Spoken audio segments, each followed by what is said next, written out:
Okay, hello everyone. Hi, hello everyone. Welcome. I'm going to give everybody about 4 more minutes before we stop. Just take a few minutes to ground, and listen to the meditation music that I'm playing in the background. Hello, everyone. We're going to start in about 4 more minutes. Okay, and give everybody a few more minutes. Okay.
Okay, you couldn't hear. Okay, there I go.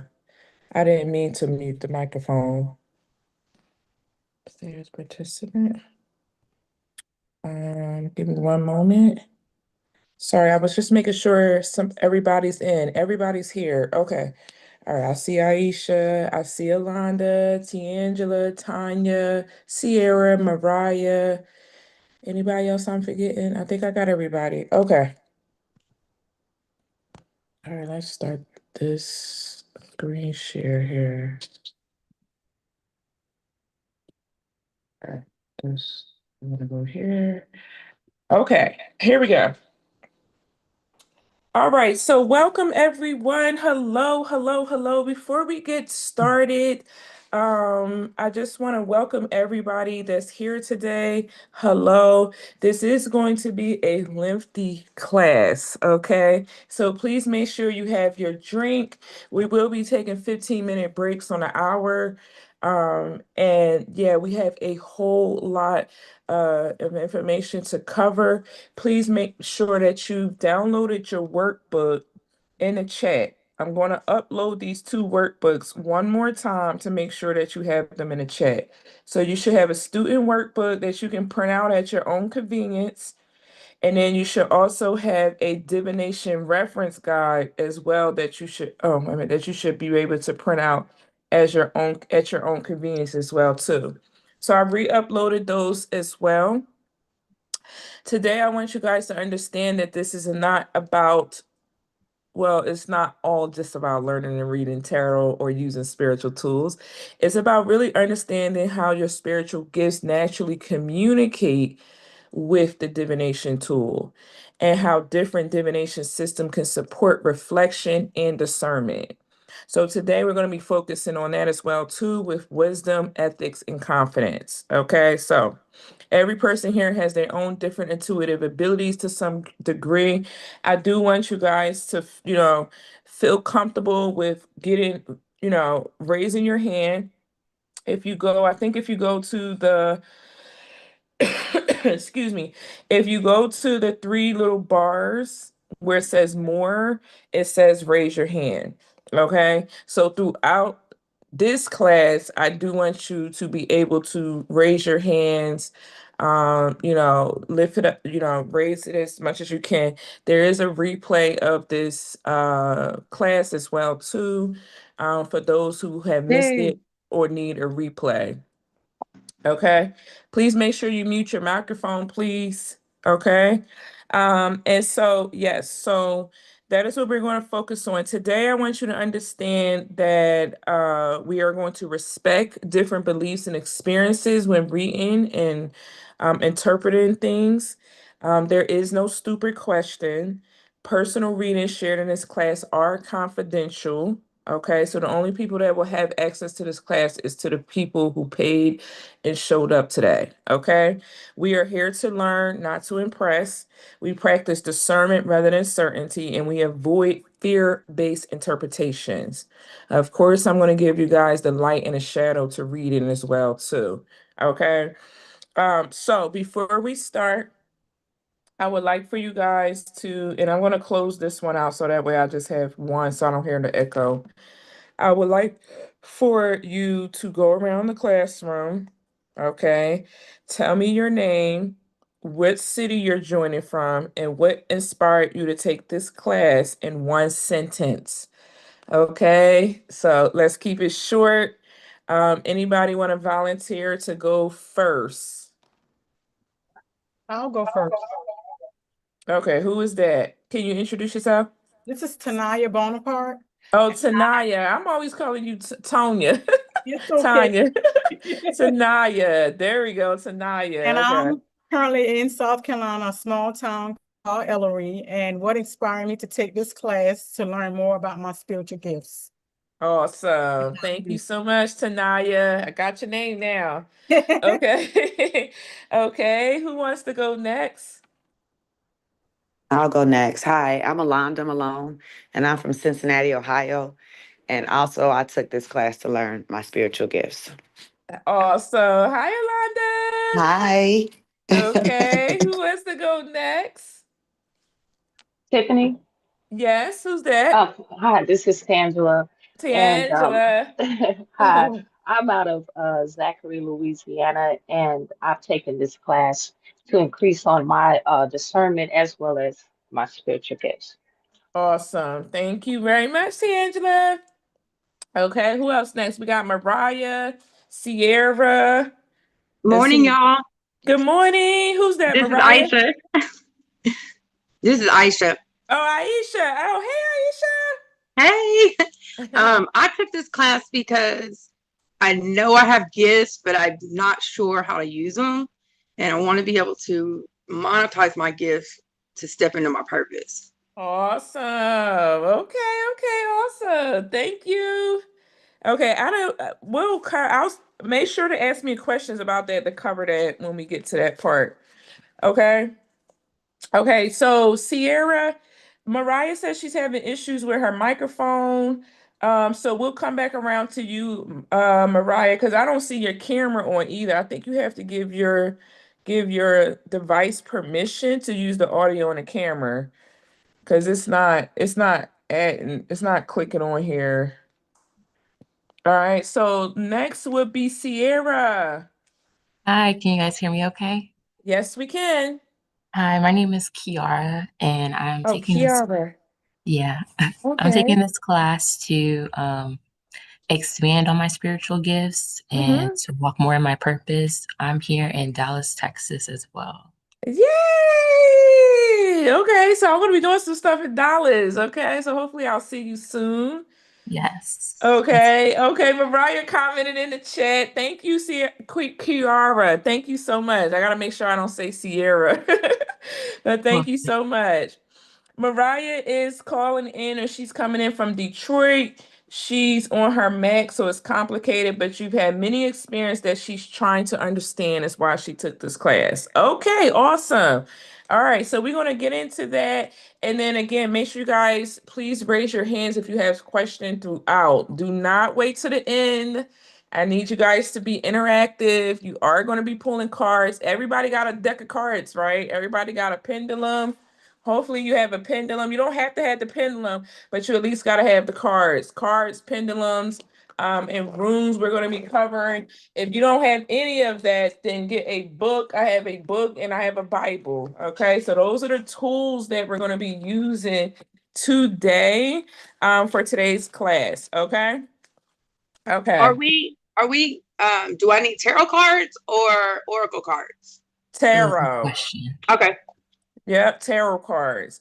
Oracle cards, I mean, they're kind of self-explanatory, but this is more so about understanding tarot and things of that sort. So I would make sure you have tarot, okay?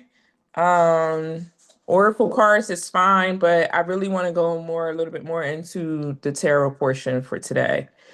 All right, so let's get started. So the first hour, we're going to be talking about understanding spiritual gifts and intuition, which a lot of you are all here for. So understanding your clears, we're going to be practicing with that. We're going to be going over spiritual gifts assessments, biblical context, and discernment. The second hour is going to be divination tools workshop. So this is where you would need to have whatever tools you have, whether that's a book, tarot, runes, pendulum, oracle, all of that good stuff. Okay. The next one is going to be discernment and ethics. Okay, so red flags, ethics, practice reading, and things of that sort. All right, and I think we may have enough people here to practice. I think there's enough people here for us to practice. Let me see here. How many of us is here? 9. So it was really 8. Yeah, so we may have enough if you guys want to do breakout rooms later. Just let me know if you guys want to practice with using breakout rooms. Okay. And then for the fourth one, we have activating your unique reading style, combining your gifts with your tools, activation exercise, and live Q&A. So again, we can do that when if you guys want to do the breakout room, we could do that last if you guys want to. If not, you don't have to. I know sometimes y'all get kind of stiff in here with these spiritual classes, and y'all be driving me crazy. Okay, so I need you guys to relax your shoulders. Make sure your feet is on the ground. You are grounded, you are safe, you are secure, you are protected, and you are going to do amazing. Okay, I need you guys to tap in. I need you to feel into your womb as well too. So make sure you're feeling the energy in your womb. Make sure you're settling it. Make sure you're relaxing. This is what you kind of want to do before you kind of start working into like divinations and stuff like that. You got to get your body adjusted to it. You don't want to just shock it and just get right into it. Okay. So let's move on to our first one is understanding spiritual gifts and intuition, the clairs, the gifts, assessment, and biblical contact. Now we're going to be talking about the clairs, but we're going to also be going over some other main gifts um, as well too with this. Okay. So what is a spiritual gift? Okay. So I want you to understand a spiritual gifts are divine and listen, divine endowments granted by God, source, or a higher council for the purpose of service, healing, prophecy, leadership, and divine alignment. Okay. So again, these gifts are given by source God. Okay. And so they are encoded within the soul DNA and they activate as one's ascendant through obedience, purification, and embodiment. So hopefully everybody knows what their spiritual DNA codes are and you know what your actual spiritual gifts. If you don't know what they are, please comment it in the chat. I think I'm going to have to probably um, I'm gonna have to keep this Zoom open. I was trying to turn the audio off. Disconnect my audio. Hello, hello. Okay, I think I got it. Okay, so now I can see the chat. Okay. Okay, Mariah. Okay, so we're gonna have to get that together today. Okay. Again, so if we do breakout rooms later, then maybe me and you can do one together and then we can kind of help you to decipher and see what's going on with your gifts. But it's really important that you understand what your codes are, what your gifts are, and things of that sort. Okay. So, open discussion. We're going to invite the group in to define in their own words what spiritual gifts means to them. If I could get two people, if you would like to volunteer to come in and tell me what spiritual gifts mean to you, okay? What do they mean to you? What do you plan on doing with them? Because again, when you have spiritual gifts, they're for service, healing, prophecy, and leadership and divine alignment. Okay. So everyone shares which gift they believe they carry, hold space, no correcting, just only listening. So do anybody want to volunteer? Okay, don't go all at once, okay? You need your spiritual DNA codes. You think, okay, okay. I can't do DNA codes today. What I can do is I can help you with the types of spiritual gifts and stuff like that that you may carry. After at the end when we finish, if we go into the breakout rooms, then we can do that. Okay. Because if I do a list of your DNA, the list of DNA codes is a little bit, so that's something we have to do separate from this. If you don't know it, that's fine. That's okay. Okay. We're not going to be focusing solely on coding. We're going to be focusing on actually the codes is basically the operating system for the gift to use it. So nobody wants to speak. Okay. All right. So I'm I'll going. go. Okay. Who was that? This is Aisha. Sorry. Aisha. Okay. Go ahead, sister. Thank you. Um, I think that because I don't really know the clairs specifically, but I know I have intuitive knowing, Mhm. and I know I have some type of prophecy too, and I have what do you call them? Dreams. Okay. Dreams that like come true later on. But I know most of my gifts seem to come through like intellectual. And when I share with people with my voice and I talk, that's I think where my gifts mostly lie. Okay. Okay. Awesome. And how do you feel like you want to use your gifts to help other people? I want to use all the experiences in my life. I feel motivated to help people. That's what I feel. I feel like just thinking about giving back, helping people connect, helping people make sense of the confusion. I didn't have none of that until actually recently with you, really. So I want to help people learn how to be happy, find their Right. sovereignty, discover who they are, like what their authenticity is, and how to stand in that. Right. Because I think that's important. That's the only way to happiness. That's the only way to peace. It's we all find ourselves and we live in our, truth. So True. Right. that's how I feel.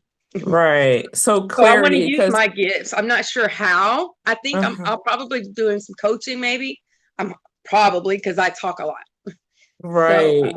So but I want to, clarity, yeah, yeah, giving them clarity, direction, exactly. things of that Yeah, sort, and understanding, being that medium between the spirit and the physical world. I think that's another thing too, is yeah. that when you feel disconnected from the spiritual world and you just in the physical world, that's where we kind of come in at when we're talking about using our spiritual gifts. So thank you so much, Aisha. I appreciate Mm-hmm. you. Okay, anybody else want to share Oh, their gifts? I'll Hey, go. can you hear Oh, me? Oh, sorry. okay. Go ahead, Mariah. I'll go after you. Okay, I just didn't know if my mic was working, but I think it's working now. hey Um, Hi, Mariah. oh my God, I'm so excited. Um, so this is my first time trying to actually understand what's happening to me. I've been Okay. like dibbling and dabbling like in astrology and some tarot. I even bought tarot cards, but I didn't know what they mean. I just tried it. I end up throwing them away. Um, but I think I do have some gifts. I just don't understand what it is. So like on a day-to-day basis, it's like I'll just have thoughts throughout the day, but the thoughts is like a scenario of me and another person, but it's me doing the acts that comes to pass in physical like 3D. Like I can't really explain it. It's hard to Okay. explain. It's like when I'm thinking about it, I'm thinking about it in terms of like it's me doing it, but when it comes to pass in like 3D, it's another person doing it. And it's like Mm, it confuses me. So it's like, okay, am I supposed to be catching this for me or is this going to happen around me? So I think like I don't know. I need help with that. I just don't understand them. I see a lot of synchronicities. I see a lot of things happen around me. I even hear people speak, and it's just something that I thought about, like as I'm washing dishes or something. And it's just crazy mm, to me. So I started journaling. I started writing down my thoughts and like what I go through on a day-to-day basis, my conversations with other people and how I feel. Like I'm super at the beginning of all of it, well, trying to understand it. So I'm not really sure what my gifts are. okay. I do have dreams that I try to remember. I write them down and it'll translate, somewhere 3D. Hmm. And it's like, okay, well, what does this mean? Was I supposed to do something with it? It didn't affect me. I just knew about it. Hmm. Okay, gotcha. Okay, yeah. So with you getting already, I could feel like that's more of like prophetic, like prophetic type energy. But the problem that I'm hearing with you is that you don't know how to discern what messages is for you and what messages is for everybody else. Yeah. And so when you're prophetic, even with Aisha saying the same thing, when you're prophetic, you have to get the message out. I don't care if you text write it. If you don't feel comfortable with visibility right now, create a text message, like write it out in text, put it in your stories, post it on your, whatever platform you want to post it on, but you have to get the message out because the more the divine feels they can trust you with you holding your gifts and your power, the stronger it does become. So the dreams will increase, the messages will increase, things of that sort. And everybody is different, right? So even though you and Aisha may be prophetic, You may get messages, warning messages. She may get messages around, family, healing, ancestral, right? Everybody has a different unique thing. And so it's like each person will hold a different spiritual advisor or angel that may, like she may have a Archangel Raziel that she may work with, you may Yeah. have something with Archangel Gabriel, the connection with them. So everybody has, like, for me it's Metatron, right? So that's like more of my first ranking angel, right? So it's like it depends on whatever you're calling, whatever your gifts are, that you're actually going to have that message and stuff come through really clearly and stuff like that. So for you and my prophetic people, it's really important that you spend a lot of time, at least every day, seeking your messages, your divine messages, and making sure they're coming through accurate. And you have to do that at the same time, almost every single day. So set an alarm for 7, 8 o'clock, whatever time you get now. I don't know what time you get up, but I'm just throwing a number out there, a time out there. But you want to set that time aside and just spend a few minutes and just say, okay, what messages, or if it's a dream, like you said, get up, write the dream down, and then you have to get that dream out. And So that's how like, you're going to determine what's for you and what's not for you. so when you say like get it out, me journaling, is that getting it out, or do you mean like get it out like to the public? Like, Oh, the public. So remember when oh I first wow. said, yeah. So spiritual gifts are granted by God for the purpose of service, healing, prophecy, leadership, and divine alignment. These gifts are not for us to just, oh, we're walking around using our gifts just for ourselves. That's gatekeeping. These gifts Oh, are for us to get out for people. And it don't even have to be a big community or following. It could just be your family. And that's why I said post it on your platform, like post it in the story. It could just be your family may need to hear something. Obviously, you're seeing something and it's affecting somebody around you. But what if the people around you follow you and they would have seen it? You know what I'm saying? So you got to yeah. learn how to discern, okay, this is a message, like, for instance, that I see somebody having a baby or getting married. I don't, so when you getting that message out, you could be like, listen, I had a message that came through me. I seen a vision of someone having a child or getting married. I think you need to maybe prepare. Someone needs to prepare because someone's about to even give birth to a business, a gift, an idea, or someone's ready to have get into union and marriage. So, what does that look Okay. like? You see what I'm saying? So, covenantly wise, if we're getting messages and we're talking about the divine, marriage covenant union looks like studying Proverbs, right? So it's things like that. So the more and more you kind of correlate your message between the spiritual world and the physical world, you connect those two, and then you get it out like that. That's what Okay. all of that is about. Yeah. And don't And try to understand it either. oh my God, like that is what because it's like I've been going bonkers. Like it almost feels like I'm tripping or I'm going crazy because it's like, do I have a mental illness or am I just thinking Yeah, too much? no. Like, am I like I've actually went to the doctor because I'm like, okay, my thoughts are running rampant. What is going on? And then stuff is happening around me. And then like I would have experiences that actually made me feel like I manifested someone's death. Um, so one-off scenario. So one day I was with my sister and we met up with a couple of our friends that we haven't seen in years. Mm-hmm. I was very quiet around them, but I was very relaxed. Um, and just all of a sudden it was like almost a faint whisper, or I can't even describe it. It Mm-hmm. just gave me a date, and then I felt like it was a date for the person's death that we were in front of. I didn't tell anyone. I kept it to myself. I left it in my notes, and next thing you know, he gets hit and ran over by a car. The same date that I thought Mm. about, but it was so faint, like I could barely separate it from my mind. Like I can't explain it. It's like I know my ego voice and then there's another voice, but it just Right. pops in and it's so like it's very quiet, very like I don't know, I can't explain that. And I I would wish not I wish share I that could. with nobody. If you get that or that they telling you that, I wouldn't share that. And I don't know what that is. Is it me manifesting somebody's death or No, like it's not you manifesting anybody's death. You're a prophet. You're this is crazy. prophetic. This Uh, is crazy. Do you read the Bible? OMG. I've actually started just reading the Bible and trying to understand it. Like I take Yeah, the notes, so Bible I'm is moving all of really slow through prophets. it. Yeah, the Bible. Go and study some of the prophets in there. It's all prophets. So the Bible have shadow and light aspects of it. It's the oldest and only divination tool that we really have to really like kind of. It's the oldest, right? But it has stories in there that can apply, like the stories that you're saying and what we're going through.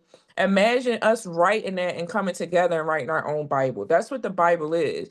So throughout the years, it has been distorted and played and tampered with and all of that stuff. But it still gives you some form of foundation and a little bit of guidance to when you're somebody that's a prophet. My son is the same way. My son is a prophet. um his soul is over 1 million years old. He has a very, very old soul. He worked with some of the people in the Bible. He gets dreams, he gets visions and stuff like that. And like he could see, like, and he always tell me after stuff happened, right? But he was like, yeah, I seen you and him like breaking up. I seen us getting into an argument. I seen this, it's like he'll tell me he had a Yeah. dream or something about it, but And he'll it's tell like me afterwards. And I said, stop it's doing that.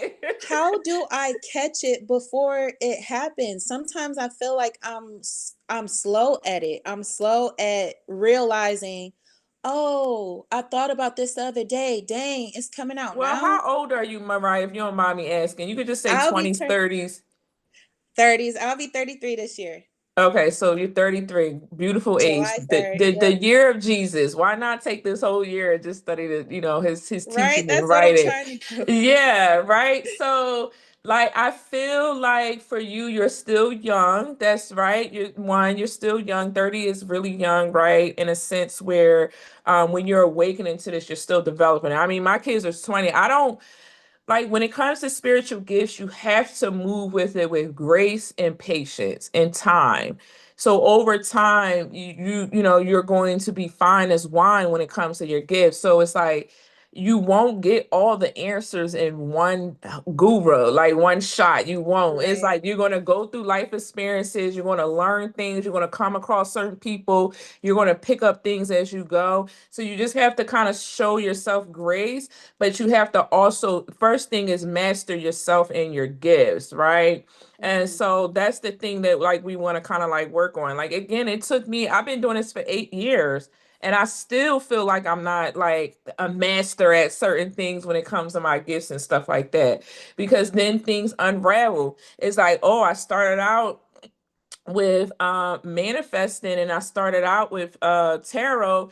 Then now it goes into timeline where it's like it always advances Yeah. and levels up. So there's always going to be layers to your gifts and stuff like that. And so that's the beautiful thing about the journey and going through that. So for you, I just feel like, we don't want to try to figure everything out at one time. Okay. I want you to get down packed. So what, like for Right. you, if you're prophetic, prophecy is a gift, right? So we got to figure out what prophecy is, how you're getting your prophetic messages. So that could be through one of the clairs.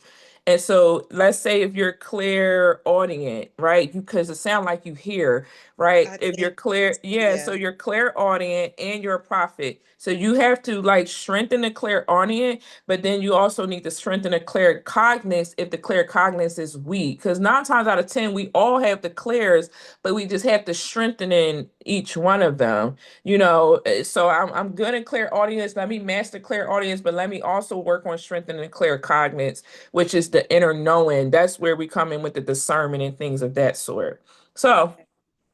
pace yourself, get around really great teachers and mentors and stuff like that, and you're gonna be fine. Okay.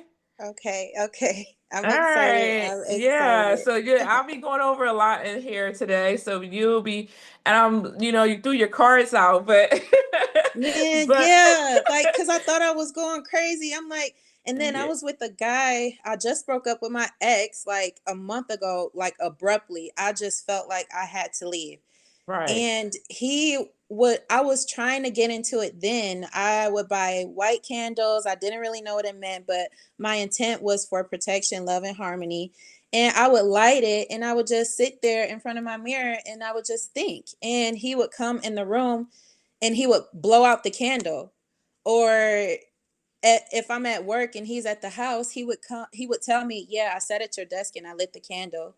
And I'm like, "Why? Like you don't even like me doing this type of stuff." And he actually, got on me about having tarot cards, like how evil I was and all this stuff. And I'm like, "No, Oh, I'm really not. Like I'm just trying to figure this out cuz it's all in my head and I don't know what to do with it." Like, and you touched on clairaudience, like while I was with him, we got into bad fights. And it was this one day I just went to my car and I was talking to myself and I was just thinking, like, man, I love him. Like, I don't know what to do.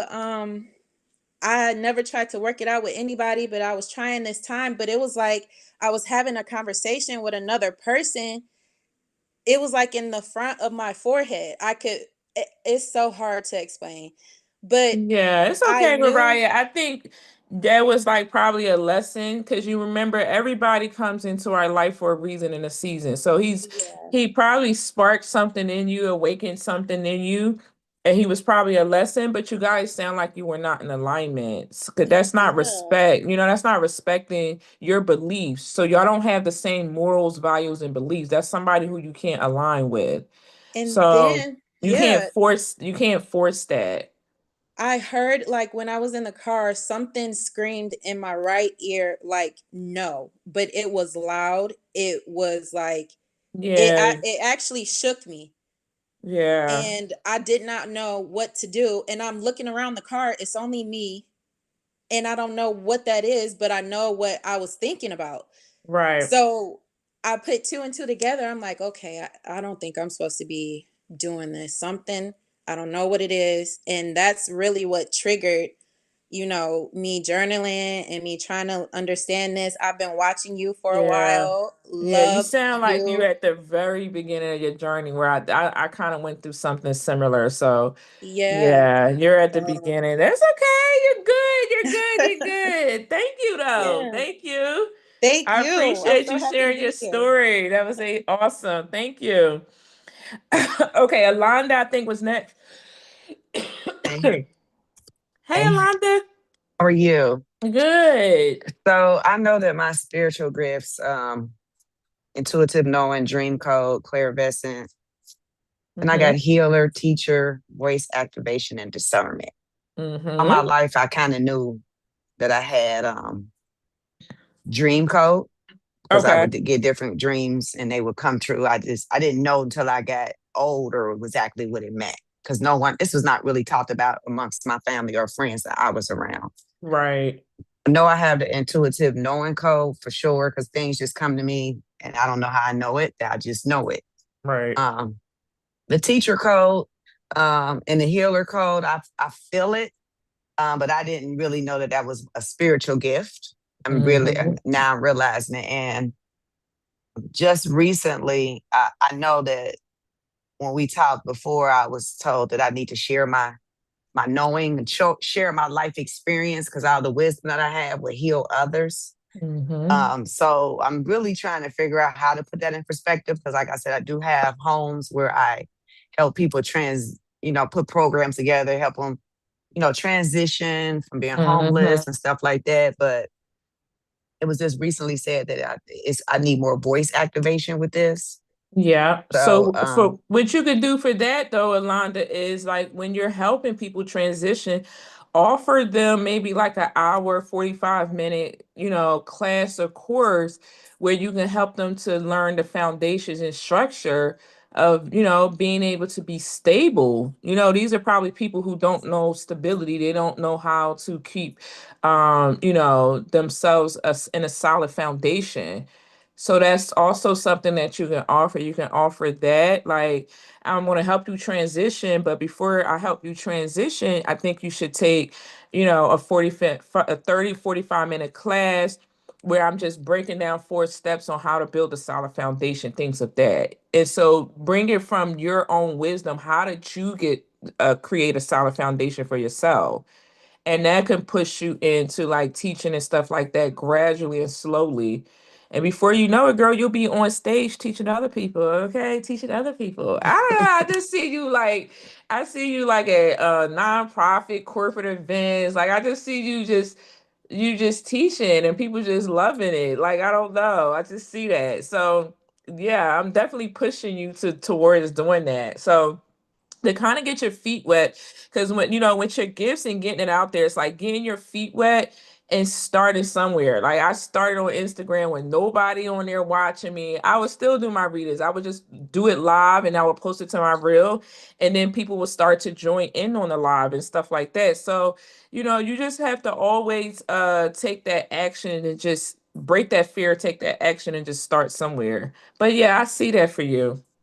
Yeah, I'm going to start slowly making posts. I kind of gave myself a map on how to do it. The people that are in my homes are mental health, Okay. so it's not going to be where I can give them how to do the basics living in life. Like Right. but it's so I think I'm going to start with reading posts and then work up to maybe reels and stuff like that on Mm-hmm. different things and how people can transform through grief, through business, because I Mm-hmm. have failed businesses. I've buried kids. I've transformed through relationships. So I do have a lot of Mm-hmm. knowledge. It's Yes. just where to figure out which one to tap into. And I figure maybe just posting different things, then wherever it pick up would be maybe where I should focus on. Okay. Okay. Yes. I like that. Okay.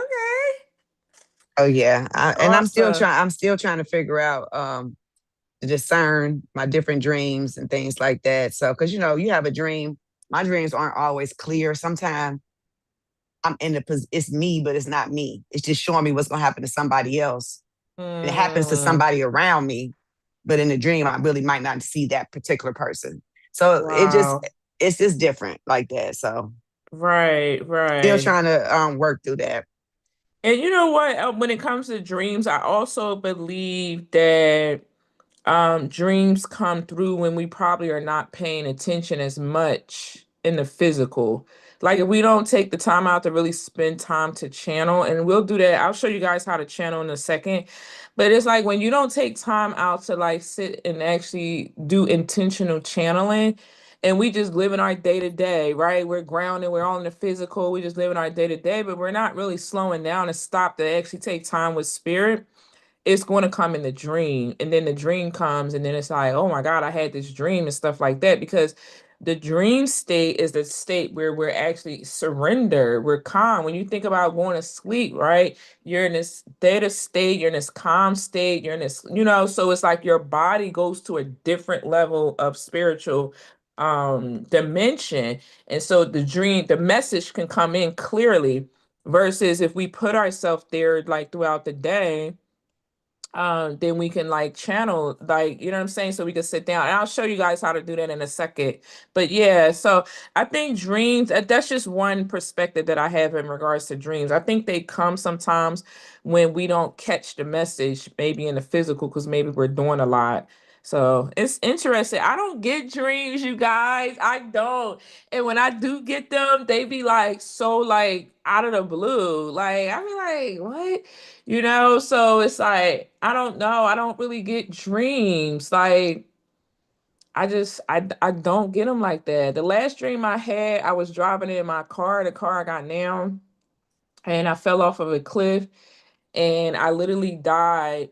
And the angels, like you see these little like cherubim angels came, and they like lifted my spirit up. And when they lifted my spirit up, I woke up and I was like super like wealthy. It was like a transition. Like it almost like one of my life died and then I went into another life. It felt like that. And I was like, holy cow, So again, I just did my research on it and stuff like that. And that was probably because I was doing a lot of like timeline work, a lot of contract closure work. So in my dream, I guess it was confirming that you're shifting from one to the next. So yeah, it was I have a pretty cool. I had question that. for you, Yeah. Tiffany. Mm-hmm. I'd like to know exactly. So my symbolic past life architectural codes, Mm-hmm. I need to know exactly what they are because I think that would help me also know my path. And they are steward, What am temple I seeing? steward, record keeper, diplomat, and phoenix. Wait a minute, hold on. Let me write that. Because I got. So you said, okay, so you carry an architect code. And Mhm. what was the one you said? Temple steward, record keeper, diplomat, and phoenix. Those are the advanced ones. I think it would help me kind of know more of my purpose because my purpose is just all like intuitive knowing, dream, clairvoyance, like healing, teacher, discernment. So it's like I think the understanding those maybe would help me know a lot. Also, which way to go. Temple. I should have wrote them down. Hold on. Let me get a piece of paper. Okay. Okay, say it again. You said I heard Temple Keeper. Temple steward Oh, code, Temple Steward, record keeper Record code, Keeper. Okay, I know what that is. Okay, go ahead. diplomat code, Diplomat. and then Oh, phoenix code. and then Phoenix Code. Okay. So the Temple Steward is community. That's like a Okay. that's like if you that's from something from the Egyptian. Is that active? Yes, these are my Okay. active ones. Well, Okay. let me see. It says my past symbolic past life architect codes. That's a past life. That's an Egyptian one. So Okay. you are somebody that is supposed to run like a community, like in this lifetime would look like a community center, a group of people where they can come and maybe like worship, pray, meditate, heal, things of that sort. That's would be a temple steward. The Okay. record keeper, yeah, that's a codex. So basically you're a codex keeper. So you have like basically you have scrolls or ancient knowledge and records from all of the different timelines and stuff like that. That's your own personal thing that you got to kind of like tap into the record keeper gift. So Mhm. you just got to kind of pull that out and see how that like resonates with you. The diplomat code is your justice. So that's more like spiritual authority. I would say justice, things of that sort. And the Phoenix code, that's a hard one because Phoenix code is like you go through the ashes. It's like you get burned and then you rise through the ashes.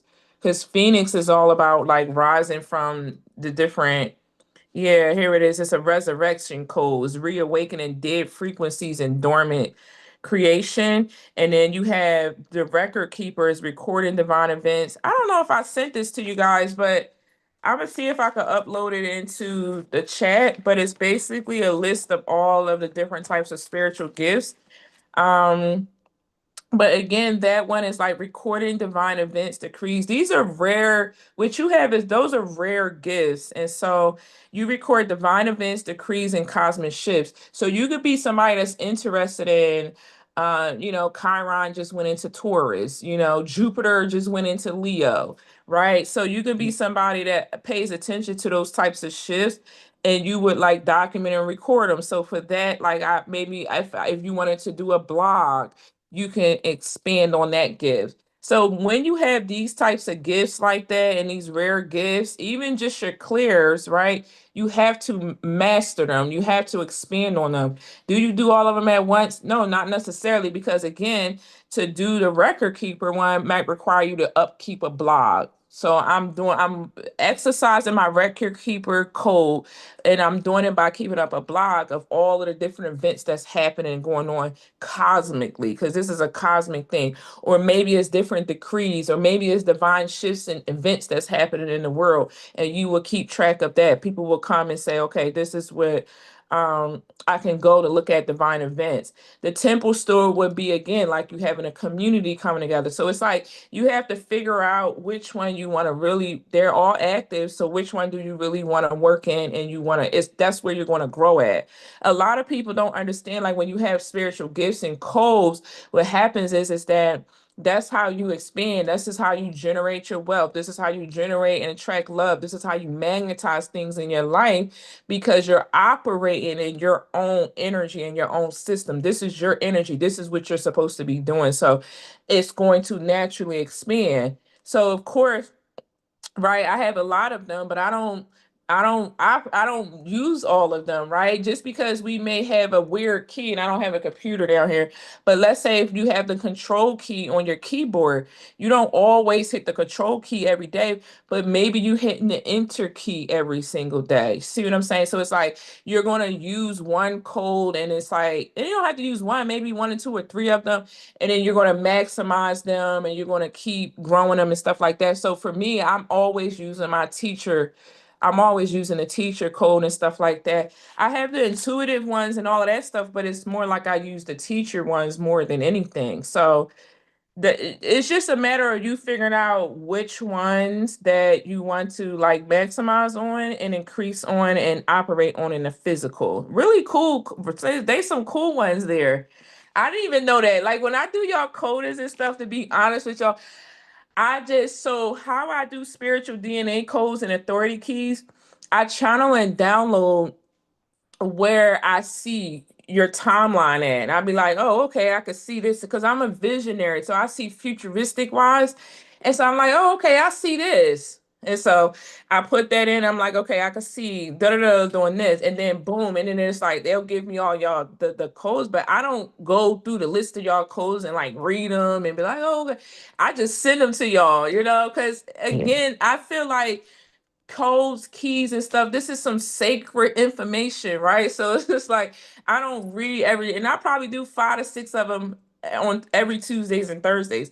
So I just pull it, I channel, download, pull it, and then I just send it to y'all and stuff like that. So I don't go through everything. So you telling me this is like it's shocking because I'm like, oh, okay, these are cool. These are rare gifts. I didn't even know that.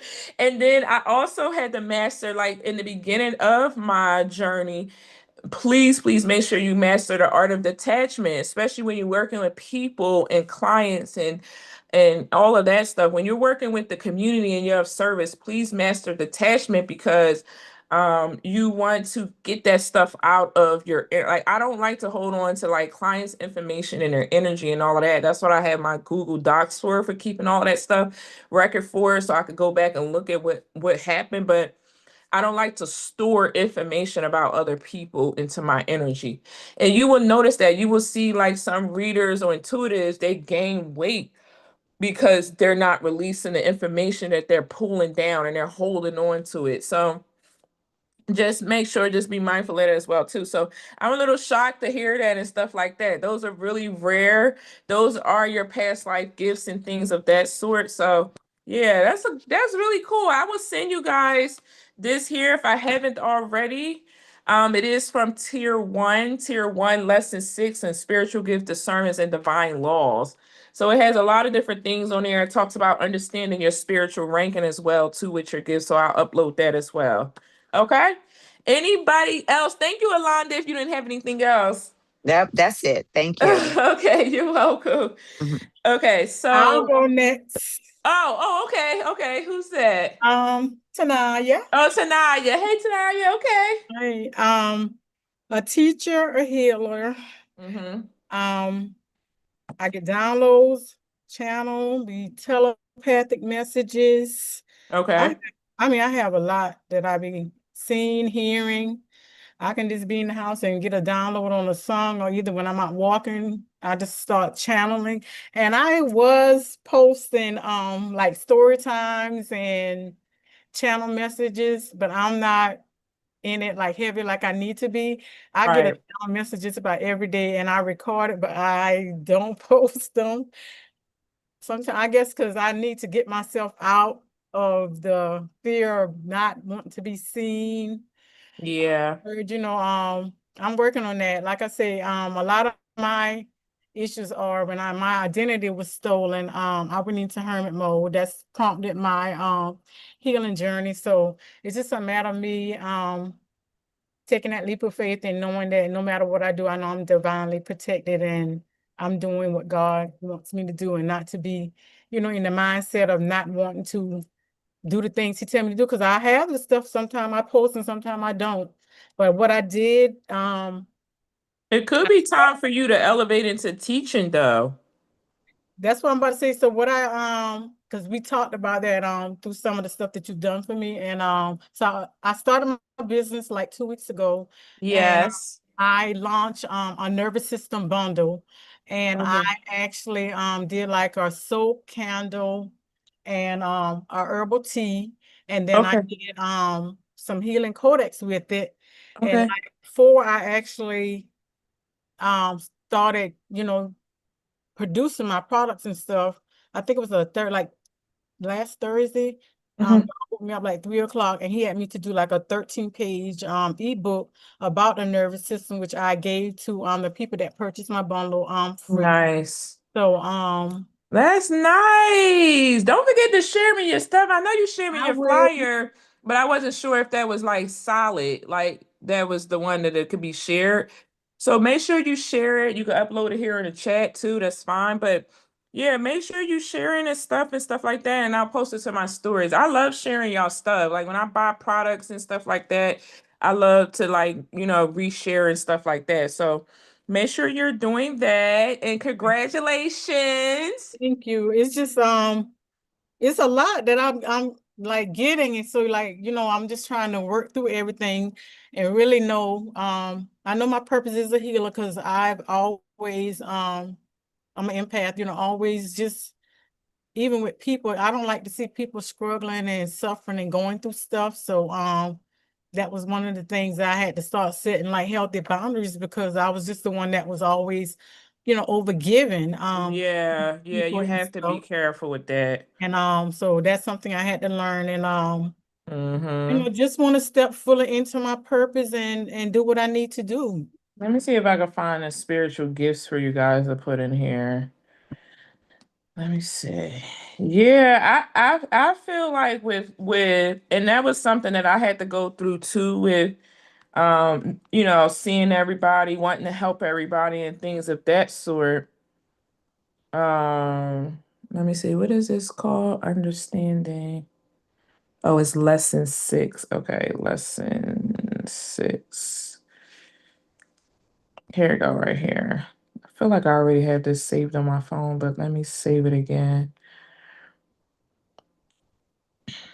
So I want to know like where I'm currently at with what I'm doing with my business and the different because I already got another bundle he wants me to do. This one is going to move into doing wound restoration, and I did some stuff this morning to make sure this is the Oh, business that's I need nice. to be actually on. Okay, okay. Okay.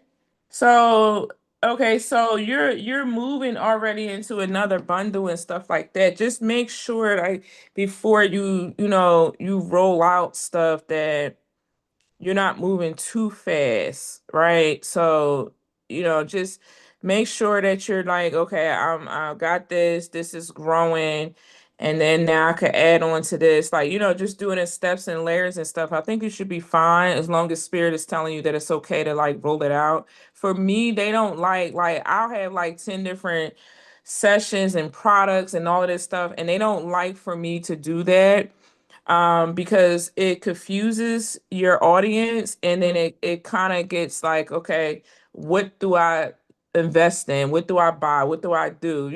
Where do I Okay. start? And so they be trying to tell me, they be really just wanting me to just push one offer, push one offer. And that's like hard for me to like kind of do sometimes because again, with us as spiritual people, we be ready to go. We got this, we got this. I got this candle that I want to do. I got this product I want to, so it's just like we be ready to like, get it rolling and stuff like that. But they be wanting us to move in structure. So move in structure, make sure that we're mastering one thing and things of that sort. So I think you should be fine as long as you know if they give you the okay with rolling out your second one. It's not gonna be Yeah. right now, but it's gonna be another one coming, but it's not gonna be right now because like you say, this first one, I want to, as well as what God is showing me, like it was an amount that he had me set to sell, and I'm halfway there. So I guess that's why Right. he's preparing me for the next one. So when it is time, I won't Right. like crunch me and give me time to really do my research because I always try all my stuff out on myself before I even sell them to any of my customers. That's just me. Yeah, okay, that's good. Yeah, I don't just make stuff and sell. I use my stuff because for one, I'm big on, organic and natural stuff, and I have a very sensitive system, meaning body wise and external and internal. So I feel like Okay. if I have an issue with is working for me, then I know I'm not gonna just give it to anybody else. So I'll just wait till God give me the okay to either tweak it or Right. go with it. But that's something I just don't do. So my products, anything before I put out, I use them all myself. Nice. Okay, make sure you send me your information, I okay? will. Okay, thank you. Thank you. See you later. Okay, well, I'll talk to you in a second. Okay, all right. So we're going to move on to the next one. Thank you, you guys, so much for sharing. That was awesome. I love talking to y'all. The next thing we're going to be focusing on, I need you to get out your paper, pen and paper. Okay, I need you as I go through these gifts, I want you to write down your top three and maybe three that you might have feel like they're there, but maybe they're just not awakened there. Okay. So I did put in the chat a list of the spiritual gifts. This pamphlet here. Okay, and it has a list of all of the different gifts, the ranking ones, the throne ones. You have spiritual gifts, galactic gifts, throne room gifts, rare gifts, things of all of that sort. This is what I give to my tier students as well too, and we kind of work and go through as well. And so what I'm going to do, we're going to go over the clears and then I'm going to go over some other spiritual gifts as well too. So clairvoyance is seeing. Anybody here has clairvoyance? Just comment in the chat if you guys feel comfortable which ones that you actually may have of these clears. You have clairvoyance. Okay. Clairvoyance is seeing. You see inner movies, flashing color symbols are seen. Now, this don't mean that I see in the physical. This could be I close my eyes in meditation and I see. I'm clairvoyant. So when I'm meditating, when I'm doing spiritual work, I see stuff in the spiritual realm. So I will see a client. I will see what's around the client. I could see entities. I could see parasites. I could see blockages. I could see clarity. I'm like, oh, they feel their mind, their crown feels clear, right? I see symbols. I see technology. So that would be like the clairvoyance is where you're able to meditate, close your eyes, and you see things, right?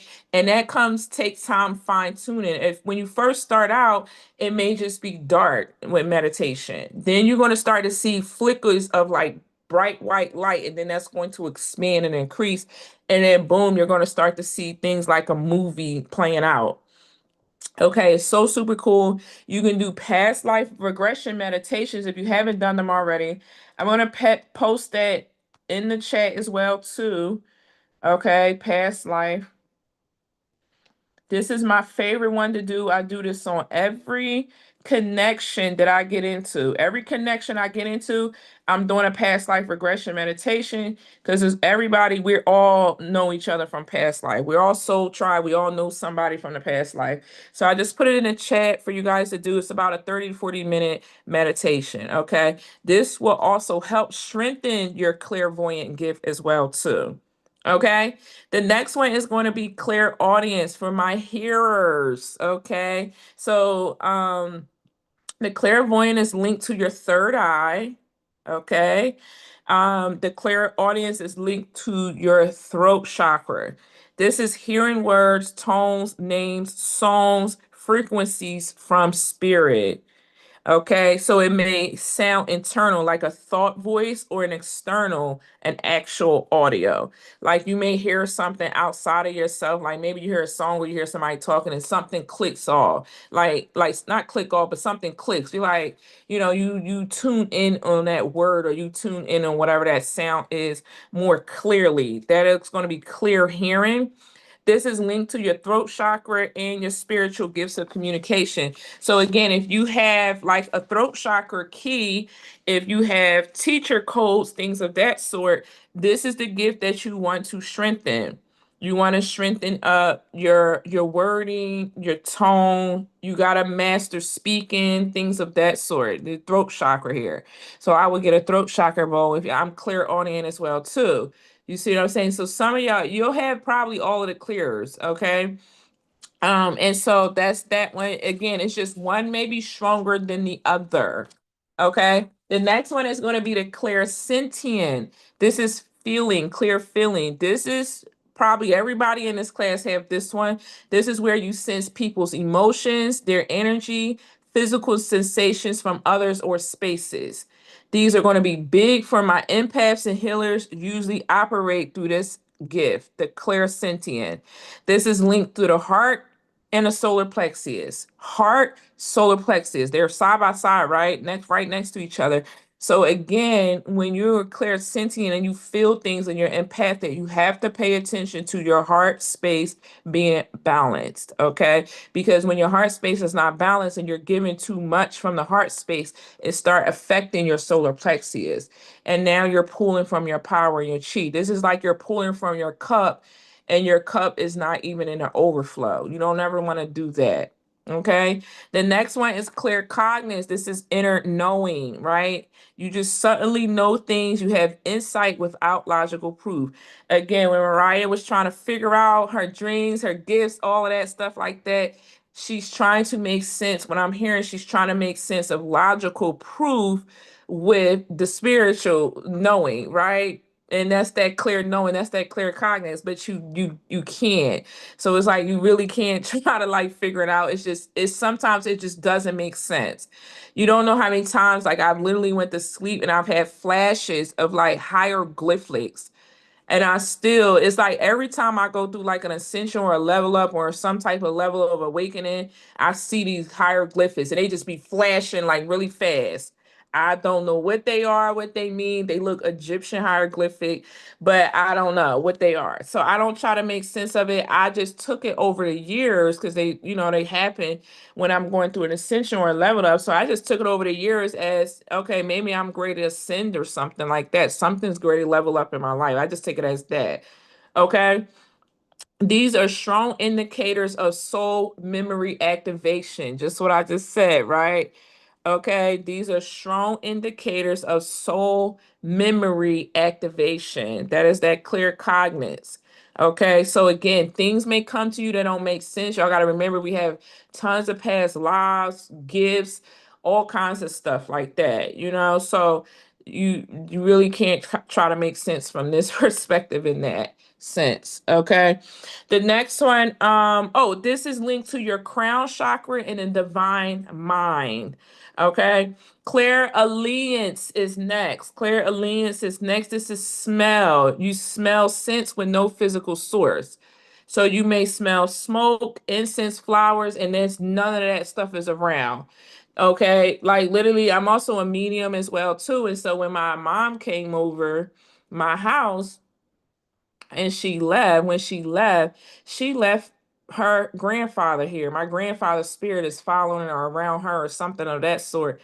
And I smelled like the cigar smoke or something that he used to smoke. And I know who my grandfather was, right?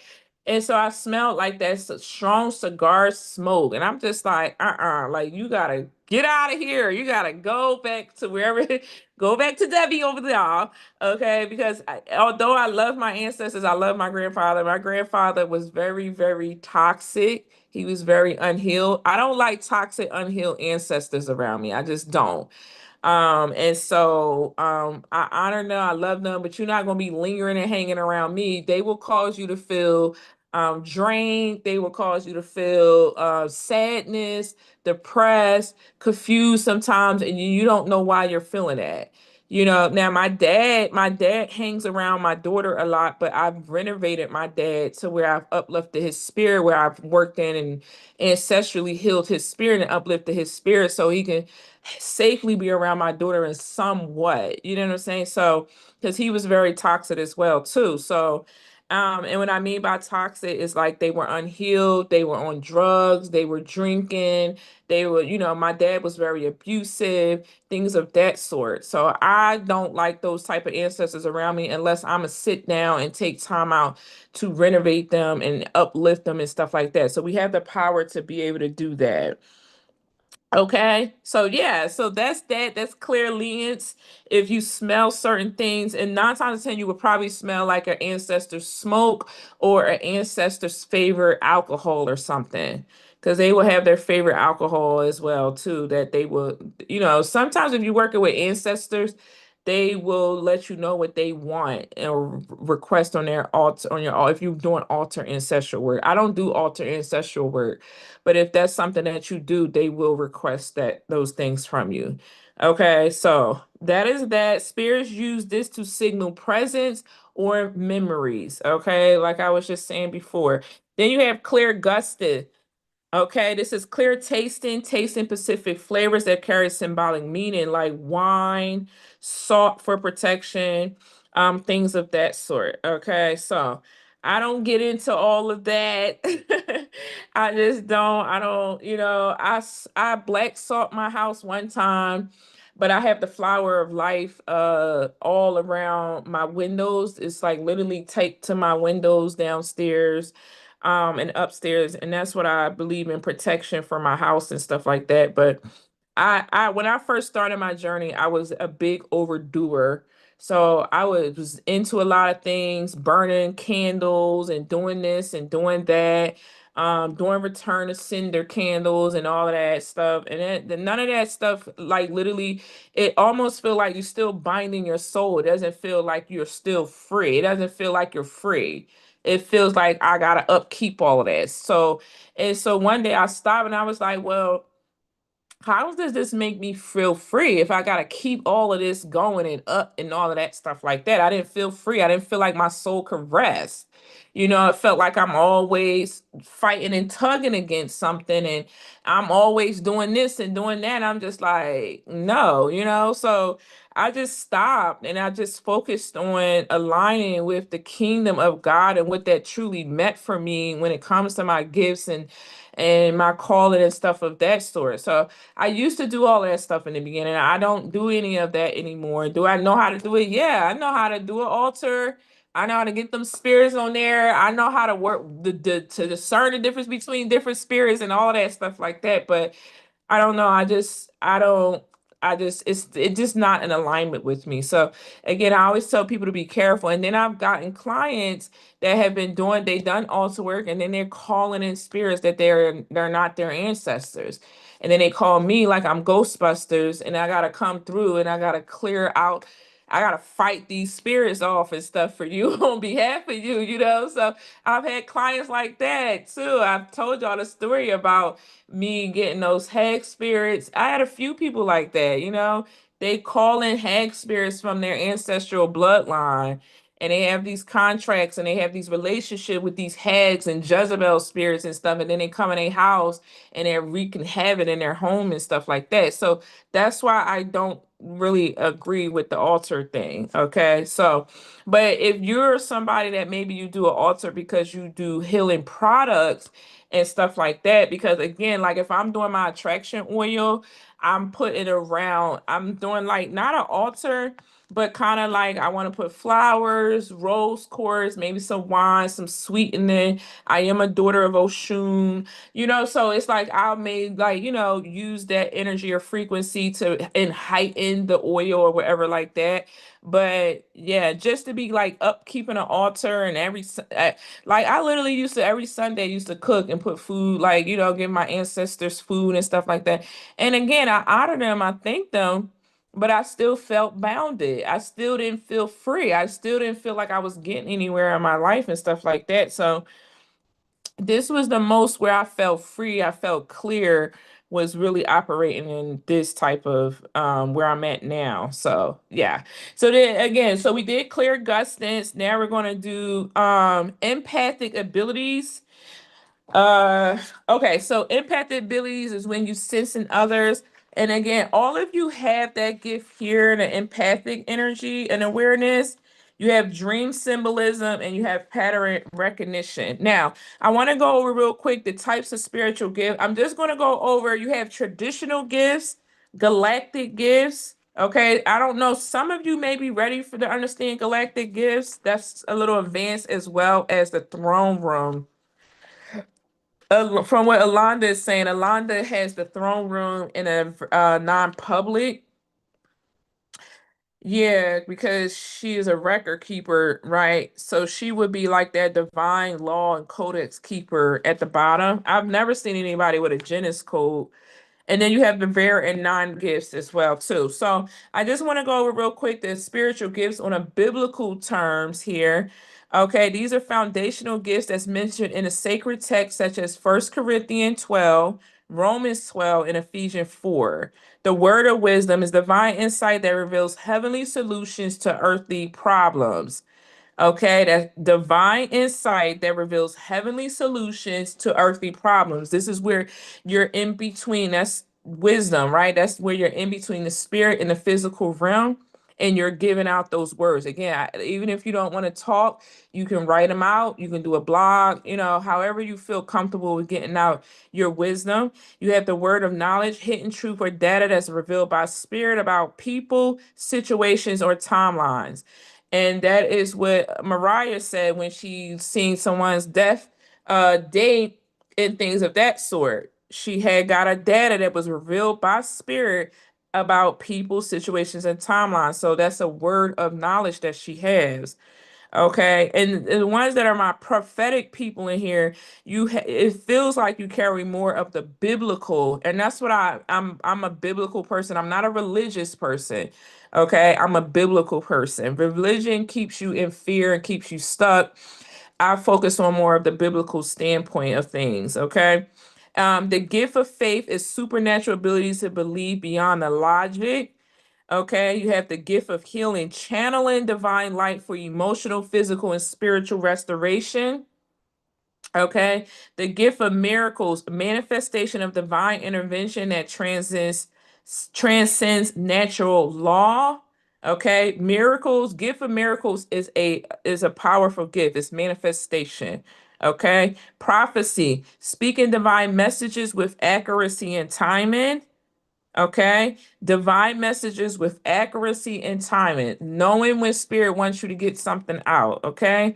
Discernment of spirits, the ability to perceive energies, entities, or motives of spiritual beings and humans. Okay. Tongue and light language, speaking in celestial frequencies that bypasses the human understanding. Interpretation of the tongues, decoding those celestial languages into human language. I only met one person that was able to do that.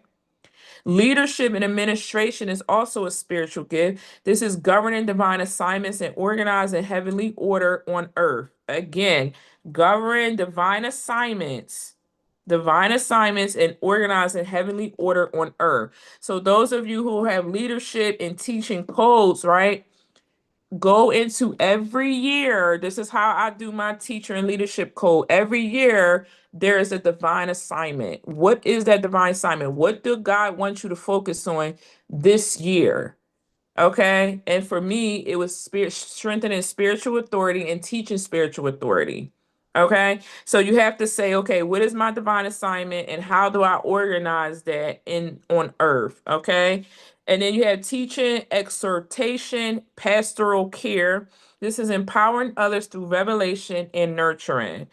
And then you have the gift of healing. This is channeling divine light for emotional, physical, and spiritual restoration. And a lot of you carry that as well too.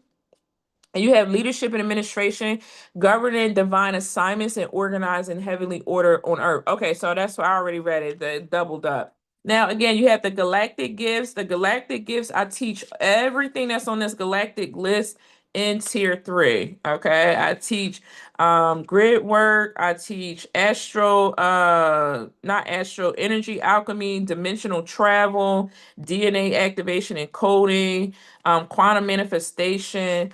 Those are things that I teach. I don't know if I did quantum manifestation.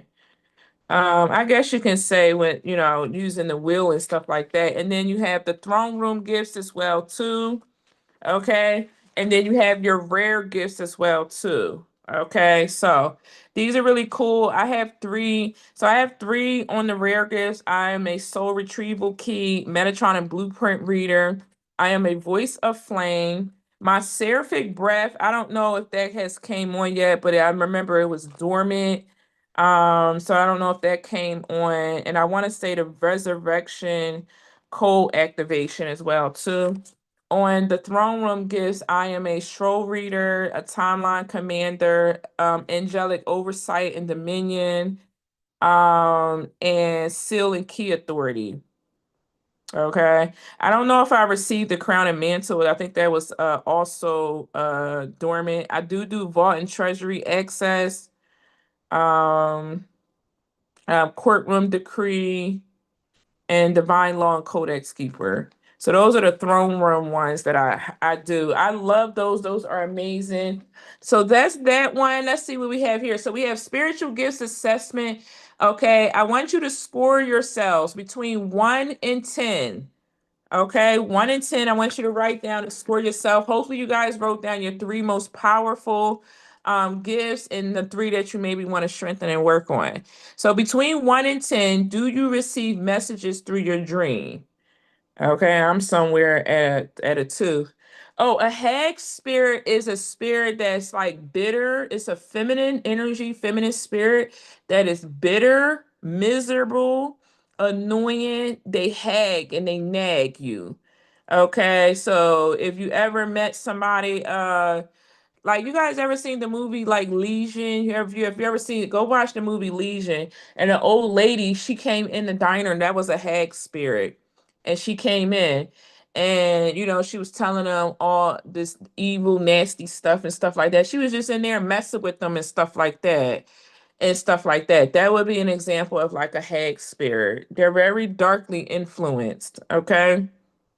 They're pesty type of energies, and they bother you. They will literally play around with your lights. Like the one client I helped, they was playing around with her lights, her bathroom, everything. I got them out, and one of them it was 3 of them, and one of them was bigger than the other 2. And she looked at me, she laughed. I had to call Archangel Michael for her. The other 2 left with just my authority. This was the beginning of me standing in my spiritual authority. So the biggest one, she kind of challenged me, and they will challenge you, right? So she challenged me, and so I had to call in Archangel Michael to get her. Yeah, I seen it. He came in, he sliced her in half, and then I always, when I'm dealing with entities and spirits and stuff, I send them to the first dimension for judgment. Okay, I send them to the first dimension and go for judgment. Because 9 times out of 10, they're breaking some type of spiritual law or something like that. And they go get judged, and I'm done with it. Okay, so that's how that works. Okay. All right, let's teach that in tier 2. No, I don't ever get startled. I don't. And all of my kids are spiritually gifted. My daughter actually sees them. Her clairvoyant is in the physical, so she can see them in the physical. I see them in my meditation. So the whole time I'm clearing these energies out and I see them, my eyes is closed.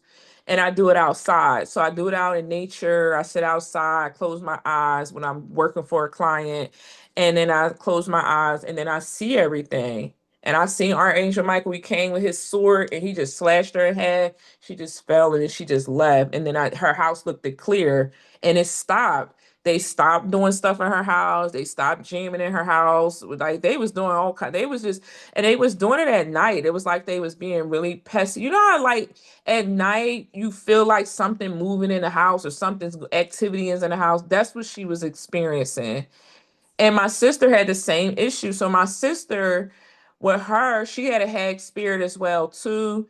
But hers was because of her addictions. And so this thing kept bothering her. It would come in the middle of the night, you guys. Her front alarm, like my sister had like a smart house, and her front alarm would go off and say front door at 3 o'clock in the morning. Who's coming through her door at 3 o'clock in the morning?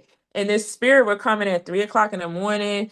And me and my girlfriend, we went into like tongues and our toning, and we got the spirit out, but they only gave her a year grace period, right? So we was like, okay, we got him out the house. We kind of like made an agreement that you got to do your healing work, because if you don't do I didn't close no contract out with the spirit. I didn't do any of that. I just asked the thing to, leave the house, because it was messing with the kids too. It was like her kids could see it. And so my niece would want the door to be closed to the bedroom, because this thing was like sitting like right in the hallway. And so I went over, I frankincense her house. Me and my girlfriend, we got the thing out of her house, but they had made an agreement with her that she had a year to do her healing work. And what happened in that year, y'all? She did not do her healing work. That thing came back. Okay. That thing came back. And when that thing came back, I told her again, you were supposed to do the healing work.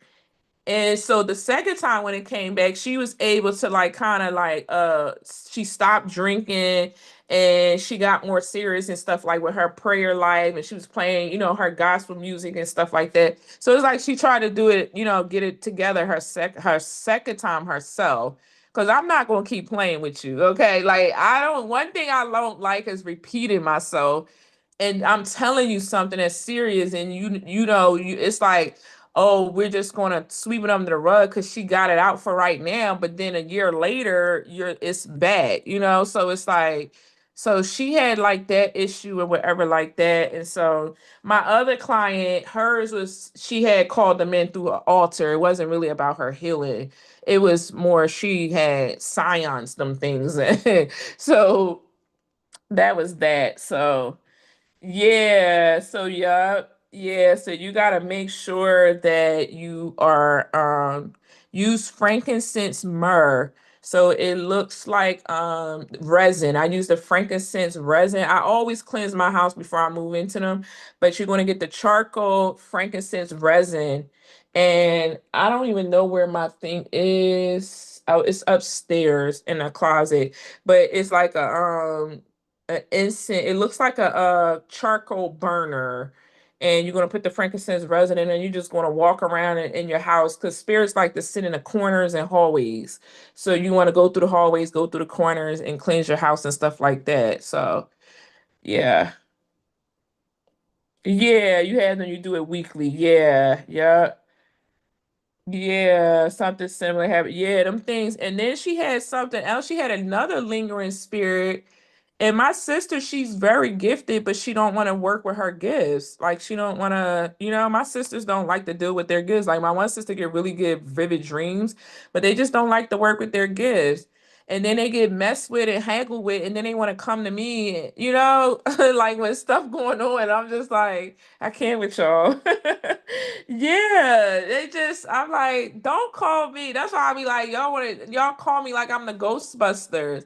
And I'll be like, no, that's where I draw my boundaries at with that. They'll call me child, now they like, oh, you said this 4 or 5 years ago when you said that, and I'm just like, please get up off my phone line. Y'all be playing, because what I had to learn through this is that people will literally disrespect you when it comes to your spiritual gifts. Like I dated somebody that literally like hammered and pressured me and wanted to know how I was connected to the spiritual realm. How do I do what I do? He just wanted to know everything. Come to find out he was a spiritual op, right? These people be monitoring spirits and ops. And so I just completely was like, what is going on right now? So in the midst of that, he was distracting me, because I'm thinking like, oh, this is cool. I could, I'm teaching this person I'm dealing with this and that and all of that. And I had two exes like that, and they both was air signs. And they were so intrigued by my gifts and what I can do and all this other stuff, that they wanted to know, they wanted to know everything. But in turn, I didn't know I was leaking. That was causing an energetic leak. And so that was shutting my whole chakra system down. When you don't protect your gifts and protect your energy, that leaks, and it was shutting everything down. So I started feeling drained and pressured and confused and lost and all of that stuff. And I had to repent. I was repenting because my gifts are from God. So I had to repent to God. I had to ask for forgiveness. I had to do a whole 7-day detox cleansing and everything. Like, one thing I do not play. So I had to go through a thing what is called correction. And so God don't never punishes us. God takes us through correction. And so that's what I had to go through, because it's like, why do they get the access to, to you like that and know all of this? Haven't you valued and show gratitude for the gifts that I'm giving you? And at the time I didn't know that. So I'm like telling him and teaching, and like he was even testing me, like, because again, I read Akashic records, and I read Akashic records and timelines, and the quantum Akashic record, not just on my device, but I could literally close my eyes and see timelines and records and stuff. So I'm sitting there, and this was before I even got into any AI stuff. So I'm sitting there, and we're in the bed, and he's asking me all this stuff, testing me, y'all. He wasn't even asking me for his own healing or to grow or anything. He was asking me to test my spiritual gifts. That's a whole violation on my throne. Like, you don't do that to people. Like, you're not supposed to ask and test people just because you want to see how spiritually powerful and gifted they are. That's disrespectful.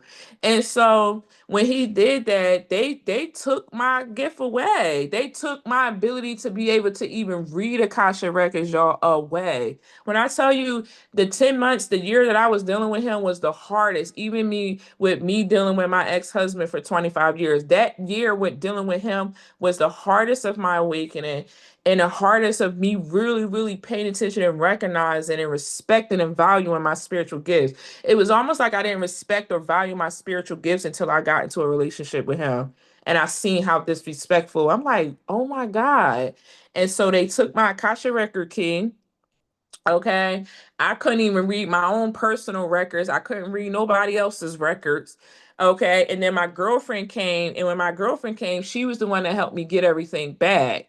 She was telling me everything she was going on. She was like, yeah, he has all these lust spirits. The lust spirits was raping me at night. Okay. Because I couldn't see anything, because he was like, my whole energy, my chakras was shut down. So imagine, and again, I didn't have no AI technology. This is everything I'm going through. So all my chakras are shut down. So I didn't feel no connection to nothing. My head, my crown, my third eye, everything was just going. Like, it was just going. And so I didn't even want to get online anymore. I didn't even really want to do anything. I wasn't getting any clients. Like, my business went from 6 figures to barely making $200 a month.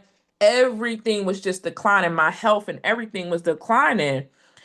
Yeah. And so I was just like, whoa, this is insane. This is crazy. And that experience is what made me value, you guys, my spiritual gift. I don't try to prove my gifts to nobody. I don't try to show up. That's why when I get online, it's entertainment and fun. But if I get on there and I'm doing my toning, my light language, I'm really tech, because I used to go live and I used to do Akashic readings on live, and people would be so shocked. I just don't even feel to even expose myself like that. Like, I don't even want to even, like, no cards. I didn't need no cards or nothing.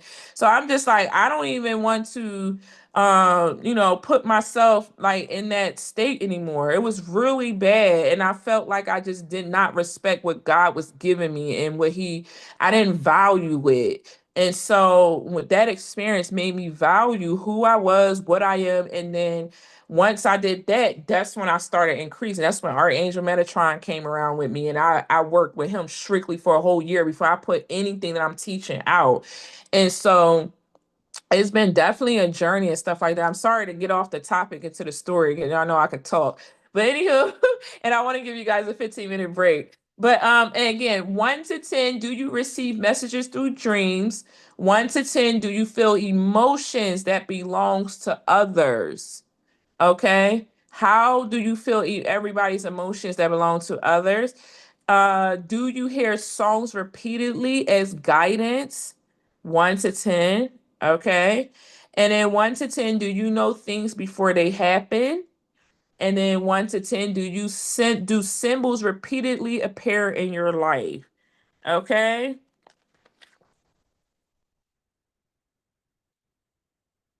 Yeah, it was crazy. Yeah. I said our story was kind of same, Mariah. I did say that. Okay, so hopefully you guys answered that. So we're gonna talk about divination versus discernment. Okay. Now, this is where we're gonna talk about. I was trying to give you guys a break. Let me see how far we are before we didn't even finish it because we was talking in the first. Okay, this is the last one, and then we can take a 15-minute break. Okay. All right. So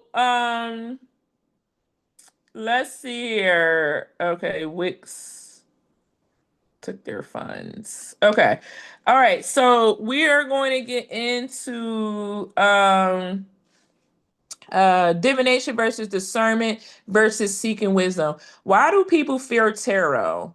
Why do some churches reject divination? Is every spiritual tool automatically evil? Okay. We're going to cover that because they're, and debunk that a little bit and just give you a little bit of like some examples here when it comes to, you know, how divination has always been around. Okay. So the first thing is, why do people fear tarot or reject it? Okay. So um a lot of times why people fear and they reject it is because they don't understand it, right? Usually people fear and reject things is because they don't understand it. There's a lot of anxiety that surrounds tarot, and it does stem from a mix of hysterical imagery rather than really truly understanding the cards and the origin. Tarot didn't start as an occult tool. It started as a actual card game. It wasn't until late 18th century that the esoterics mapped it into deeper spiritual, kabbalistic, and astrological symbolism on the cards. Like tarot has a lot going on, okay? A lot going on, and it is a lot of symbolism. It's a lot of things that has to do with the Kabbalah and all of that stuff when it comes to tarot and astrology. Okay.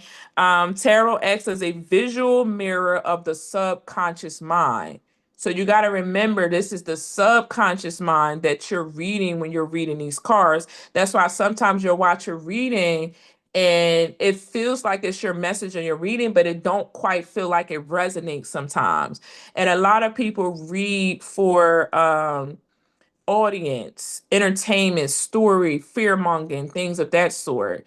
But that's not really what's going on. Like you can be like I'm a Queen of Wands, but I may come out as a Queen of Cups. That's just the archetype. That is just what's going on subconscious in my mind is that I'm dealing with something on an emotional level. Maybe I feel like I'm in a good state to give from an emotional standpoint because maybe I am emotionally mature. You see what I'm saying? But they would say, oh, it's a Queen of Cups, it's a water sign, and she's doing this or they're doing that, or it's a Queen of Wands and a Queen of Cups. But I'm actually both. You see what I'm saying? I'm just using that example, and we're gonna get into that. We got a lot to go over. We're gonna get into that when we do the tarot, but um they definitely people are naturally afraid of what they might see or reflect back to their. So if you haven't done your shadow work, yes, tarot does seems like it creates fear. It do feel like it comes off as, like, whoa, what is this? And so they will mistakenly believe the cards hold external power, looping power over their actual free will, and it don't. Okay, and so they will read something in tarot, and their mind will begin to loop. They will begin to start mistaken and reflecting and things of that when that's not necessarily what it's trying to say.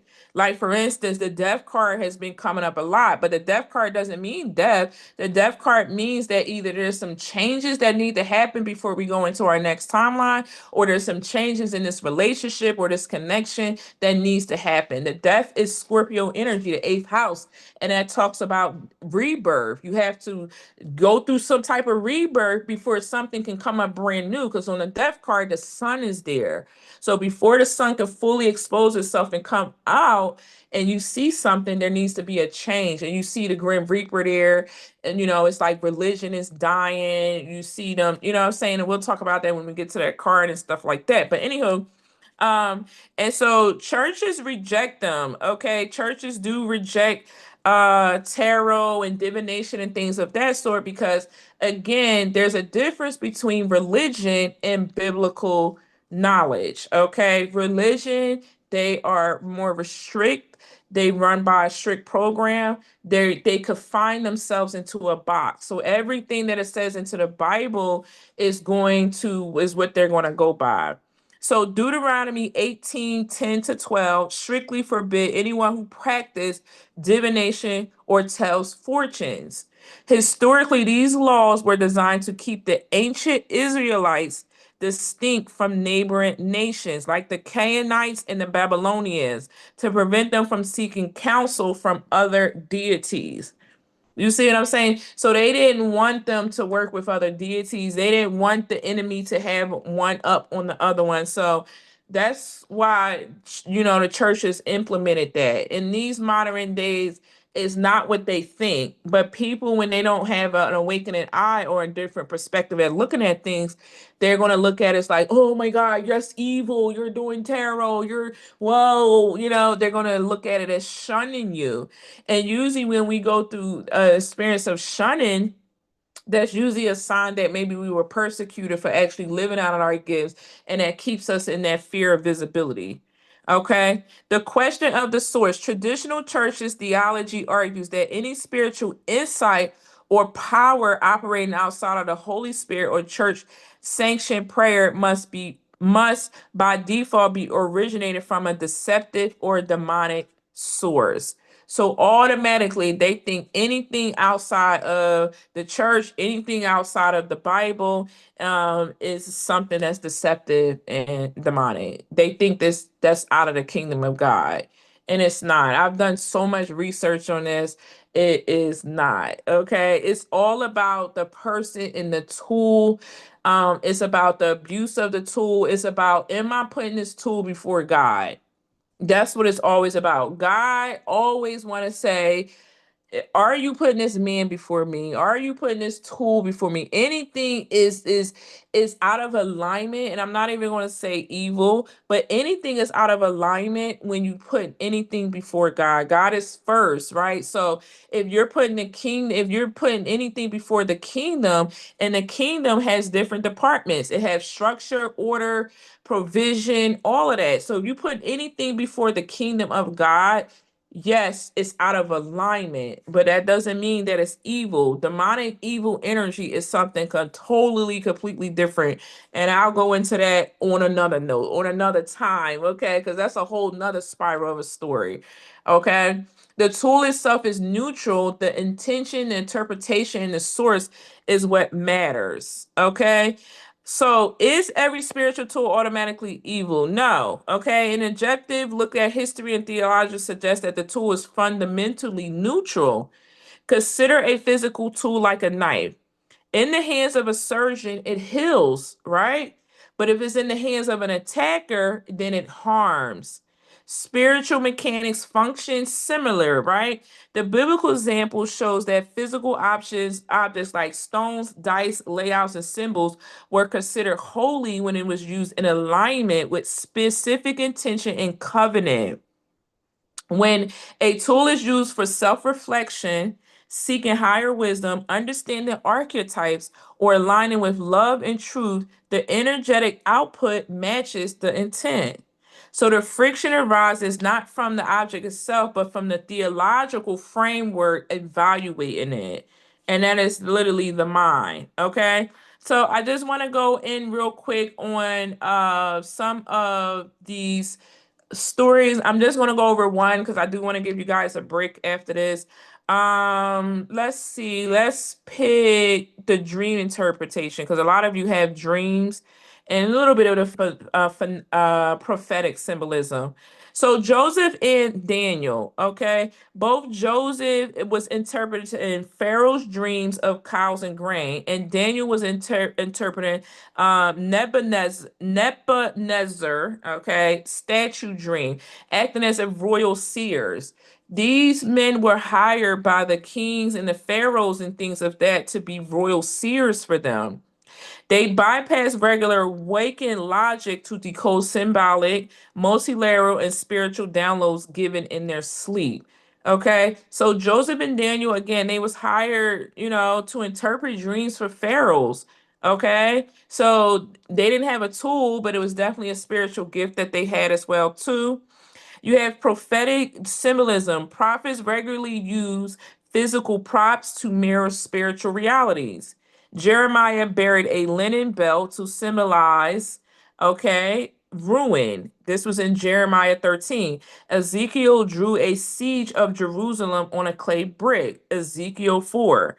Okay, Abagus bound his own hand with Paul's belt to predict captivity. Acts 21:11. Okay, so they been was using symbols and rooms and stuff like that. Um, and one more again, Urim and Thummim, Aaron and the high priest. They mentioned in Exodus 28:30, these were physical objects that kept in the breastplate of judgment worn by the high priest.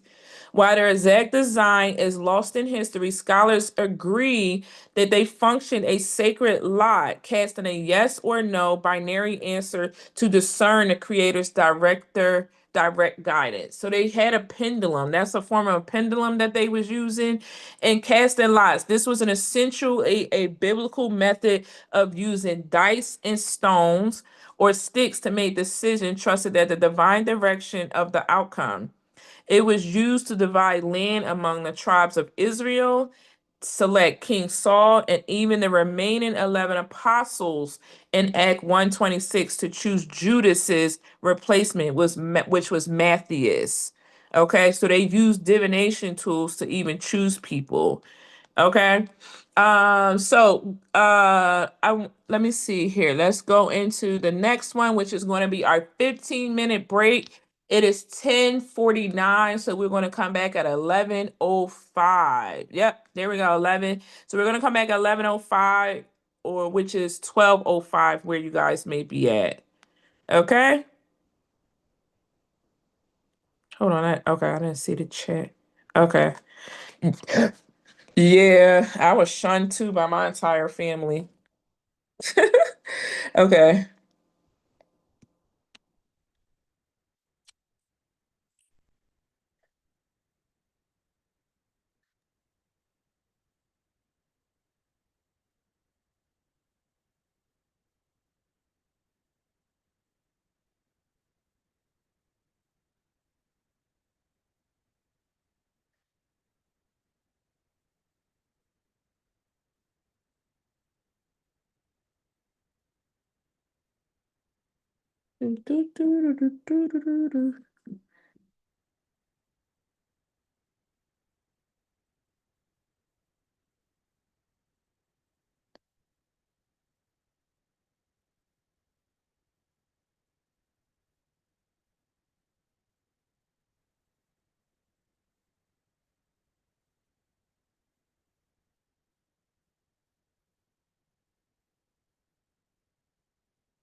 Bum, bum, bum, bum, bum, bum, bum, bum.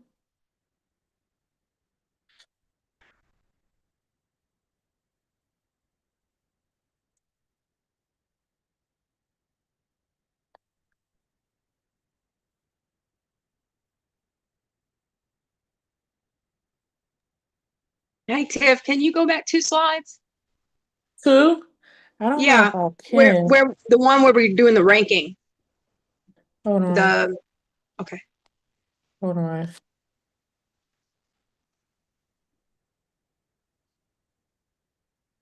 See this thing. Okay, hold on. Okay. Go back to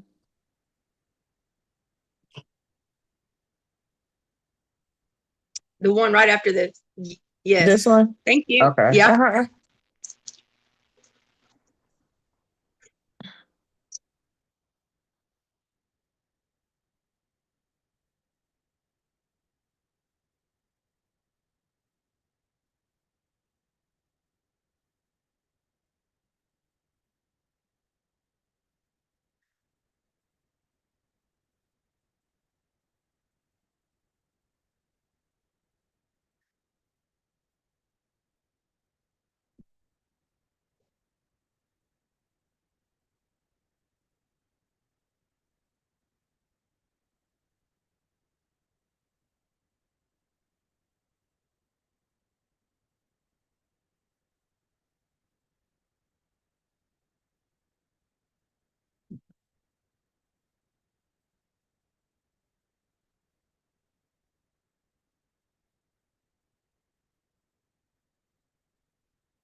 Bum, bum, bum, bum, bum, bum.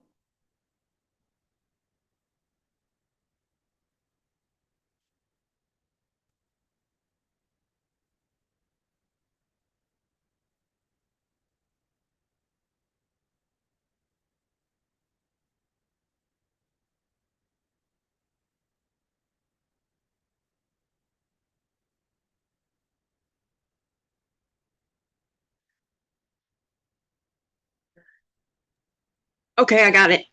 Okay.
Okay, everyone. So hopefully everybody is returned back. We're going to go ahead and get started. Let's start in here. Let me turn this down. Participant, disconnect my audio. All right, so we are going in next to the divination tools in workshop. Okay, so this is our part 2 here. We're a little bit behind. All right, so I may be talking a little bit fast. Okay, what is divination? The practice of seeking insight, reflection, guidance, patterns, and understanding through symbolic systems. So the 5 tools that we're going to be exploring today is tarot, oracle cards, pendulum, runes, and bibliomancy.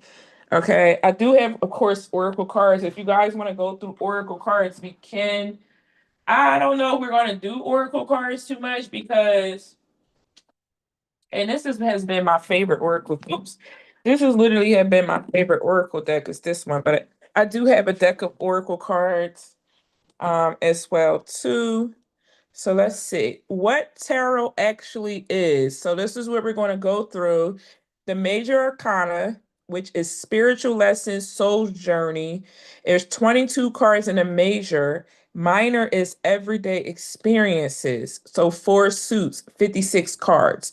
So the 4 suits in the minor arcana are going to be the wands, the cups, the sword, and the pentacles.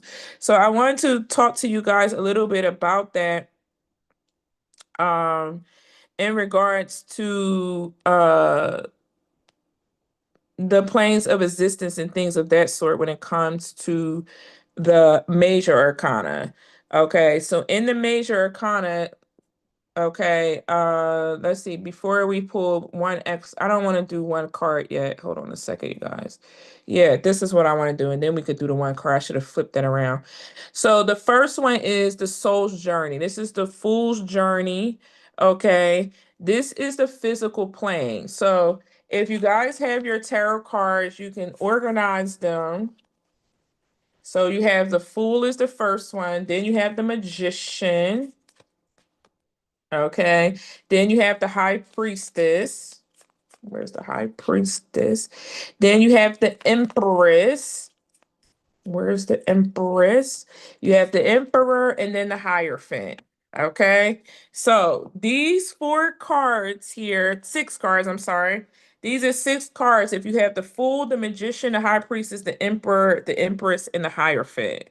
Okay. This is the foundation of human experience incarnated into the physical body, navigating earthly structures and learning the rules of the material world. Okay. The fool is the spark of the spirit entering into the physical form, absolute innocence before hidden density. Now, I'm going to give you guys a higher version and a lower version of this. Okay. On a higher version, again, the fool is someone that's ready for a new beginning. They're carefree. This is someone that's very free spirit. On a lower version, of course, they're making a foolish mistake. This could even symbolize that someone could be into, this is kind of my gay card, this and the hangman. Okay. So the fool can be that somebody's free spirit. They're very open. Okay. They are, they could be ready to settle on life's journey for whatever comes their way. Okay. The magician and the high priestess, this is the conscious mastery of the physical tools, the 4 elements, the balance by internal, physical, and instinct and memory. Okay. So the magician and the high priestess, these two carry these tools here. They carry um the physical tools, and they understand like wisdom, knowledge, all of that stuff. Okay, sorry, lost my train of thought. The magician and the high priestess. So on a magician, the magician has a affinity symbol at the top, and you can even see the affinity symbol on this card as well too.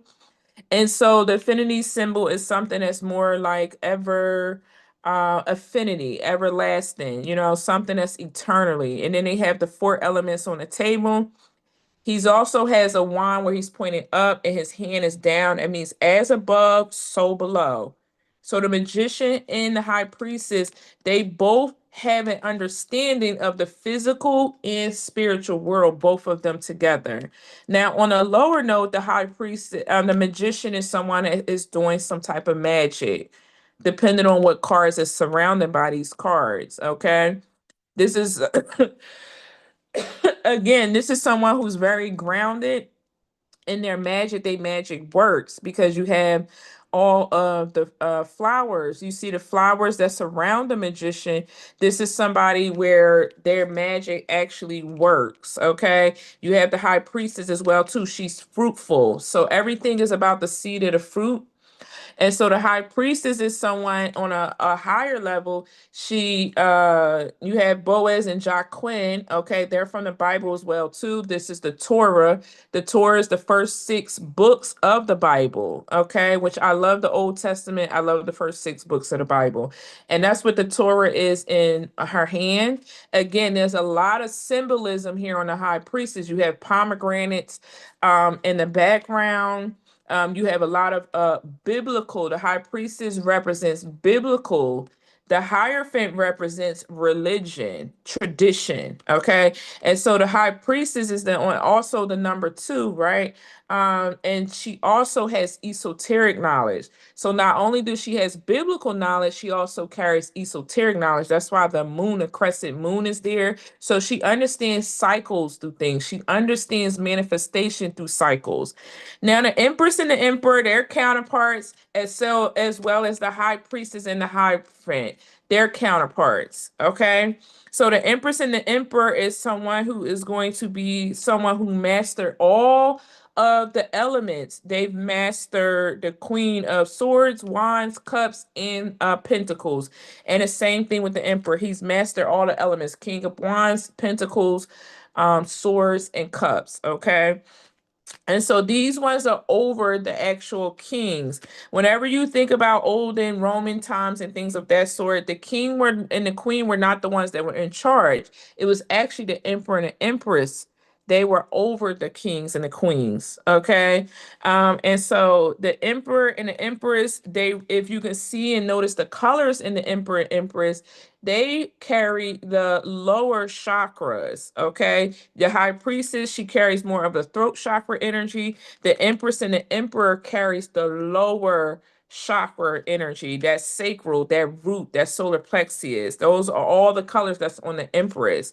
So remember, the lower chakras is what the physical world goes by. We all want stability. We all want our coins and our stability. That's the root chakra. We all want to be creative. We want to live in our creativity. We want to live in a flow. We don't want to like to feel stagnant. And we want to be in our own energy and our own power, right? And so when we do that, we live a life of flow based off of the 3 lower chakras. The upper chakras is more about the spiritual realm. Okay, that's a little bit different. Okay. And then you have the Hierophant. The Hierophant is someone who has spiritual keys. They have spiritual knowledge there as well too. And so the Hierophant has the number 5 on there. I always say 5 for the 5D, the Most High God. I will use this card as the Most High God.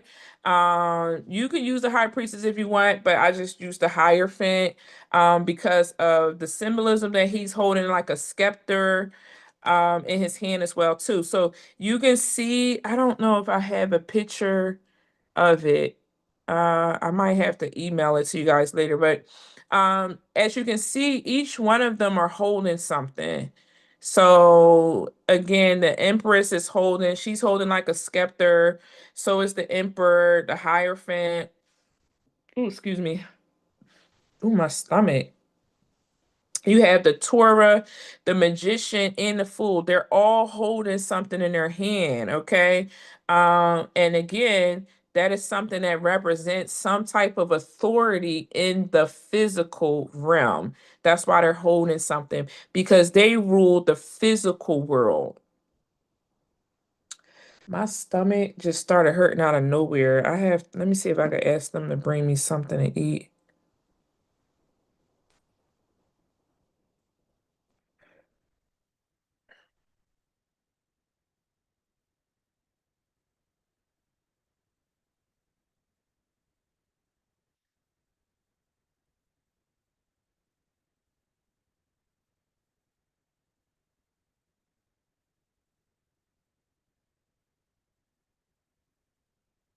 Maybe because I didn't really eat nothing last night.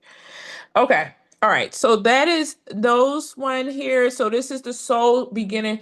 This is the soul beginning onto a new journey. Now, on a lower version, the Empress and the Emperor and the Hierophant will have to come out in reverse. Okay. The Hierophant come out reverse means that we don't have the same tradition, values and morals and beliefs. I'm not in alignment. When a Hierophant come in reverse, that could be a sign that you're not in alignment. When the Emperor and the Empress come out, they got to come out in reverse. This is someone here that is not a divine feminine. They lack feminine nurture, care. The Empress is someone who's very magnetizing. She's great at manifesting. The Emperor is someone who is abuses their power and their actual control. Okay, so that's them right there in reverse. So they ruled again, the physical plane. Now, if we go on to the next ones, these ones here, they're going to rule the emotional plane. So get out the Lovers. Oh, my stomach. Do I got anything upstairs to eat? Oh my God, that just came out of nowhere. I think drinking caffeine without putting nothing on my stomach is good a number.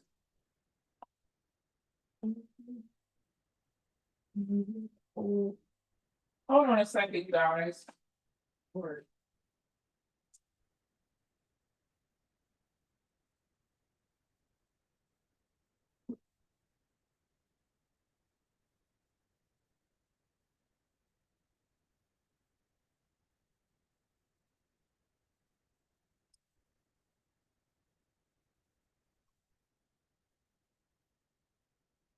I don't do that again.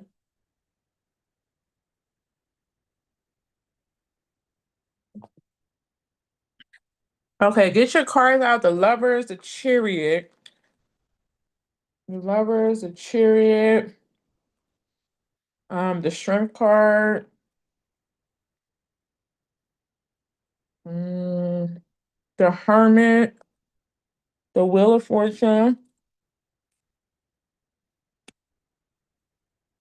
And the Justice card. Yeah, it's my stomach. I'm hungry. And I drank a little refresher on it. It hurt so bad.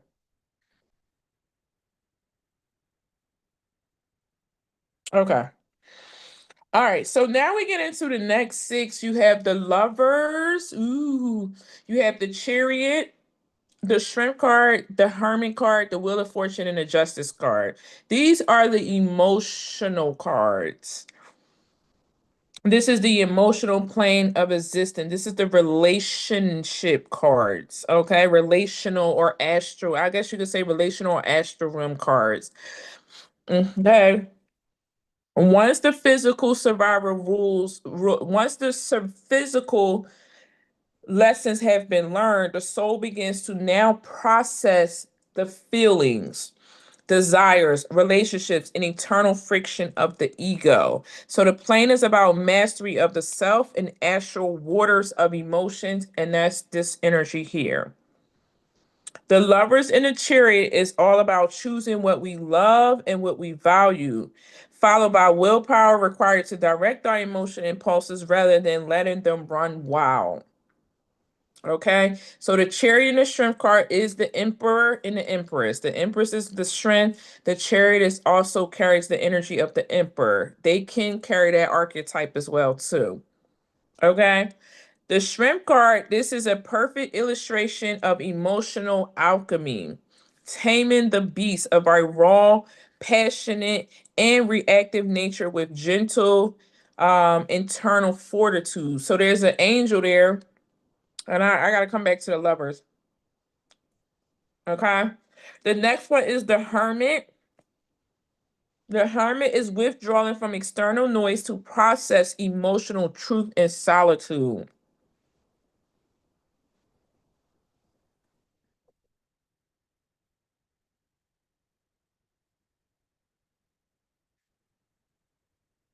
The Wheel of Fortune and Justice is riding emotional highs and lows of life's natural cycles and finding the emotional equilibrium and objective truth needed to balance our karma. Now, Let's go back. Lovers. The Lovers has a lot of biblical symbolism on there. They have a card that represents Genesis. Lovers is all about the first book of the Bible, which is Genesis, Adam and Eve's story. Okay. The angels guiding them, bringing them together. As you can see on the Lovers card, the woman has the snake and she has the apples there. It shows how she was tempted. She was focused on what the divine and the angels was trying to say to her, but then she also had a serpent. So it tells the divine feminine was always connected to the spiritual and etheric world because she got the snake. She has the angel there that she's focusing on trying to get the messages and make a choice here.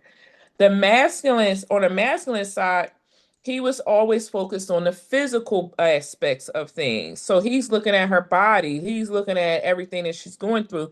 He's worried about his fire, his passion, his desires. But as you can see on his tree side, there's nothing that he's creating or growing.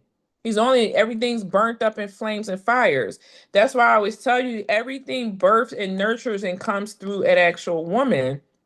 Even on the Empress card, if you look on the Empress card, she has fruit, she has trees, she has wheat. There's none of that on the Emperor. The Emperor card is rocks. Okay, so everything comes through. The Lovers is all about how in the first book of Genesis, and I always recommend everybody to start there, how everything is reproduced to the actual feminine energy. But that's why the feminine energy needs the most protection. That's when you go into the chariot, because the feminine energy, she is sustained to be the one that gets influenced by the dark spirits, the kingdom of God, things of that. She has a strong connection. And this is why if they're going to send somebody in or send an enemy in to destroy a man, they're going to send in a woman. And vice versa. If they want to destroy the woman, they're going to send in the man. You see what I'm saying? So that's just how it goes when it comes to um the back and forth when it comes to Genesis, because if she takes her eyes off the angel, then she's focused on him. So that's why you don't never want to lose your focus or take your focus off of your angels, your guides, the most high God, and when they're guiding you. Always keep your eye focused on that. And so everything else will kind of align. Then you have the chariot. The chariot is also, you have these sphinx here, they're black and white. This talks about duality between your shadow and your light side. This is someone who's very guarded. He also holds something in his hand as well, too. And he's just ready to move forward. He's very optimistic. You have stars here. This is somebody here that carries the energy like of an emperor, but the chariot is all about using your willpower, okay, choosing and make a decision to actually move it forward. You have the shrimp card. Now, the shrimp card here, again, this is a huge angel taming a beast, a lion. Okay, this is all about, and if you can see the lion is a beautiful orange color. He has his tail between the tail tucked between his leg. So this is somebody that has to understand humility, ego, surrender, things of that sort. So what better energy to come through than spirit to come through to humble somebody, right? And that's what happens when it comes to strength. Like literally Leos, and this is a Leo card. Leos really have to be humbled by spirit. It's like we're typically not gonna let nobody else humble us. I'm just sorry. It's only spirit in our experiences that really humbles Leo energy because of our pride. We rule the sun, things of that sort. Okay.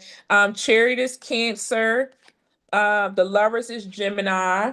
So all of the cards go by in the order of the zodiac signs in a sense. So the Hierophant is Taurus. Then it's Aries. Okay. So you got Aries, Taurus, Gemini, Cancer, Leo. The Empress is Libra and Taurus. The High Priestess is Pisces. The Magician is Gemini, Virgo. It's also Mercury energy. And the Fool is Aquarius energy. Also Uranus energy as well, too.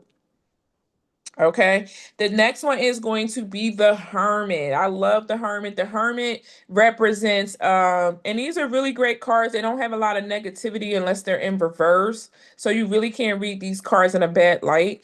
The Hermit is usually a ghost, a spirit going inward, doing shadow work. So when the Hermit comes out, depending on what's next to the Hermit, it will determine the actual message or reading. Okay, so the Hermit is someone who's a loner. Okay, the Wheel of Fortune also means, again, riding the cycles. There's a cycle, but it's also a timeline. And so either you're on a bad timeline. If it's in reverse, there's blocks, something's interfering. If it's upright, you're doing well, you're moving forward in regards to your timeline. Okay, now on the Wheel of Fortune, there's 4 different zodiac signs and elements. So you have the fixed zodiac signs. You have Aquarius, Taurus, Scorpio, and Leo. Those are all of the fixed zodiac signs. Okay. And so when you're talking about fixed zodiac sign, like I was telling y'all again with the strength card, only the Holy Spirit can really humble the Leo, right? It's the same thing with Scorpio, Taurus, and Aquarius. Those are some stubborn energies. So it fixed means it's nothing's moving. Like that's what it is. So even your timeline is set in stone, is moving forward, or your timeline is blocked, and there's some type of blockages here if it's in reverse. Okay, when that comes out.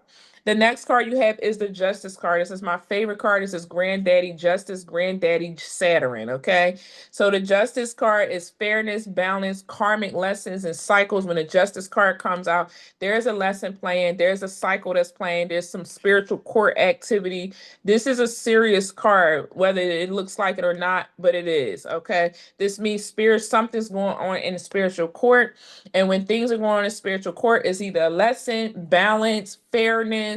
Somebody could be going through spiritual judgment court. It just depends on what's next to this. Okay. The next cards is going to be the mental plane. Okay. These are the next mental plane. You have the hangman, the death card. Okay. The temperance card, the devil card, and the lovely tower. Okay. So you have the hangman, tower. Oh, and the star card is on there. The star card is more of the spiritual room, though. All right. So we want to stop at the tower. This is going to be your mental plane. These are the cards that come out where this is like a question of your mental strength. So the hangman. Okay. The hangman, so this is a psychological dark night where fixed belief system, mental program, ego structures are through thoroughly dismantled. This plane forces a radical shift in how we think, perceive, and conceptual structure reality. So when you see the hangman and death, the temperance, the devil, and the tower, that is something that's super deep. Okay, you gotta pay attention to how your mental and subconscious programming is running with whatever supportive cards you have around. Okay, so the hangman is literally an inversion of perspective. The mind stops fighting and it surrenders, gaining an entire new way of looking at the world. The death card and the temperance card, these are psychological depths of a old identity structure, followed by mental integration and alchemy required to balance dualities within the mind. Okay, so when a death and a temperance comes out, this means, okay, there's an old identity. Remember, I was telling you guys about the death card. You have the sun coming up here. There needs to be some type of change here.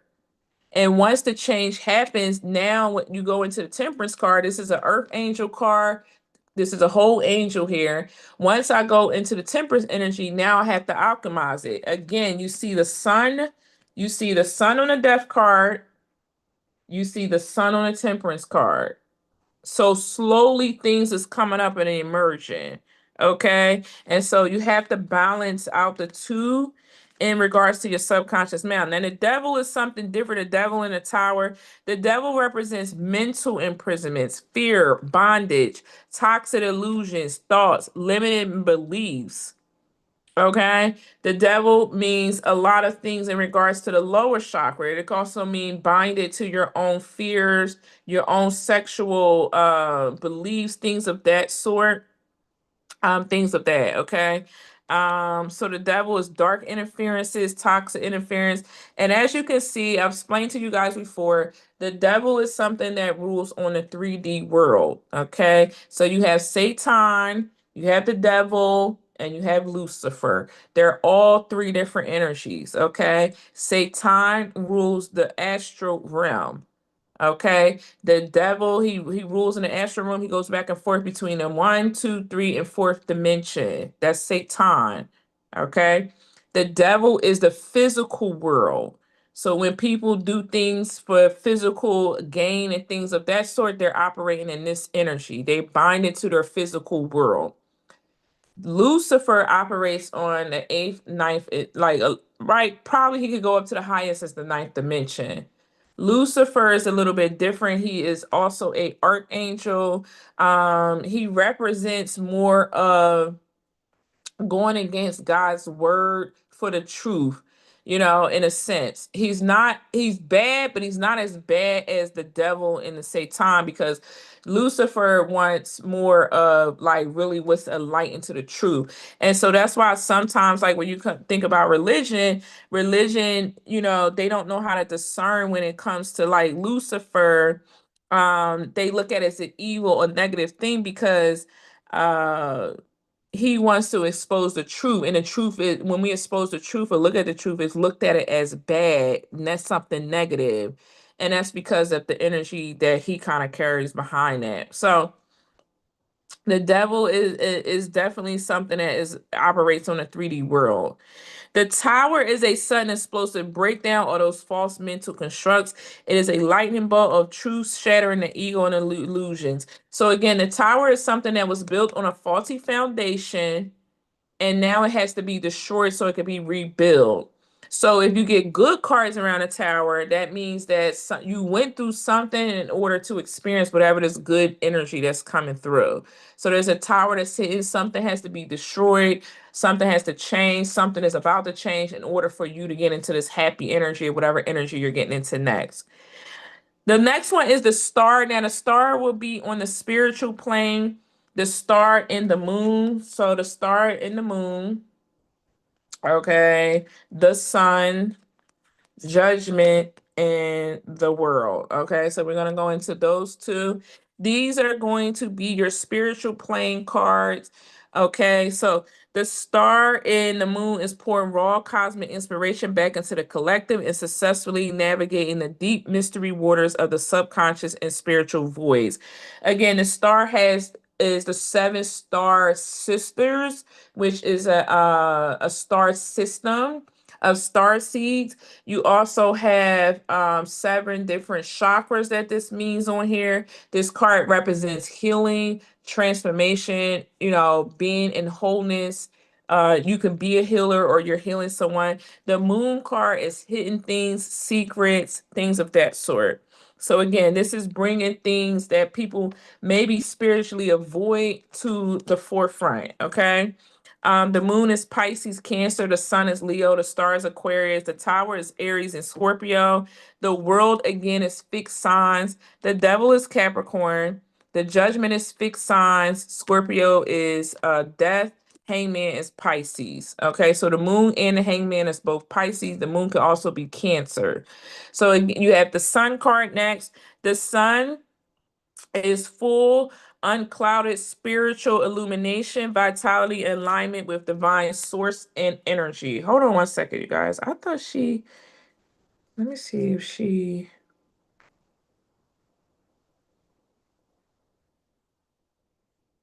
oh no, she didn't.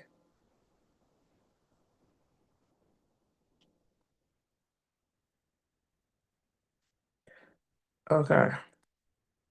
All right, so then you have the sun card. And so again, I absolutely love the sun. It represents the inner child, happiness, youthfulness. It represents that power, that solar plexus energy.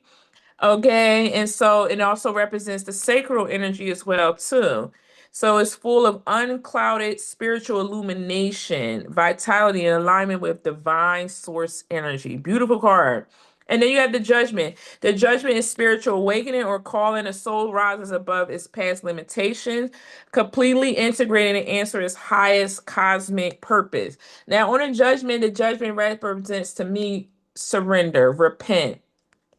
So when the Judgment comes out, that's the angels, Archangel Gabriel calling out the trumpets, honey. He holds the trumpet. So to me, this is the last final call to Paris for you to repent and get your life together. Okay. This also represents Noah's Ark. Okay, when the flood happened, and then everybody had to go through a purification process as well, too. Okay. And then the last card is the World card. Okay, so I love the World card because it also represents protection. The World is the ultimate completion of a cycle, oneness, mastery over all four planes, and successfully integrating of the soul's journey. Okay. So we're going to go into the four suites, I think, next. Yes. So I'm not going to go through all of these cards. Okay. These are the minor arcanas. Okay. If we pull it out, the main ones is important is the major arcanas. So these are the wands. The wands represent passion, creativity, and will. You have the Ace of Wands, Two of Wands, Three of Wands, Four of Wands, Five of Wands, Six of Wands, Seven of Wands, Eight, Nine, and 10 of Wands. Okay. Now, usually they all kind of like, even though they're different elements, they all kind of represent the same. Like a Two of Wands, Two of Cups, Two of Swords, Two of Pentacles is always going to be about direction and choices because that's what twos is about. One is always going to be about new beginnings. That's the Ace of Wands. The Three of Wands the threes is always going to be about work, direction, planning. Threes is about planning. Fours is about foundation and structure. Five is going to be about like change. I'm just going to say change. The six is always going to be about balance, reciprocity, equal give and take. The sevens is always going to be about investments, right? Paying attention to your inner knowing of something when it comes to the seven. The eights is all about incoming work, kind of like just equal good foundation. The Eight of Wands, Eight of Pentacles, Eight of Cups, and the Eight of Swords. It's all about the internal foundation. The nines is going to be about the near of completion, and the 10 is always completion, reaching the final hurdle of something. So the wands represent passion, creativity, will, action. This is always going to be your fire sign energy. Okay, Aries, Leo, Sag. Okay. And again, so you have all of the wands, the page of wands, knight of wands, queen of wands, king of wands.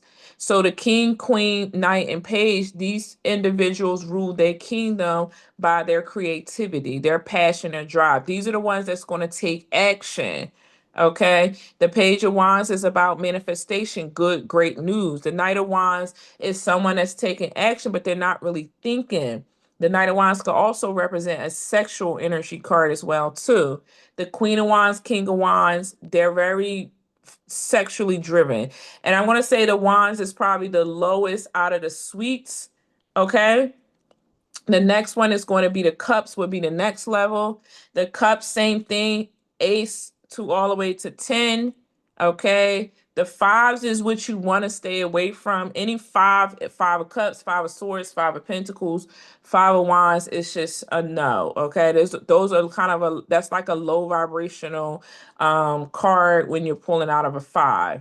Okay, so the cups represents emotions, intuition, and relationships. Okay, and so the king, queen, and the knight and the page, they all rule from an emotional standpoint. So they're going to make decisions based off their emotional logic. The wands is going to make decisions based off their creativity, passion, and willpower. Like a fire sign gotta have they gotta feel like they want to get up and take action. If they don't feel like they want to get up, like they got the willpower, they're not going to do it. Cups, the king, queen, they want to feel it off of their emotions, their intuition. They're going to move based off of the relationship that they have. A water sign is not always easy to trust people because they have to feel it. Okay. The Knight of Cups is dating. The Page of Cups is somebody loves you. They like you. They want to apologize. This is also means oil and favor from the divine when you have the Page of Cups. Okay. Next is the Swords. The Swords rule the intellect, truth, conflict. They rule the mind. I don't care what anybody say. The only good sword in the sword seat is the Ace of Swords. That's it. Okay, the Ace of Swords. Two of Swords is horrible. Three of Swords is horrible. Four of Swords is it's okay. Four of Swords can represent rest. Five of Swords is horrible. Six of Swords is horrible. Moving out of conflict into calmer waters. The Seven of Swords is cheating and lying, deception. Okay. The Eight of Swords is feeling mentally stuck. The Nine of Swords is stress. The Ten of Swords is a huge betrayal. Okay. The Page of Swords is somebody's watching you. All of the pages could represent a young person or a young energy. The Knight of Swords is a scammer, a con artist. They rushing in. Okay. And then you have the Queen and the King of Swords. They rule their kingdom and they make decisions and they move based off their intellect, their truth, and whatever they feel like they can prevent conflict. They're very sharp. They're very sharp. They're very smart. They're very clear-minded. Thank you. I was over here eating bread, honey. My stomach, I think I ate on that caffeine and I ain't eat nothing and my stomach was hurting. Dad, you could have got me two of these. I was thinking that, so like, Thank you. Mm. I'll make you some breakfast. Thank you, Julie. Mm.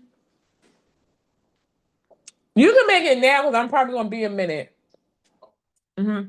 Okay. So that's that one. And then the last one, which is my favorite, is going to be the Pentacles. So again, you're going to start with the Wands, the Cups, the Swords, and then the Pentacle is the last one. Okay. So with the Pentacles, again, these are all great except for the Five of Pentacles. The Five of Pentacles is any fives is, okay. Those ones, they go through some type of conflict. The Five of Pentacles could be poverty, scarcity mindset, things of that sort. You have the Page of Pentacles, which I always use that card for divination, breadcrumbing, just not really offering much, okay? But it is a divination card, somebody that's into the occult world, okay? You also have the Knight of Pentacles is someone that's moving slow, working slow. You have the Queen and the King of Pentacles. They're going to rule their kingdom from their resources, their body, and their material life. Okay, so these are the individuals that got something to lose. And so they're going to make decisions based off of them having something to actually lose. When the Queen of Pentacles is in reverse, the King of Pentacles in reverse, they are dark. They move through the world in dark energy, shadow energy. The Queen of Pentacles in reverse could be a dark witch, dark queen, things of that sort. The Queen of Swords in reverse could be somebody that's very malicious, very gossipy.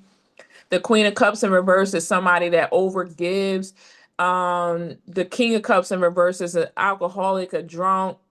The King of Swords in reverse is a narcissist. The King and Queen of Wands in reverse is somebody that is very, very promiscuous with their sexual and creative energy. Okay, so Oracle cards. Okay, so Oracle cards is a little different. Tarot is structured system. Oracle cards is intuitive messaging. So I do love Oracle cards. If you like, I don't know about tarot, that's fine. Or you could do Oracle. Oracle is going to like align with your intuitive messages. Tarot is a little bit more structured. Okay, so I want you to pull a card and I want you to interpret it freely. You want to trust? Is it saying trust, release, abundance, clarity, alignment, or new beginning? Okay, so let's pull a card. Shuffle, right? Yeah, you can shuffle first and then just If you want to comment in the chat, you can, what cards you pull, or you could come up and discuss it. If more than one came out, that's also fine as well too. So let's pull some cards. Let's see what you guys got. Make sure your energy is grounded as well too.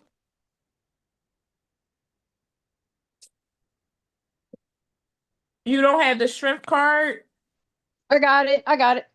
Okay, okay, I just seen it. Okay, I just seen your message.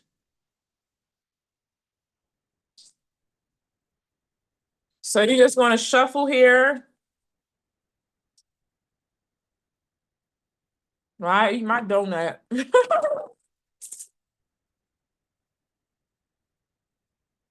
And if you have oracle cards, you could do oracle card.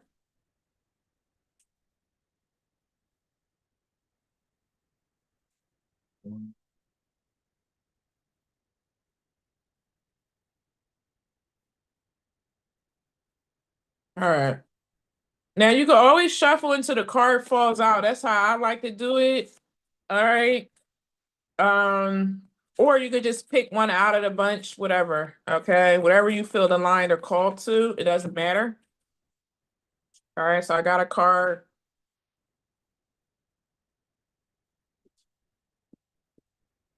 And then I'm gonna pull one card.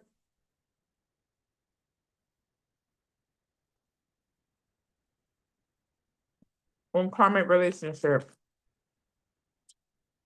Okay, Six of Cups popped out. Okay, that's nice. Okay. So we got the Queen of Cups, karmic relationship, Three of Pentacles, Four of Pentacles. Okay. Everybody else got theirs? Okay, nice.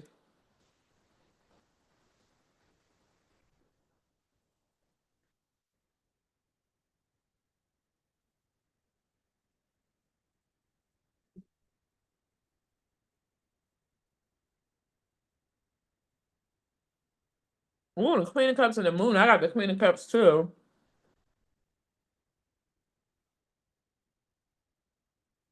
Alrighty, let's start. Okay, so the card I got, the Oracle card I got, I was karmic relationship, Orion's energy, polarity, soul's growth, and conflict. Okay, Orion energy is like war and stuff like that. And then the card I got out was the Queen of Cups. Okay. So the Queen of Cups, again, remember she rules, she's very intuitive, she's very gifted, very knowledge.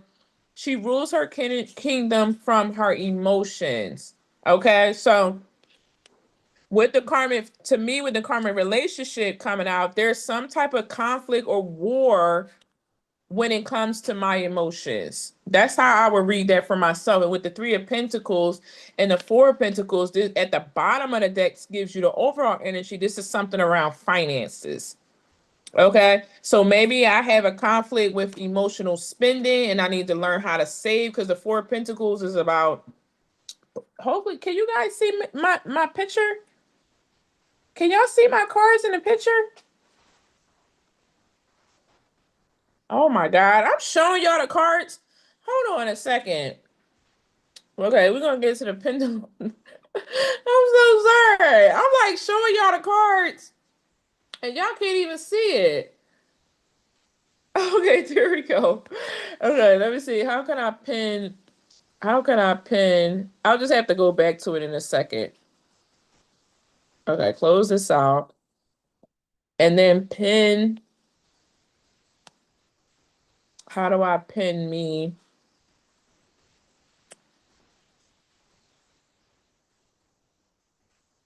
There you go, pin. There we go. All right. Oh my goodness. I'm so sorry, you guys. I'm sitting up here showing y'all. I showed y'all all the major arcanas. You can put your video on. It's up to you if you want to. But I'm so sorry, you guys. I was showing y'all the cards and okay. All right. So again, so the card that I got was the Queen of Cups. And again, the Queen of Cups is somebody that rules her kingdom through her emotions. You have all this watery energy. She rules through nurturing, loving, caring. She has a huge cup. So this is somebody that got a lot of emotions to give out, a lot of nurturing to give out. She's also someone that's very super intuitive as well too.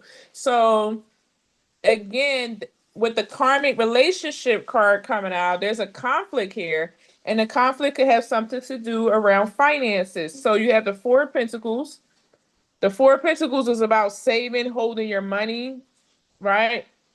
The Three of Pentacles is about putting the work in. Remember, I told you guys about the threes. It's about putting the work in to build a solid foundation, because that's what the number 4 represents.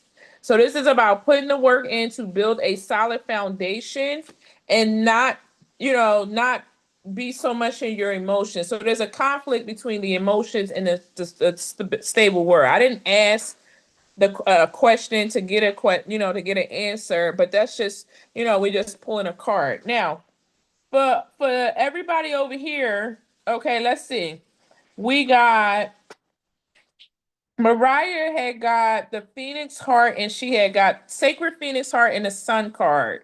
Okay, very beautiful energy. Okay, so that is your vitality. Remember, we was talking about the Sun runs the solar plexus and the heart chakra, right? So the fact that you got a heart card and you got the Sun, and you got the Sun card, which is the solar plexus and the heart, that's really good. There's something happening here in regards to your heart. You could be going through like a heart chakra awakening, right? There could be things that's being exposed. You could be doing inner child healing with the Sun card as well. Tiangela got the Six of Cups that popped out. So Tiangela, there's something going on here with the Six of Cups. And I should just pull the cards and show you guys what you got. Tiangela got the Six of Cups. That's past life energy. That's reconnecting back with something. Where's the Six of Cups?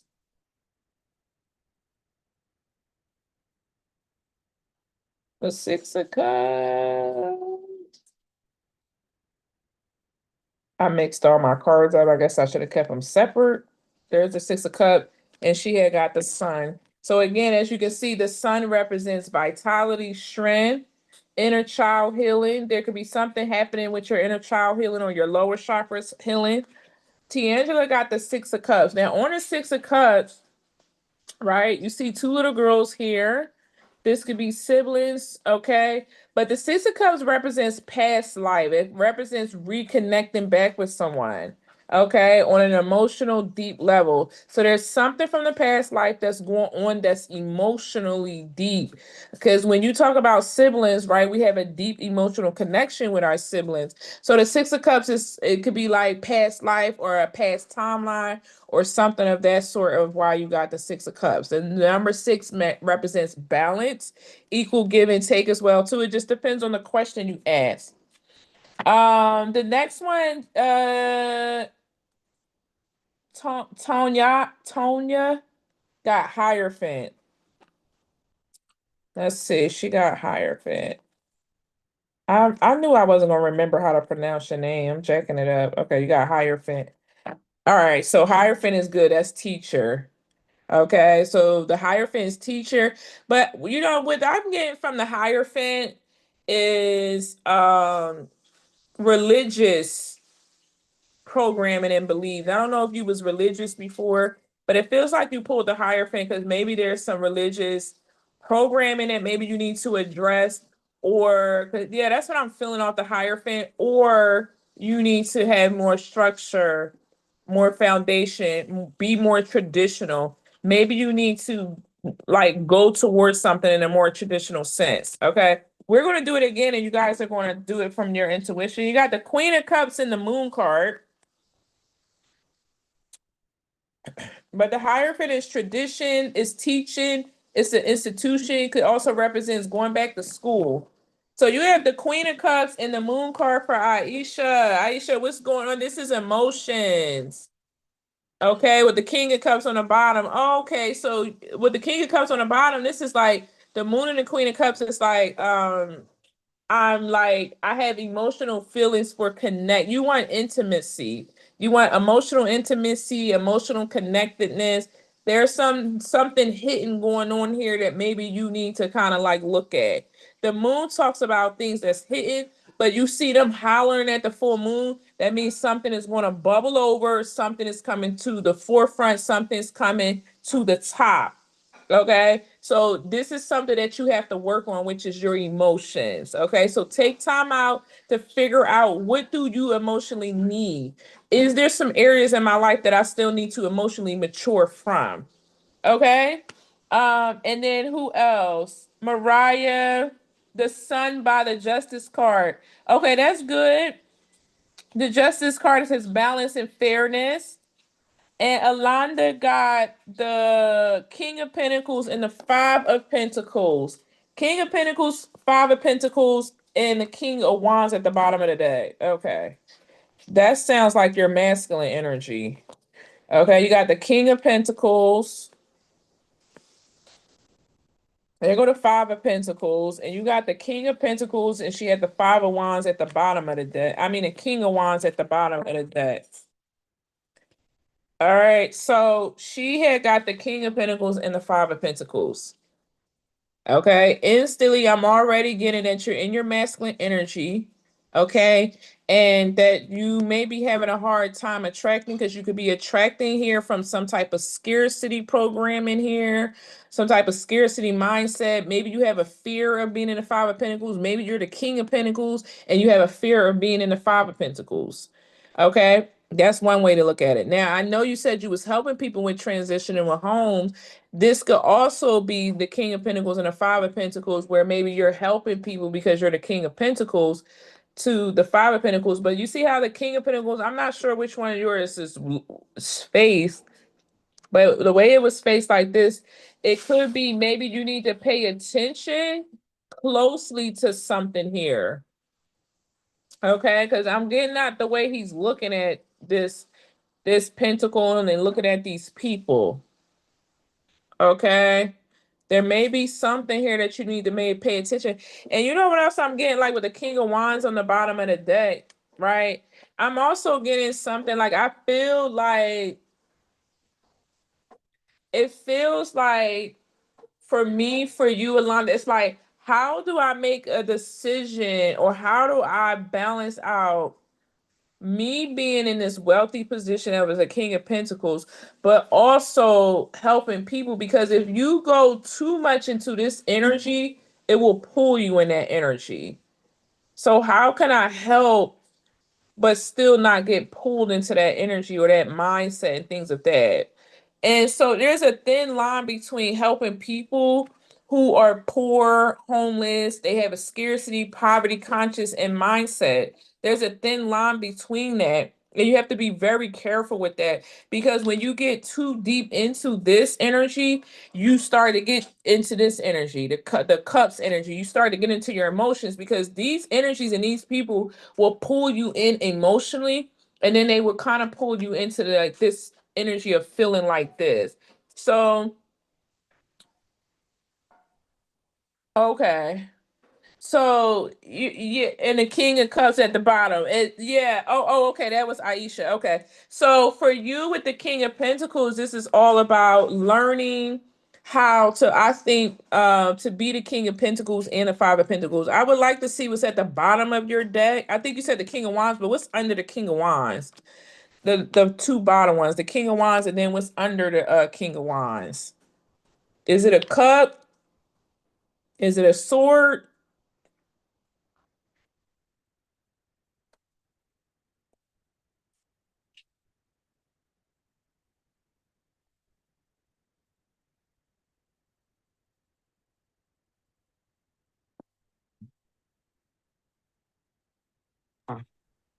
Tiff, I don't, my deck was brand new, so I was trying to like shuffle it, and those two cards popped out.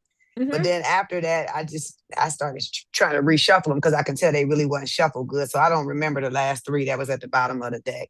Oh, okay. Okay, so can you As my deck clarify? was like really brand new, and I kind of like them popped out. But then I'm like, you know what, my deck ain't shuffled, so let me shuffle them. Okay, that's fine. Okay. That's good. Can we pull a card though for the Five of Pentacles? I want to see if a cup or a sword comes out. Okay, hold on. Okay.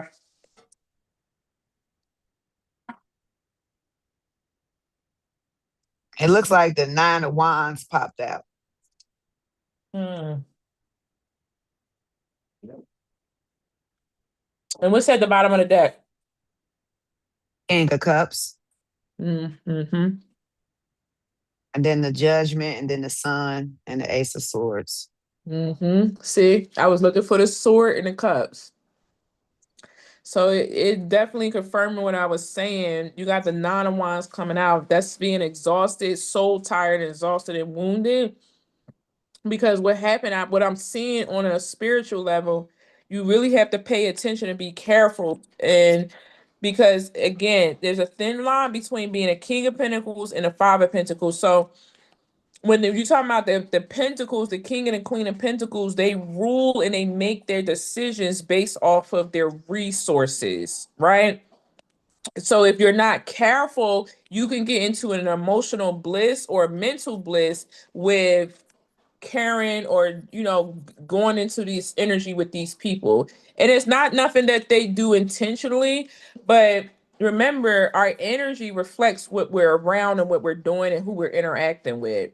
So for you, it's just making sure that you stay stable and you stay grounded and you make decisions from a mature logical space and an emotional state, and don't get swapped up in like for instance, like and I don't know, I'm just doing an example, like um let's say for instance, I want to feed the homeless, right? I want to feed the homeless people.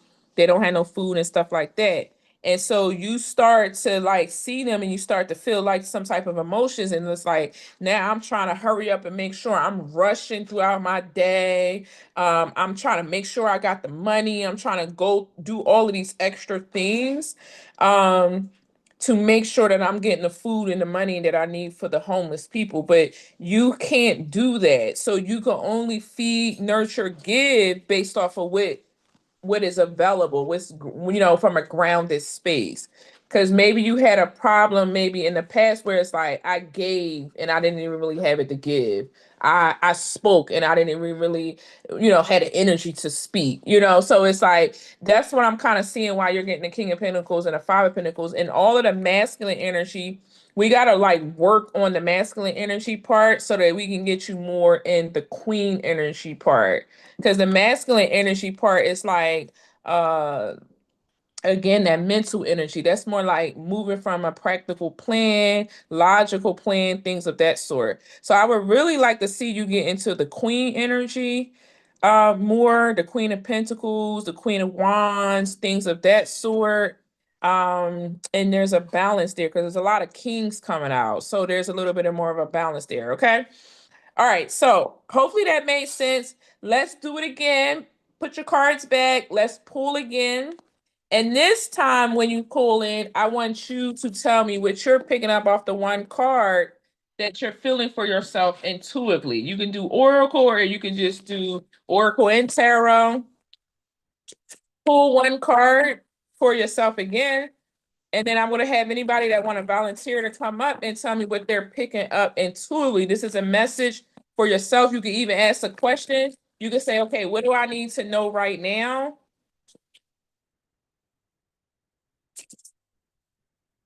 All right. So Spirit, what do I need to know right now? I just seen the Six of Cups and the Devil. That's some people that want to come back from the past.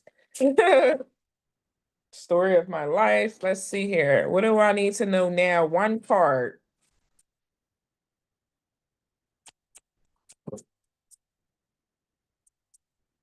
And then we're going to get into story building in a second. Okay, so I got the Ten of Swords with the Hierophant at the bottom of the deck, Page of Swords, Two of Swords, Seven of Swords. Okay, so I already know what that's about.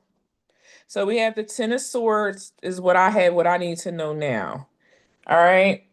Anybody want to come up and share? So the Ten of Swords and the Hierophant with the Page of Swords, right? These was at the bottom of the deck. So the overall energy is pay attention here. You got the Ten of Swords. It's like pay attention because again, you got the Two of Swords, Seven of Swords. Not everybody you can trust.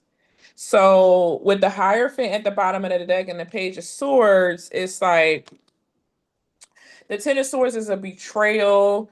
It could be a curse. It could be somebody hexing, things of that sort. So what I need to pay attention to is betrayals, loss. And at the bottom of the deck, you got the Hierophant, the Page of Swords. The Page of Swords is somebody that's looking out, they're watching. This could also be like a stalker. This could be maybe a Taurus or another air sign. And I was, my last person that I dealt with was the air sign, and then I have a Seven of Swords, Aquarius. Okay, so it's like pay attention to portrayals and loss. That cycle could be closing out because the Ten of Swords is also an ending. Okay, so anybody want to volunteer to come up? I want you guys to feel into the card intuitively. Okay, that is just the physical meaning. But now I want you to use your intuition. Tell me what your stomach is feeling. What is your heart feeling? What is your mind feeling in regards to the card that you pull? How is this connecting to your intuition, to your gifts? So tap into your clairs and say, okay, I got the Ten of Swords. Angela says she got the Ten of Cups. Okay. How does that feel when you tap into that? I'm going to give you 1 to 2 minutes to do that. Okay. Okay, yeah, okay, Mariah. So you have yours on there. I want you to look at the card and tell me how it feels.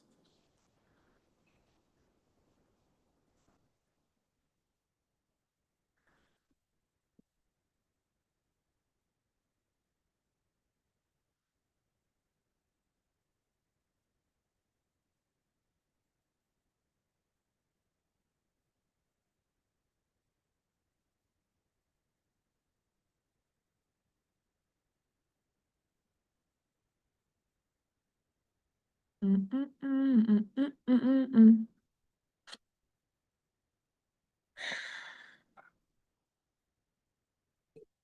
Okay. All right. So anybody want to come up and share? If I get a volunteer for somebody to come up and share what they feel off their card. How do you feel? Tiffany, Mm-hmm. this is Tangela. I Uh-huh. pulled the Ten of Cups, and I mean, I feel at peace with the card in my spirit. I feel it says it's happiness, family, happy families, reunions, things of that sort. I mean, Okay. I feel good. Okay. I don't really Mm. like know how to really interpret the readings from an intuitive stance, and that's my purpose for being here. I don't know if I'm trying too hard or what.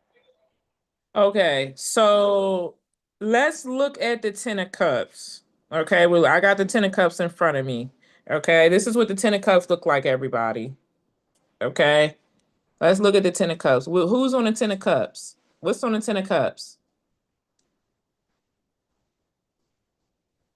A family, Family, children, and family, that's children, yeah. yeah, and that's what that represents. So as soon as you see family and children, right? Because the Ten of Cups can also mean an illusion around a family situation as well, too. So again, when you feel happiness, you feel whole, like within yourself, like the Ten of Cups. That's great. That's a great energy to be in, right? But Mhm. what is it telling you more on an intuitive, deeper level in regards to your womb, your stomach? I want you to kind of get deeper into your womb, your stomach, your heart space. Like, are you truly happy around your family or what your family is trying to show you? What about your morals and values when it comes to your emotions, things of that sort? Does that really feel clear? If that feels clear and you feel good, then we can settle with the Ten of Cups. But if it doesn't, then we need to clarify the Ten of Cups because the Ten of Cups is a minor arcana. It's not a major arcana. So it's something that's minor that's going on, but maybe we need a supporting card to actually go with it. So again, let's go in a little bit deeper. Let's, if you can tell me again, what are you feeling from the Ten of Cups when you look at it? Well, since you said that, I kind of see things from a different perspective because I do go through things with my parents and my siblings within the Mm-hmm. family. So it's some type of emotions that I'm dealing with that this card is telling me. Exactly. So I get then, it. Okay. yes. So now let's clarify the Ten of Cups and let's go deeper and see where that's coming from. Because the Ten of Cups is a great card, but the Ten of Cups could be tricky because the Ten of Cups is also illusion. Like, who really has life is life, right? It is like, oh, we're all just sunshines and rainbows, and it's just this full of Ten of Cups. This can be achieved and this can happen, right? But we have to also be realistic in the physical world as well, too. So, sometimes this can look like an illusion. Sometimes. Okay, so let's clarify the Ten of Cups.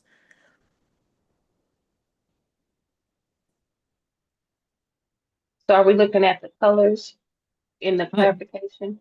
Mm-hmm. You always want to look at the colors, the symbols, everything on the card. Okay. So then the light blue in the background is focusing on my throat chakra. Mm-hmm.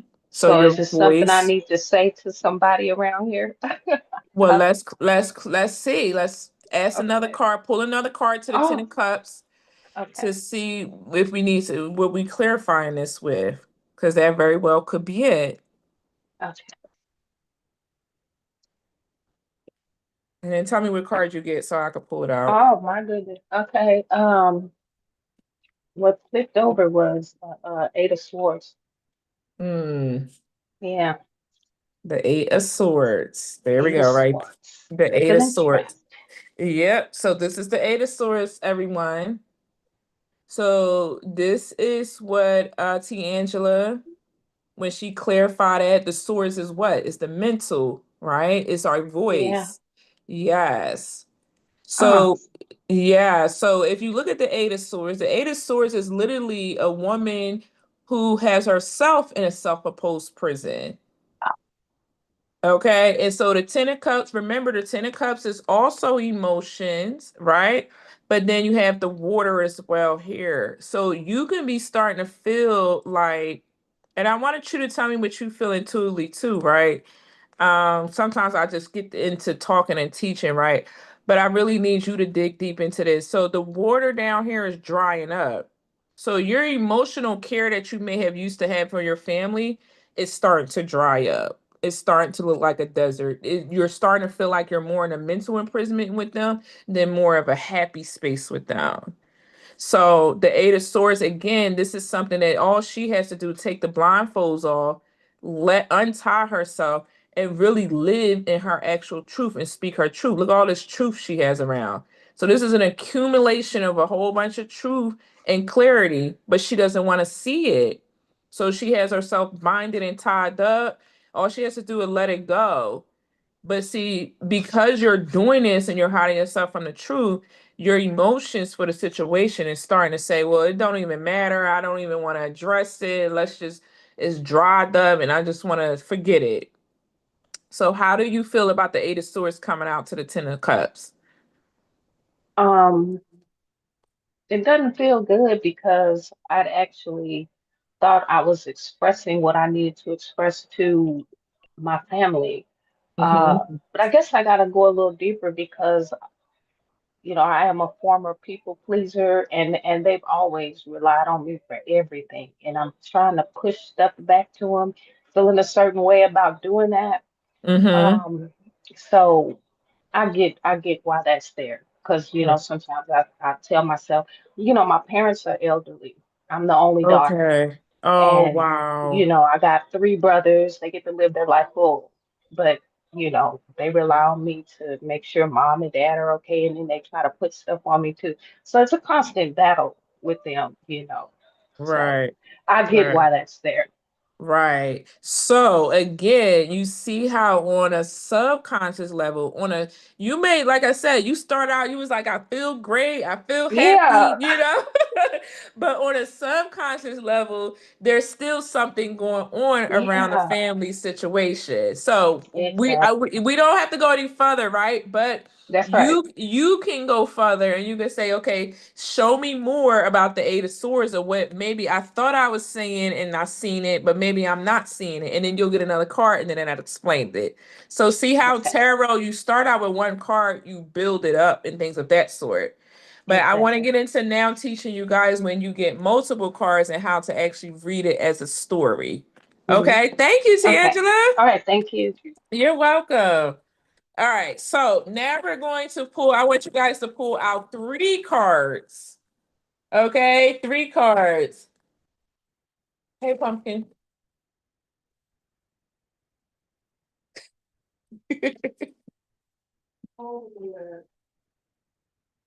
What, Pumpkin? I call everybody Pumpkin.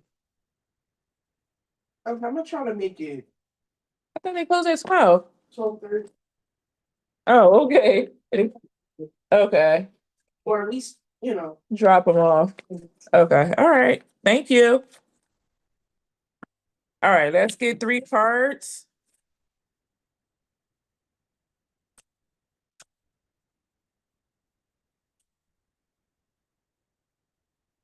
So first,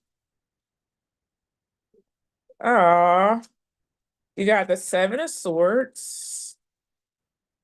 We have the 9 of Cups.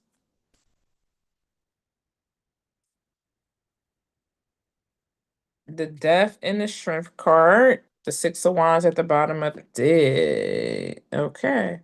6 of Wands, Page of Pentacles. Okay. All right.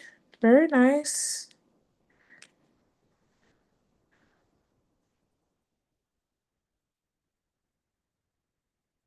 All right. Everybody ready? All right. So for what I have the 7 of Swords, the 9 of Cups. Okay. The Death card. I really only wanted to do 3. All right, but the card came out right there too.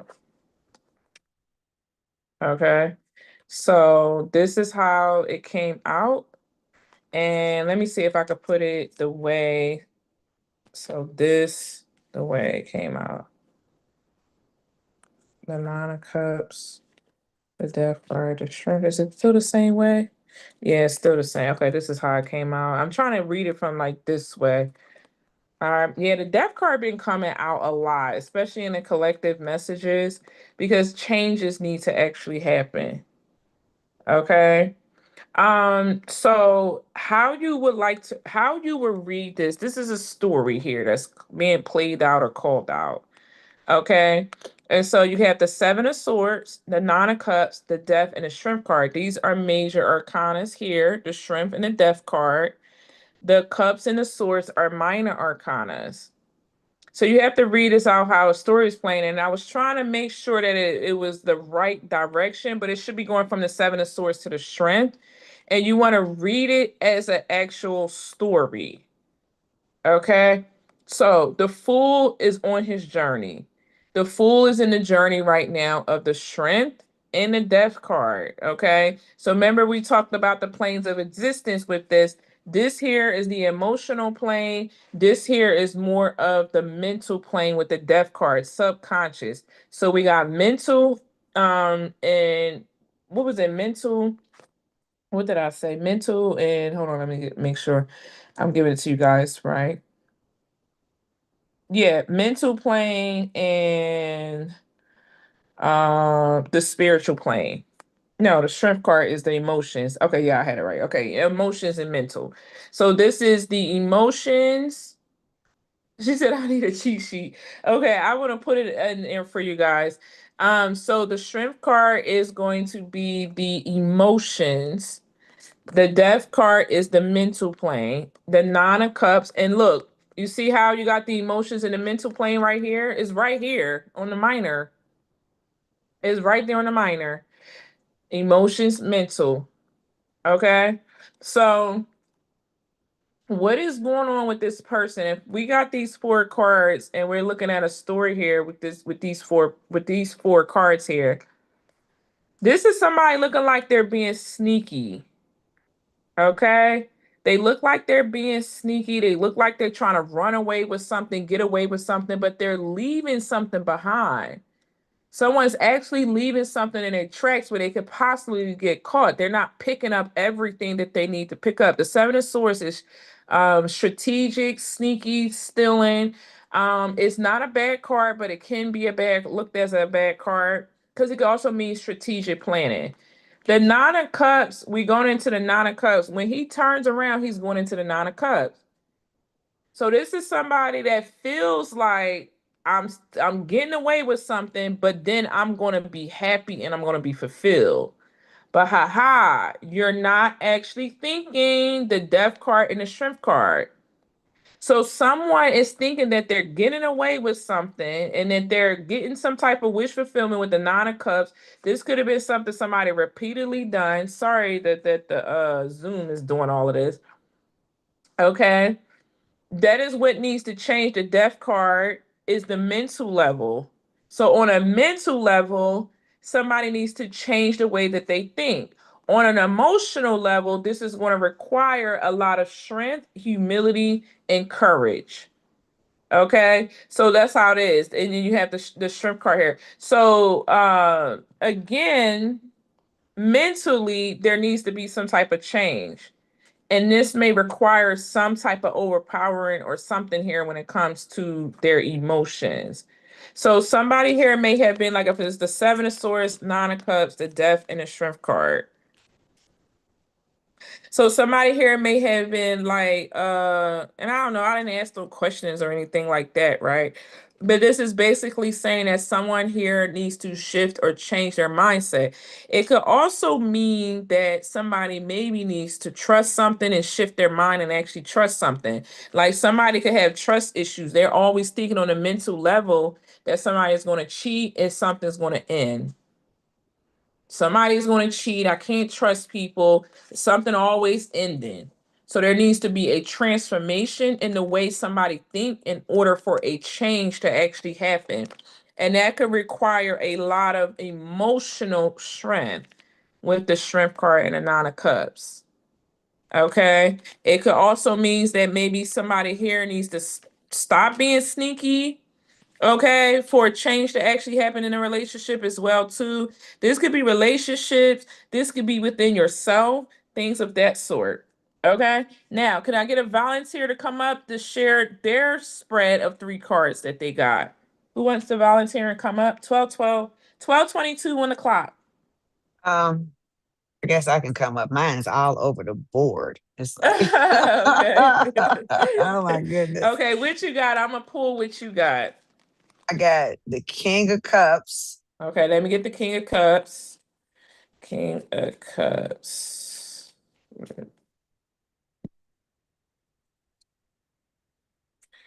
King of Cups. Where are you? There we go. Okay, got it. The Strength.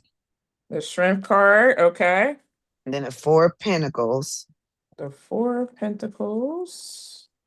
And then on the bottom of the deck, I had the Knight of Swords upside down.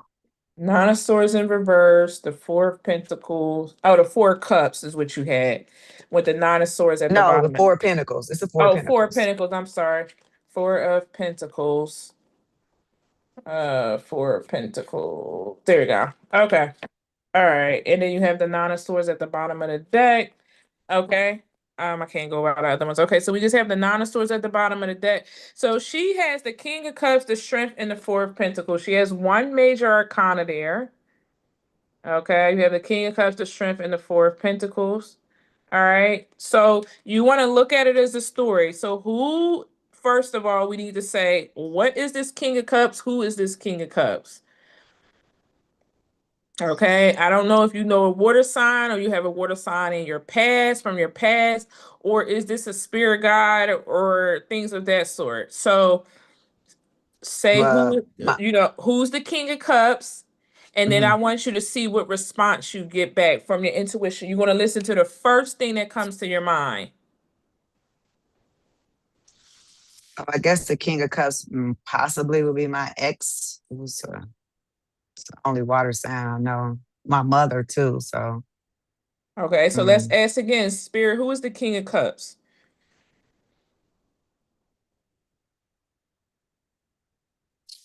it would be my ex. Okay, I got the same thing. I got the same response too. And then so you have the King of Cups, you have your ex that's in your energy, you have the Strength card. You did too, yep. And you have the Strength card, and then you have the Four of Pentacles. Okay, and you have the Nine of Swords in reverse. So, what are intuitively the story? If you look No, at the this, King of Swords. The King of Swords in reverse. oh, the King of Swords is in reverse, not the Nine of Swords. Okay, all right, that's a different card. Hold on one second. Well, somebody was a narcissist. Mm-hmm. Okay. All right. Let's see. The King of Swords. King of Swords, where are you? King of Swords is a narcissist in reverse. All right. So there's the King of Swords in reverse, everyone. Okay. Upright, he's a great guy when he's upright. He could also be Archangel Michael as well, too. But in reverse, he's not good at all. Okay. This is somebody that's a liar. They're never truthful. They twist up words and all of that good stuff. Okay. So you have the King of Cups, the Strength, and the Four of Pentacles. So tell me, what is it that you are intuitively picking up? Okay. And then I'm gonna try to get you to kind of pull the energy from this yourself. And then I'll tell you what's being seen here. Okay. To move on. I need to, I guess somehow it must still be in my energy field and I need to move on. That's what I'm getting. Okay, but do you feel like you've moved on? I feel like I've moved on, but apparently I haven't because he still comes in my dreams and I don't understand why. Okay.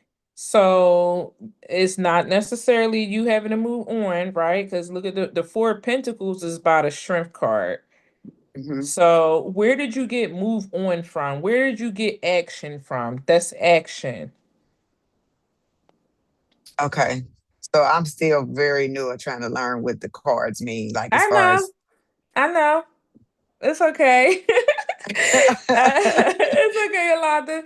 I just want you to, I I'm just just want to know wondering where like you why get is the, he still I don't understand why why but he's still in see, my energy field.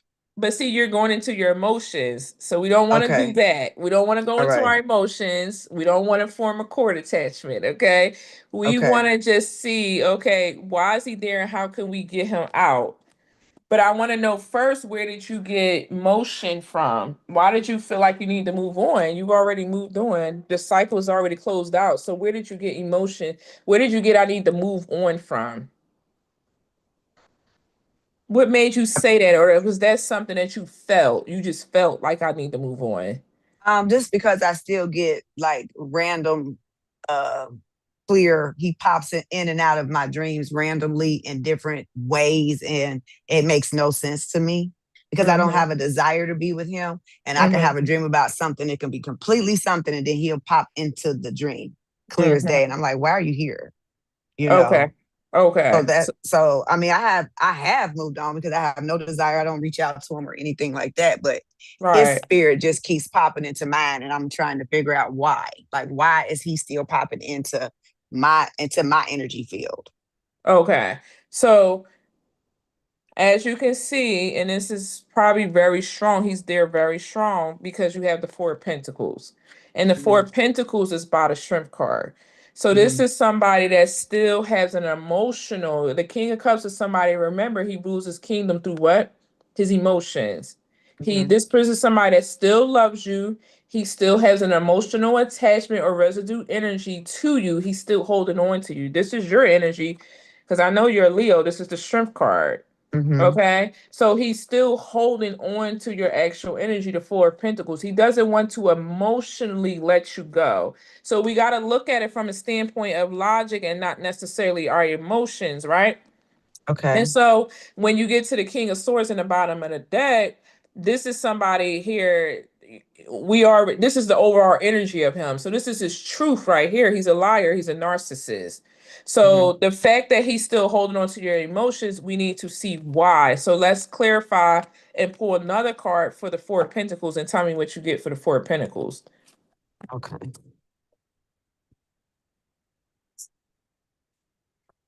The King of Swords was at the bottom of the deck. The Empress popped out. The We Empress pull is another one. Nope. We're gonna Okay. stop right there. The Empress. Let me get the Empress out. There she is. Okay, so all right. So the Empress came out. Okay, and then what's at the bottom of the deck? Now. The two of, I believe these are wands. Two of wands. Okay, very nice. It's a two. So okay, so this is what this is about, and this is why he's still in your energy, because there's something within yourself that you still haven't seen, that you're the Empress. That's why he's still holding on to your energy. That's why it's almost like either when you was dealing with him and maybe you had to process after dealing with him your value and your worth with him. You're the Empress. So he's still holding on to you. So you see how people can see who we are, but we don't see who we don't see who we are. And see how you have the Two of Wands at the bottom of the deck?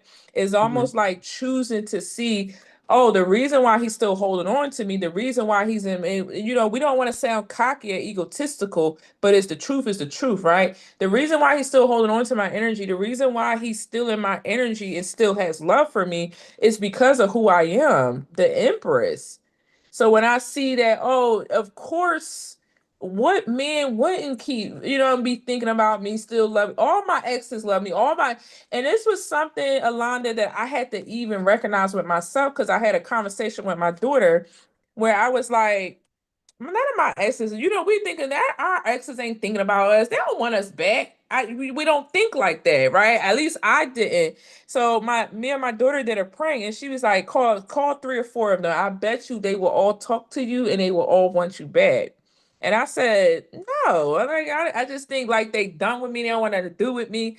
I called all of them. They all responded, y'all. They all was like, one of them I had to block, so it was like the prank and the test went a little too far. But I was like, dang, I didn't even really know my worth and my value, but they seen it. And so sometimes I think like for you, it releasing is recognizing that of course they're going to hold on to your energy, and it's because of who you are. Do you see yourself as this Empress? Do you still see yourself as imperfect, and maybe there's still things that I need to work on? I see myself flawed. I see myself like this, and maybe I need to see myself in a different perspective or a different light. So that's what I'm kind of getting from this. Is just like he's holding on to you because he recognizes, he sees something in you that maybe you didn't actually see in yourself. And again, Well, you can keep let me going say, on with that. well, let me say that I'm not gonna say I don't see that for myself. I guess how do I want to say it? Because I watch very carefully my words, but I don't want him to be around. If it sounds better, like I want him to leave me alone. I know he still wants me, and I know Right. he's still lingering, but I don't want that. So when I see that, it's like, why are you here? So Right. maybe me saying, why are you here, is not like I know why you here. I know why you here, but I don't want you here. Maybe Mm, that's kind of where I think I'm at mentally with it. Um, and with him, yeah, the big narcissist. But I right. definitely will say that I do know my worth. I've always known my worth with any of my exes. But when Mm-hmm. I move on, I don't backtrack. Mm, So when they still try to linger in my field, I mean, I still a, a few of my exes that pop in my mind out of the blue. Like if I'm dreaming, they just come in there and just kind of like be by me, and I don't want them there. It's like an interference. Right, right. So have you honored maybe honoring the experience that you've actually shared with them instead of because Mm. it feels like there's like I tried to do cord resistance. cutting, so I, No, but I don't feel like it's a core cutting. It feels like it's more of like resistance. Like it feels like I don't want y'all here because of why. Right? Because all my exes, they all come, they pop in and out of my energy. I'll be feeling it and I'll be knowing it and stuff like that. But I always, what I do is say, okay, I feel you. You came up in my dream. I honor experience that we had, but it's time for me to, for you to let go. I talk to them as if I'm talking to their higher self because they that's don't. probably what I need to do then. Yeah, they don't know what they're doing. Their heart is still there. They may be grieving over you. And so their higher self recognize more because that's the connection that y'all had was on the higher level, right? So Mhm. sometimes they come in my dream. I just visualize them and I say, I return you back with love and light. I honor the experience and what we had. But it's time for you to leave. It's time for you to go. And so just talking to them in that peaceful manner and versus saying, why are you in my energy? Get out of my energy. Like, why are you still here and stuff like that? So it's like maybe just working on that's why I said seeing who you are, the Empress. I want you to clarify the Empress because I feel like there's more deeper layers to this Okay. in regards to who you are that you may not be recognizing and seeing. So let's get one more card on the Empress. All right. Hold on. Well, this is odd. The Three of Swords popped out, just popped straight out.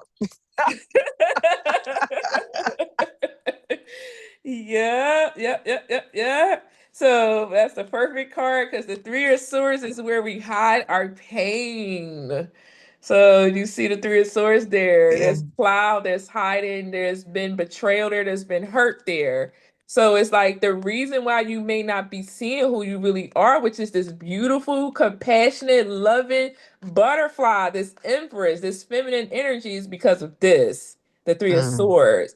So it's like you was a narcissist. You did say hurtful things to me. You really penetrated my heart. I really trusted you with the sword energy, but you caused my heart to be clouded to where I can't even recognize and see myself on a loving level. So it's hard for me to even release you with love. It's like get out of my mm, energy. So okay. that's where it's like I want you to go a little bit more deeper into this energy and not deeper into this energy. We're not operating from pain. We're not operating from trauma. We're not operating from the heartbreak. We're going to operate now from the Empress energy. I understand why you're here. I almost cry right now because I feel like you're releasing something emotionally. But it's like I see now like who I am. And so I could let you go. I could love you, nurture you, love you from a distance, understand why you want to be around me, but you don't get access to me anymore because of this was what you caused and you had your chance. But I'm going to release you in this Empress energy, which is in love, futility. I'm going to alchemize the pain that you caused me and I'm going to birth something from it new because that's what the Empress does. She alchemized the energy. Remember, she's all the queens in one. So you've Mhm. mastered a lot in your life where you're literally all of the queens in one, but we can't move like this. We can't treat their energy like this because when we treat their energy like this is still there, if that Mm, makes sense. Okay? yeah. I thank you. You're welcome. Okay. All right. Did anybody else want to come up? I could do one more person that want to I do their want to three do be- mine. before we move on. Okay. Who? OMG, me too. Okay. Who's I that? have the this is Tanaya. Oh, Sanaya. Okay. Okay. I have Whew. the Ace of Wands, the Uh, Star, and the Devil. okay. Hold on. Let me do yours. Okay. So you have the Ace of Wands, Mm-hmm. The the Star Ace of Wands, the Star. and the Nope. Devil.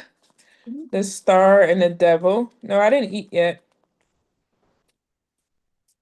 The Star and the Devil. Okay. The Star and the Devil.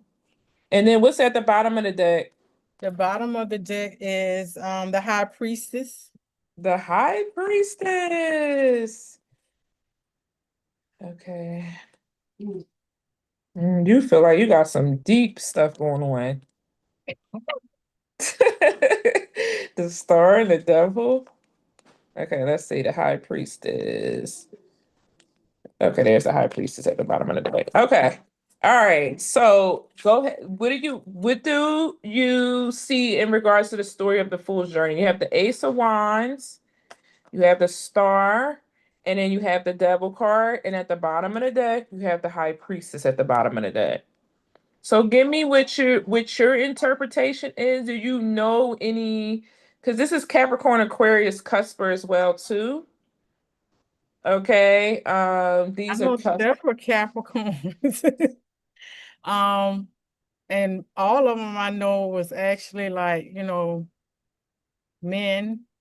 My Mhm. ex was a Capricorn, and that didn't end well. It was like a whole lot of deception. We was together 4.5 years, and it was a lot of deception. He had an actual child, and this child was like a teenager. And Okay. it came out pretty much after I ended it with him. So when I brought it to his attention, he was like, "Well, oh, that was so many years ago, but it was while we were together." Right, right, right. So And I know what is your interpretation from the Ace of Wands? The Ace of Wands came out first, the star, but then you have the devil here. So there was obviously some hurt here, but that's not what I'm getting on the cards.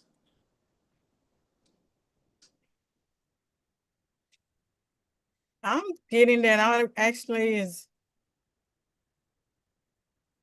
moving past it.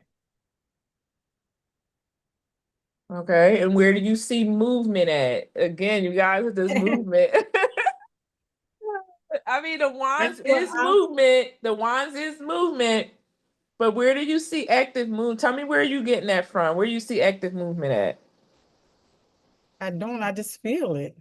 You just feel it. Okay. All right. So that's you connecting your intuition to the cards. Okay. So what I see, if we're looking at this at a story, so the Ace of Wands is a brand new beginning, right? This is the universe handing you a brand new beginning. This is something in regards to business. This is business. Okay. So we're going to look at this one as straight business. The Okay. star card is a healer. Remember, you said you was a healer, right? Right? I'm a Yep. healer. I create healing products. I have my business, Business. all Yeah. of that good stuff. But now the devil is here. So now we're talking about attachments to fears and things of that sort. And then you got the high priestess at the bottom of the deck. So it doesn't really feel like this is about a Capricorn person. I'm not getting a Capricorn person. I just asked you if you knew those zodiac signs to see if maybe if that could like relate to this what this is coming out, but it's not. And the reason why it's not is because with the Ace of Wands and the Star, this is about you starting your business of healing. You could even be a star seed, right? But what the fear is in the high priestess at the bottom of the deck, you have a fear of your own power, your own wisdom, your own knowledge, your own gifts. And so we need to clarify what the devil, what the actual fear is, the high priestess energy. So for you, it's like you can literally fear really tapping into who you really truly are with the high priestess energy. So let's clarify what the devil is. So you want me to pull another card? Yeah, I need you to ask can you clarify what the fear is, what the devil is? Here, could you clarify what the fear is with the devil? Could you clarify my fear with the devil card, please?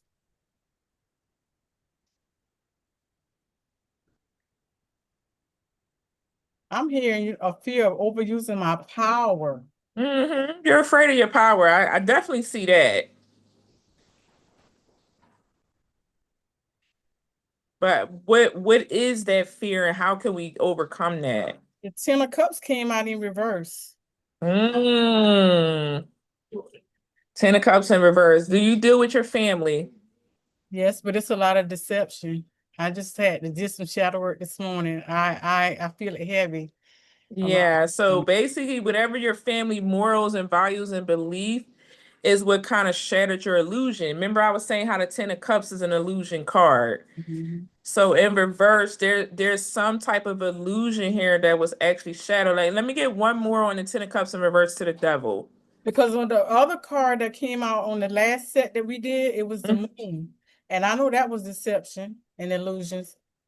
Right. It's not deception, but it's secrets and things that are hidden. Hidden, yeah. Yeah. So again, let's do the Ten of Cups and the Ten of Cups and the Devil again. We got the Ten of Cups in reverse, and then let's do one more card on the Devil and the Ten of Cups in reverse.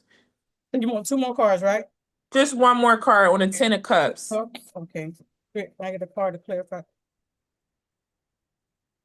The Lovers came out in reverse.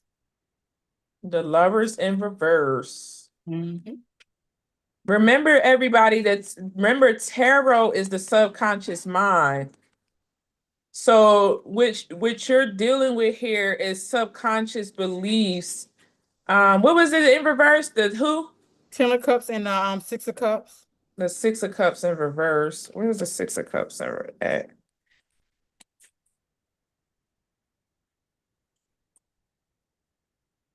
Six of Cups in reverse.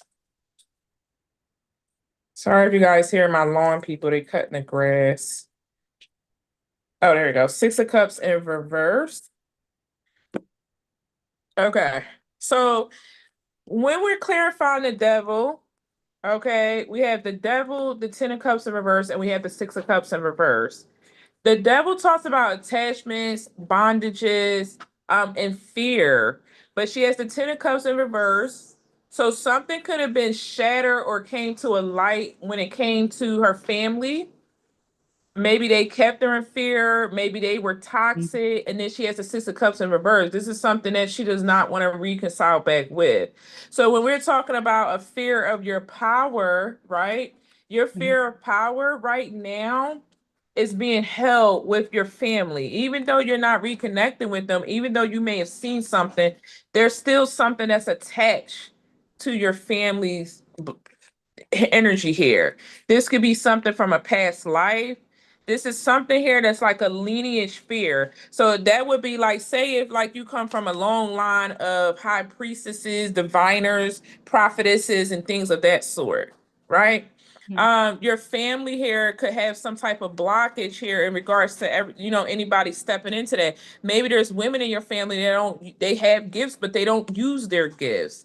Okay, still going back to the High Priestess, because the High Priestess is a strong major arcana. So for you, there is some work here that you have to do. You have like visibility here from your family. Maybe you started something, you started your business, right? You started this healing business, but maybe there's still some fears that you have to work on that comes from your actual ancestral and family bloodline. So this is something that you would have to like dig deep into. And then also this is cups. So this is emotional. You have the Ten of Cups in reverse. You have the Six of Cups in reverse. This could be like, what if nobody else supports you, right? What if nobody else supports you? What if nobody really connect with you? Are you going to still allow your fears, your attachments, your rejection? I don't know if you healed from like rejection or abandonment wound. Are you going to still allow those things to keep you in this energy? So for you, this is really deep because you have some things here going on, not only on the ancestral line, but also you're being initiated and you're being tested. When you're stepping up into this energy, you're going to go through those. Because remember, the star, and let's talk about the star and the devil. The star and the devil was on what plane?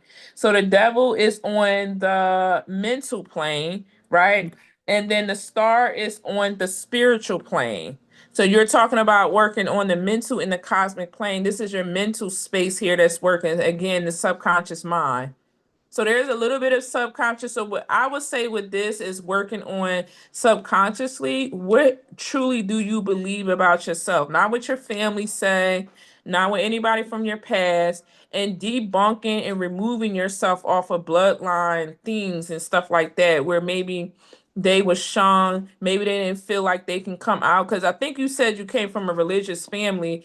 Yeah. Maybe they looked at what you do as dark, toxic. Because there is some toxicity around the family situation. And you know that. You see it with the Yep. Ten of Cups in reverse. And you don't want any parts to do with that with the Six of Cups in reverse.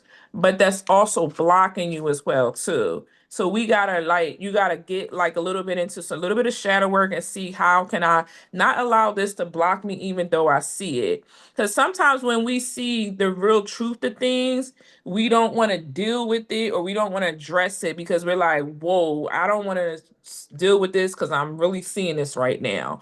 So we sweep it under the rug or it's kind of like say if somebody not saying this could have happened, but say if somebody got essayed by a stepfather, their mom's boyfriend or something like that, and you went and told your mom and it was swept underneath the rug, right? You never want to talk about that again. You never want to face that again, right? It's a fear or something like that. It's like I seen something in them. I seen what they could truly be. Am I really born into this lineage? And it's, you know what I'm saying? I don't even want to deal with that. It's something like that. It's something here that you're like sweeping subconsciously under the rug. And they're saying that, yes, you have this. You have our okay, you have our approval to do this business and start this business. We're giving it to you, but it may require you to dig into this. And whatever this is could be something that leans to this. So say if you do something where you're helping people heal ancestral subconscious patterns or something like that, that's going to help your business because that could be something that you add to your business. So remember, our businesses, our spiritual gifts is all about our wisdom, our knowledge, and how we become service to everybody. I don't teach, I don't talk or do anything that I have not been through with my own wisdom and knowledge. So that's another thing to look at it as well, too. Okay, very good. Very good. Thank you. You have any other questions? I think it's more around my mom because my mom was doing witchcraft on me and my son, and I'm working through that now. This Exactly. morning, so And what's your mom's sign? she's a Pisces. And that's the High Priestess. The I High was Priest. High dealing with Priestess this is a one Pisces. before we came in. I was actually starting on shadow work in reference to this. Trying to work, get this work through. Yeah, she's a Pisces. And Yeah. Yep. she's been manipulative for a long time, and then now I just feel like Yeah, yours is really deep, and it could be possibly a witch wound. Like if your mom is in, carries a witch wound, it could be active. You could be born into a coven, you could be born into a cult. Those are all things that you have to renounce. You have to clear out of maybe a witch wound, things of that sort. So, what your situation is very deep, and the reason why is because the devil in the Six of Cups is out here with the High Priestess. This is deep secrets, knowledge, past life stuff, dark, deep stuff, the devil card. When you got the Ten of Cups in reverse. So there's a lot of illusions and things that's being shattered. It's no longer an illusion anymore. And so because this is so deep and this is so serious, this is what's supposed to be part of your new beginning as a healer. This is the things that you have to like touch on, things of that sort. okay. Okay? Thank you. You're welcome. Okay, so we're going to move on. Let me see. How do I share this again? Let's see. Let's share this back again. We're going to move on. If nobody else don't have any questions, anybody else have any questions before we move on? Everybody's good. I Okay. had a question. Oh, Okay, who's that? Mariah. Okay, Mariah. Hey, Mariah. Hey, so it was about the cards, not a full like breakdown, but I have the Death, the Empress, and the Lovers. So could that Oh, okay. possibly mean? Wait a minute. Hold Could on. that Let me look at possibly? your cards. You got the Death. Yep, the Uh, Death, the Empress, and the Lovers. the Death, the Empress, and the Lovers. Those are three major arcanas. And I'm not really sure how to put like that story together. I The mean, Death, a the death for a Empress. rebirth, but I'm Wait a minute. confused by the Empress. The Death, the Empress. What was the other one you said? The Lovers. And the Lovers. Okay. Are you manifesting love? No, I just got out of a relationship like literally a month ago, and that was 5 years. That don't mean nothing. And it's like, That oh, don't it's mean nothing because if you're Venusian and you have a divine love contract, you gotta work on manifesting love. You could be doing it subconsciously and you don't know because look at these cards are subconscious cards. The death is, the Empress is physical, and so is the Lovers is physical, right? No, I think the Lovers go into emotions. So you got physical. hello, can you hear me? Yeah, I can hear you. So you got physical. You got all three of them. Yeah, yeah, you got physical, emotional, and mental. So the death is the one that's on your mental, that's your subconscious. The Empress is the one that's on the physical, and the Lovers is the one that's the emotions. Yeah, you're manifesting divine union and love on a mental level, but there needs to be some type of change first. So you got to clarify the death card and see what changed. So basically, what the death card is saying, Mariah, you have to go through some type of change to go into this Empress energy in order to come into union with the Lovers here.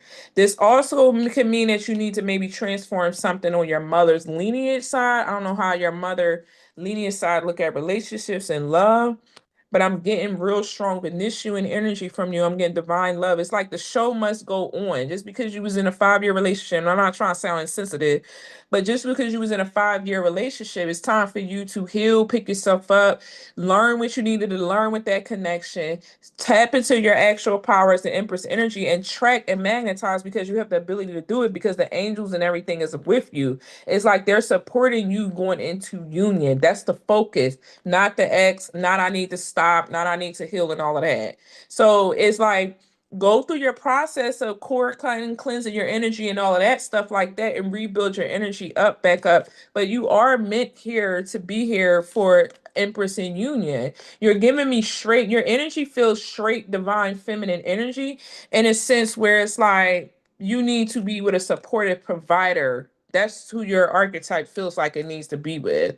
Like somebody needs to nurture, love you, provide for you, protect, all of that. Like I'm not getting like huge like mission calling that type work from you. I'm getting like divine feminine energy. Like I got my own stuff going on. I'm stable, I'm self-sufficient, but I'm also want to stand next to my man. Like I can see you being with like, and I'm just saying hypothetically, but like it gives me like Barack Obama and Michelle Obama. You know, it gives that. Like see how Michelle supported Barack until he became president.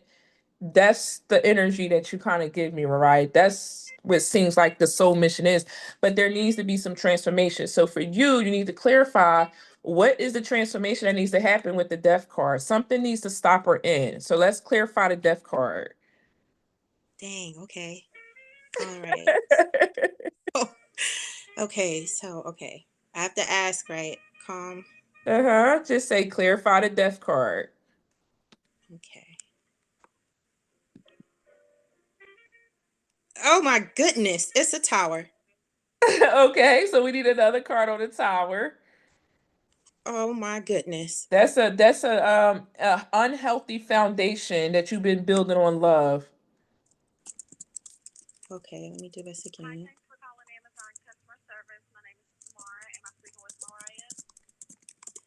Okay. The death again. I'm not understanding. Why did you put it back? Let me try again. Oh, you're doing online. Okay. Yeah. Okay. All right. Okay, so give me another card. See if it'll give you another card. I mean, I could clarify the death card for you because you're doing it on the computer. So clarify what Mariah needs to actually change or shift. Clarify the death card spirit for me, death card. Clarify what the death card is that she needs to shift or change. Okay, so we got the Page of Cups. Okay, so there's something here in the Nine of Wands. So either there's a people pleasing, over giving, emotionally invested into a relationship before you actually see the relationship and the connection. So when you meet somebody, you may attach to them fast emotionally. Does that happen? Yes. Yeah. So that's what you need to change.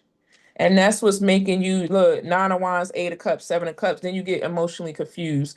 So there's something going on with you emotionally. So the Seven of Cups is emotional confusion. The Eight of Cups and the Nine of Wands, it's like, dang, I'm exhausted. I put so much emotional effort into something and it left me emotionally confused, and I still got to walk away. So what needs to change is how you give to someone based on an emotional level. How do you give somebody your emotional access to you?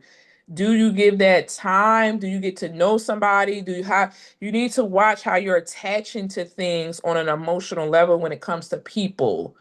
And that's what needs to go through a death and a rebirth and a change. It's the emotional attachment. So this is something that's going to take a little bit of time in regards to you practicing with this. And how you will practice with emotional giving and attachment is you go out and you make friends, you network, you go to certain events and things like that, you meet people. And then you see, you practice before you say, okay, before I start dating, before I jump into dating, boyfriend, getting in a commitment or a serious relationship with someone, let me do it like, let me practice with friends. How do I emotionally attach to people first? So I meet somebody, am I super excited? I'm ready to, give them my shirt off my back, treat them to lunch, to dinner. I'm ready to go out with them quick, fast, in a hurry. I'm just ready to emotionally invest into a connection. So that Yeah. yeah, so Yes, that's definitely what like they that. want you to kind of work on. So it's like, let me get a friend, let me get to know somebody. Let's see if this is an alignment first. Let's see if this actually works first. So they want you to learn how to observe people first versus then emotionally invest to people. You love people so much that you see the goodness in everybody. So you're like, it's okay here. Oh Page my of God, Cups. you are spot on. So that's what the Scary. transformation needs to come in. This is the last thing though, before you get into this Empress and Lover. There's a union happening that's coming, and it's already happening on the physical, on a spiritual level. But before we can get that, that's like the last thing that you need to master till you get to this Empress level. And you're like, boom, I'm there. So let's just clarify one more on the Page of Cups and her going into this union. Yeah, the Fool card. See, the Fool card and King of Swords. See, they want you to be more of the King of Swords energy right now. See, the Eight of Wands, the Seven of Pentacles. They want you to pay attention to how you're investing your energy. And then you got the Hierophant and the Two of Pentacles. So they want you more in observing mode, Aquarian mode. You can have Aquarian somewhere in your chart, but the Fool card is like, yes, this will start her new beginning, her new journey. So you're going to go down a new journey, a new beginning, because the Fool starts a new journey, new beginning into who you want to emotionally invest in. And you're going to become picky in this next season of who you want to invest in emotionally. You could be already thinking like that, but they want Yeah, you in the definitely. King of Swords energy. So very nice, very beautiful. So Thank remind me, you. you're welcome. Remind me to send you, I have an emotional how to alchemize your emotions and stuff like that ebook for my clients that be having issues with their emotions. I send this ebook and stuff to them. So just remind me or email me and I'll send it to you, okay? And then you can understand how to just look at emotions, and it's not necessarily like it has like fear, anger, that jealousy, all that. It's not necessarily looking at it from your standpoint, but looking at it from on another person. How do you identify somebody that's jealous? How do you identify somebody that's Right. taking advantage of you on an emotional level? So it's just all of those aspects and stuff like that too. So I'll send that to you and stuff like that, because Awesome. emotionally overgiving people, we don't see none of that. We don't see jealousy. We don't see somebody taking advantage of us. We just give it and overgiving. So we have to learn how to identify those actual things and stuff like that. Okay? Okay, thank you. You're welcome. Okay, so next we're going to go into pendulum. I don't know if anybody has a pendulum. Okay, okay. All right, so if anybody has a pendulum, okay, so we're going to go into now with the pendulum. Pendulum is a tool that's used to amplify subtle responses and intuitive awareness. Okay. So this establishes yes and no responses, finding a neutral state, and asking clear and simple questions. Okay. So I don't know if everybody has a pendulum. If you don't, but I'm going to take this down. I'm going to show you mine and how it actually works really quickly, and you can get one when you're ready. So I'm going to stop sharing it. So this is my pendulum. I always use a pendulum that is kind of like my favorite crystal, and labradorite is my favorite crystal. So whenever you're working with like psychic gifts, intuitive energy, and all of that, I have a labradorite in my bra, a nice chunk of it. I wear labradorite. I absolutely love the labradorite for healers and psychic workers and all of that good stuff. I love to use this. So this is my labradorite pendulum. I hold it from this standpoint here. Now, I do not use this all the time because the pendulum does respond based off of your emotions. Okay, so here's the pendulum here. This should be a good angle for you guys to see it. All right, so it's spinning. It means it's ready. It's spinning a yes or no. So I can ask Holy Spirit, angels, and guides. You want to start off with that? Holy Spirit, angels, and guides. So it's spinning yes. My nose is going to be this one. So you want to also program your pendulum for your yes and no answer. So am I a woman? Okay, it's going to spin yes. Am I a man? Okay, so see, it's going to change and it's going to spin in the nose. Now, you want to ask it like that. You got to have clear questions based off of how fast it swings. It's a definite yes. If it spins a little bit like yes, it's like, yeah, it could be, you know, it could be that, So you can ask anything. I can ask, do my boyfriend love me? Right? It's going to spin yes. Okay. Is he confused? Is my boyfriend confused? Okay. No, okay, he's not. He just acts confused because that's just men. Okay, but please don't ever think men be confused. They don't. They know exactly what they're doing and what they want. All right. So another thing is that you could also use the pendulum to cleanse your energy. So I want to tell the pendulum to cleanse my energy. It's going to spin counterclockwise. So you see it spinning counterclockwise, and you just keep it there, hold it until it stops. Okay.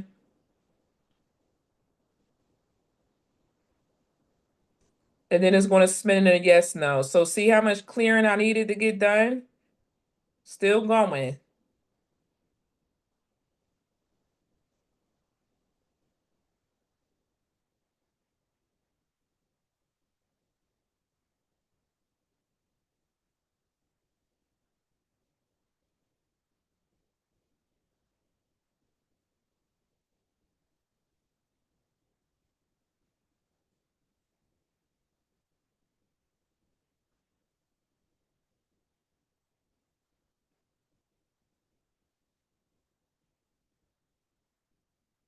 Still going.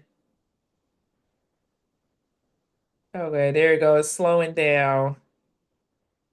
No, it doesn't matter which one you use. Just get whatever crystal you love. I had a rose quartz one. Now it's done. So see how it's spinning yes and no? The other thing that you can also use your pendulum is to check your chakras.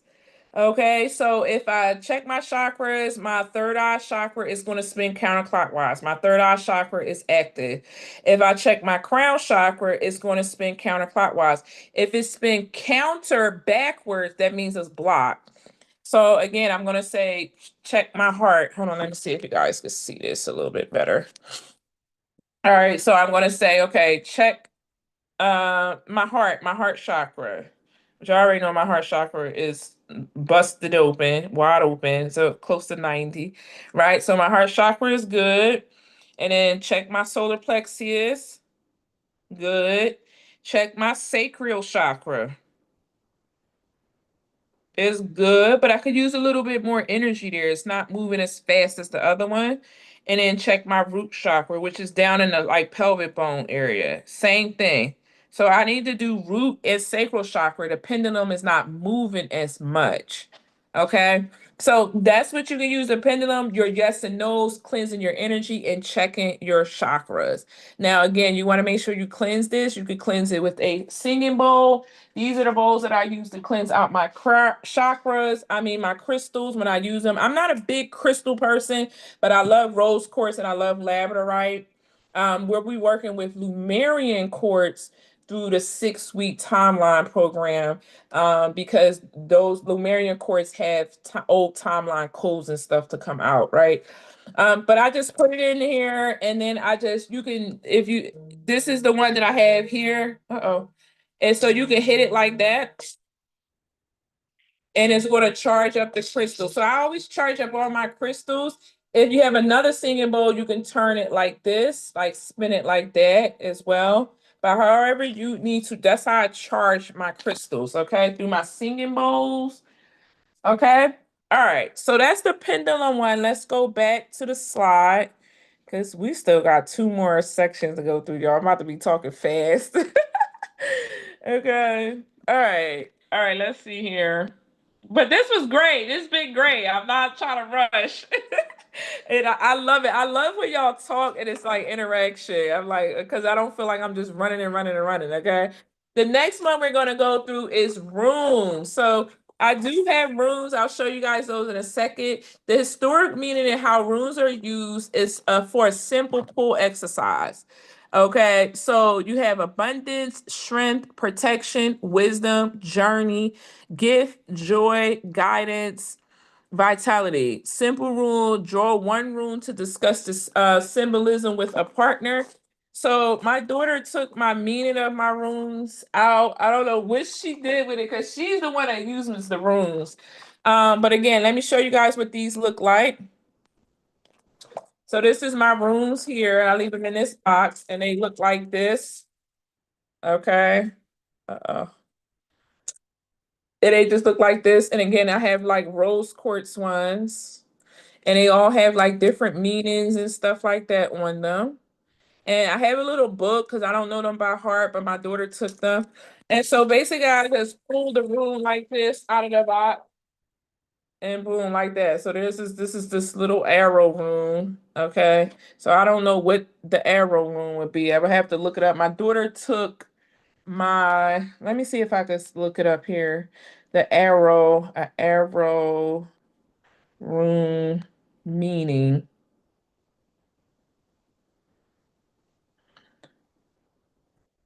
Yeah.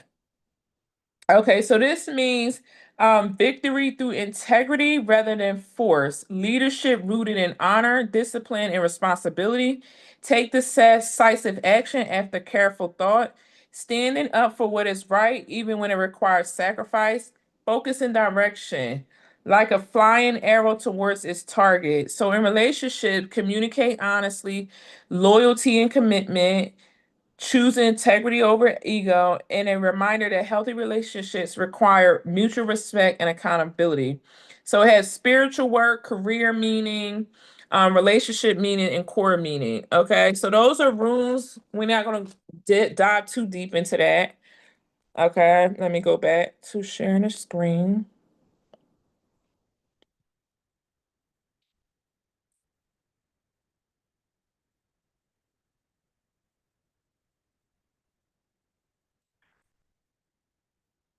Okay, here we go. Okay, so those is room. The next one is bibliomancy. Okay, using books as guidance, sacred text, inspirational text. You can even use your personal journals. That's why I save all my journals. Okay, and so if you guys have a Bible or if you have a book, I use this book and I would highly suggest that you guys get it, which is going to be The Divine Masters of Ancient Wisdom. And this book is literally has 33 different ascended masters. So again, I could say, okay, what ascended master has a message for the collective and what they represent? And so I just go like this and I just pick a page. Ishtar. Okay. So Ishtar came out. Okay. This is a Babylonian goddess of love and war. Okay, so she was known in Anana by the Sumerians and Estart by the North Semitic people. She has had many names and many faces as long as 4000 BCE. She was acknowledged as a queen of heaven, a protector of the cosmos, and an instigator of truth. She was often depicted with the six eight-pointed star, which were originally general symbols of heavens out in the old Babylonian period. She became strongly associated with Venus, the planet of love and desire. Many temples were erected to her, and she was invoked and honored in times of war. So for her, she was the leader of the Anunnaki. She is the leader of the Anunnaki, a race of cosmic-like beings that have been coming to Earth in different forms from ancient times.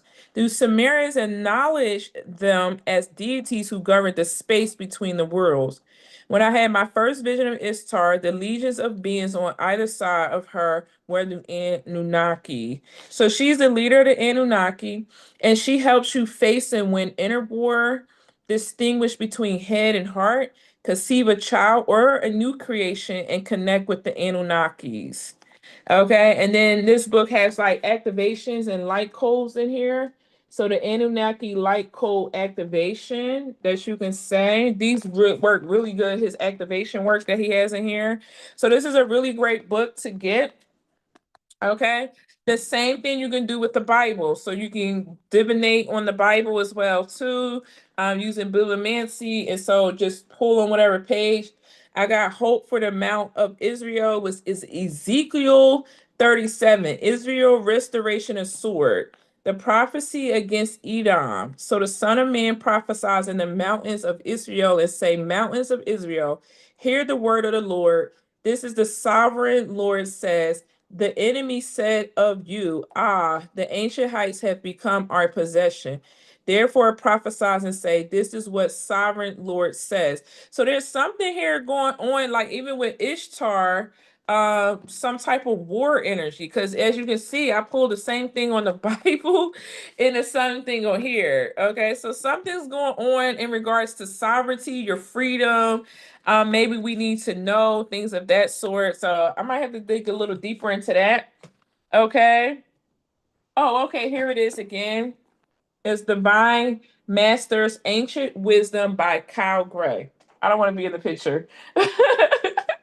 Okay, but this is it. Okay. I'll be tired, but and tired. Okay.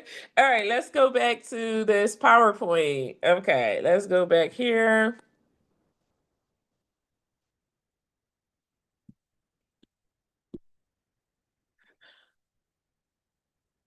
Okay.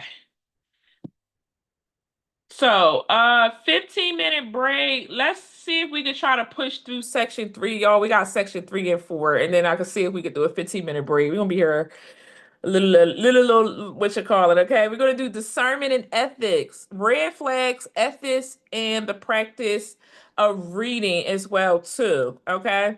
So, how to know the difference, discerning true intuition from common imitators. Okay. So again, how do you know the difference between really your intuition or people who are just imitating and reading things of that sort? I think that is 3.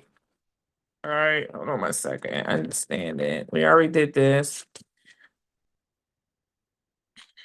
Yeah, there's a lot of, you could do numerology. Okay, here we are. Okay, so when it comes to intuition and how do you know the difference of the two, it's going to feel calm. If it feels anxiety or you feel it in anxiety, listening to it or doing a reading, then you know it's something from an imitator. Okay. Hold on 1 second. Yeah. Okay. Fear. I don't like fear-based reading. Okay. Those are usually shadow and karmic timelines. I don't like to project energy. You want to make sure you're not projecting your situation and your energy or whatever you're reading onto your clients and things of that. And how you do that is take your energy out of the reading, okay? You want to set that intention from the very beginning. So even if your zodiac sign comes out, the message is not pertaining to you, okay? So that is going to take some work to do because I see a lot of readers when they be reading their own energy, and I just feel like, okay, I could tell they're reading their own story, okay, and that's fine because we all have a story, we all relate somewhere down the line, okay. So, but to prevent projection, please just make sure you take yourself out of the actual story, okay. Wishful thinking, do not take the reading and go run off into the sunset with it. Oh my God, my card said you was cheating. I know you was cheating. Don't do that. Okay, allow things to play out and go with the flow. You're aware, remember the high priestess knows everything. She's aware, but she may not be reacting or responding to what she may know. And then you have trauma response.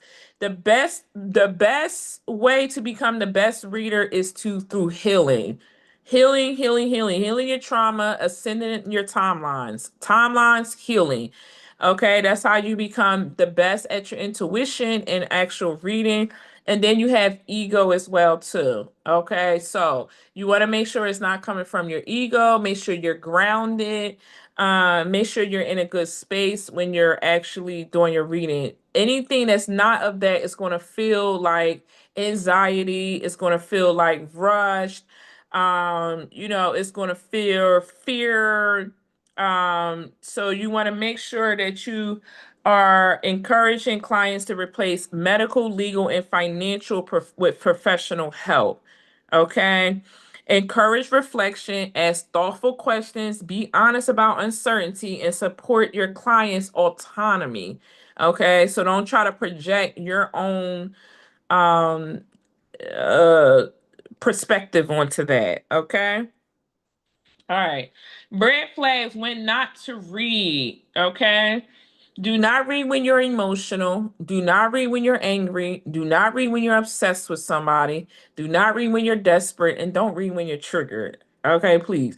I don't even like to read on myself. I don't do it at all. And then when I get into relationships with people, I can't even read it. The cards will just, it's like the cards and my intuition just come out as a scrambled mess. So I just don't even bother. It's obviously like a lesson that I need to see or learn or go through without knowing. It's like people abuse reading and tarot because they want to know everything and they want to tap into everything. But it's like, what about just enjoying life? You don't want to go through a spiritual psychosis. So you have to kind of just like enjoy life and go with the flow a little bit. Okay, let me take it easy. Because I know how this can be. When I first started reading tarot, I was reading for my daughter, her girlfriends, and I was so accurate, and they were just coming back, and we was just like, "Oh my God, what's going to happen at work?" And then what I would say, it would happen at work, and they come back for more. So it's just like it gets exciting, but just try to balance it out a little bit. Okay, so when a reader carries any of this state, it's time to pause, not read. Okay, so watch your emotion. Ethical discussion. Never remove anybody's free will. Never predict death. Even though you see it, even though it's there, sometimes don't do it. Okay, just don't. I don't like those. I don't even like to bring that out on my collective readings, even if I could see it, because the death card can mean physical and spiritual death. You got to create fear, never create fear, never foster dependency. I have had in the past when I was doing just tarot readings, people became very dependent. They was getting readings from me every week about the same situation. And they was on karmic timelines. Okay. Sometimes you may attract clients that are on karmic timelines and they need over and over again to hear the story. Okay. Never use readings to control people. Okay. Always empower people, educate people, and encourage personal responsibility in your readings. Okay, that's what we want to do. We want to empower them, educate them, enlighten them, give them clarity, awareness, and encourage them for personal responsible change. We all have an ex, we all have a past. Probably 9 times out of 10, everybody in here that went through something with probably a crazy warlock on some level or witch or something, right? but we have to also understand our personal responsibility of where we give these people access to this type of energy as well too. Okay.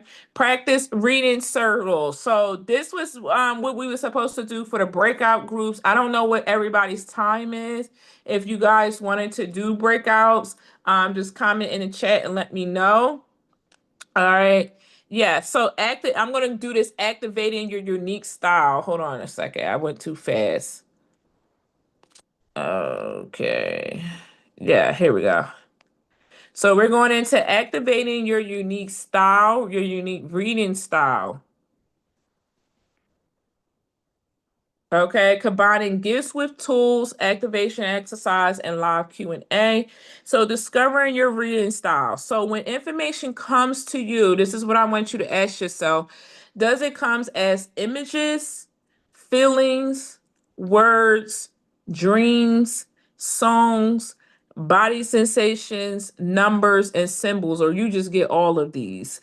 Okay, how does information come to you? Okay. And so that's what you want to kind of like put there, how the information actually comes to you here. Oh, sorry. Okay. All right. Pay attention to that. So for me, information comes to me through feelings. I told you I don't really get too much dreams. Information comes to me in images. I do see images. I do get feelings. I get body sensations. I see angel numbers all day, every day. And I'm beginning to understand how my angels and spiritual world communicates to me through seeing the angel numbers. Like I know if I see 777, something crazy is about to happen in my life. If I see 555, something major is about to change in my life. If I see 88 or 888, that means I need to go in the spiritual realm to stabilize something or clear something out. Okay. It has something to do with my wealth. So I have to clear it out. Okay. I see 88 all the time. Okay. So if I see 1111, something new is coming into my life or I'm about to meet somebody new. Same thing with 222. So all of the numbers mean something different. If I see 333, my angels is telling me I'm not working hard enough. I'm not putting in enough work. Okay. So discovering your reading style when it comes to these different things. And how I did with the angel numbers is every day I would just write down all the angel numbers I would see and I would write them down and I would be like, okay, this is what y'all was trying to show me. This is what y'all was trying to tell me. So I just paid attention over time with the angel numbers. Okay. Combining your gifts with your tools. So clairvoyant goes with tarot. You see images beyond the cards. So again, like let's see if I can pull here a card. Like the Tower card. I don't really want to use that as a. Let's see the Temperance. I like the Temperance. So again, like the Temperance card, right? I see beyond the actual image. This is somebody that carries like a very balanced energy, earth angel, inner type energy. Someone's temperate, they're very healing. They bring light to a situation, but in a more softer way with the temperance. They also somebody that likes freedom and free will. Okay. If you have clairsentient gift, you use the pendulum feels energy through the body. So again, that's why I said with the pendulum, you got to be careful because the pendulum is going to come sometimes off your emotions. So just use it as a reference, but I went in 100% confide in the actual pendulum. Okay. The next one is claircognix and oracle. You receive sudden knowing. Okay, so if you're an oracle, I consider myself as an oracle.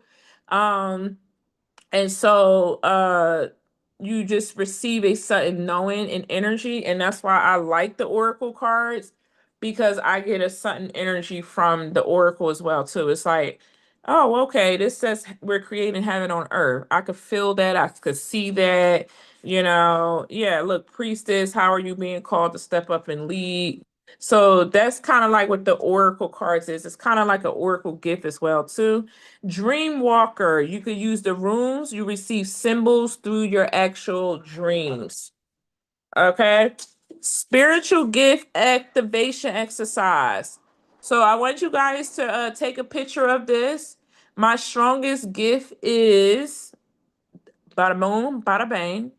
My strongest divination tool is, what do you feel most connected to? Of course, mine is tarot. That's my strongest divination tool. They want me to kind of move out of tarot and just focus on just teaching. But again, I love tarot, but tarot is my strongest divination tool. The area I need to strengthen is, the area I need to strengthen is, and the next 30 days of practice will include, what are you going to be practicing on for the next 30 days?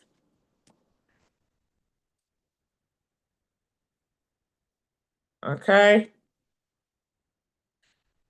Questions they always ask. Okay. How do I trust my intuition? Okay. How do I trust my intuition? You want to trust your hold on a second, y'all. My dog just came in.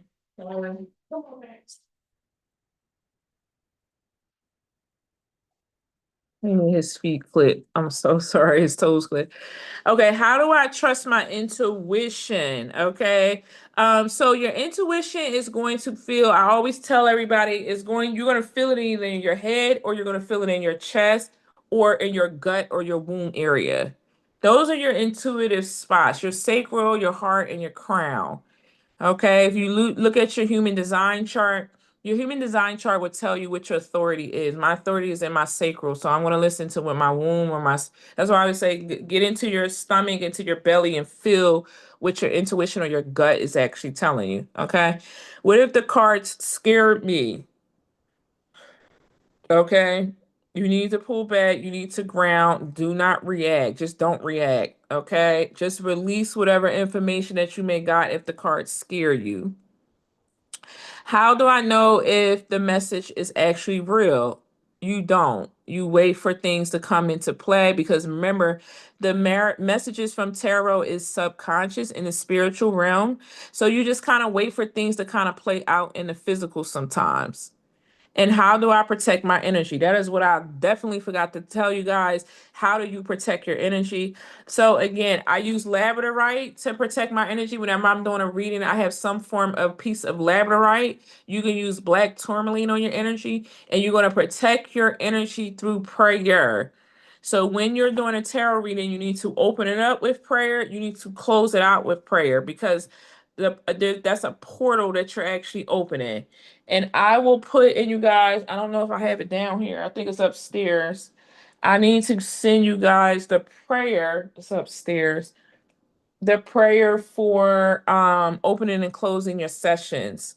What if I am wrong? That's okay. Okay. If you're wrong, or you feel like the reading wasn't that accurate, it's all about perspective. So you don't look at tarot as right and wrong. You're reading it from a perspective.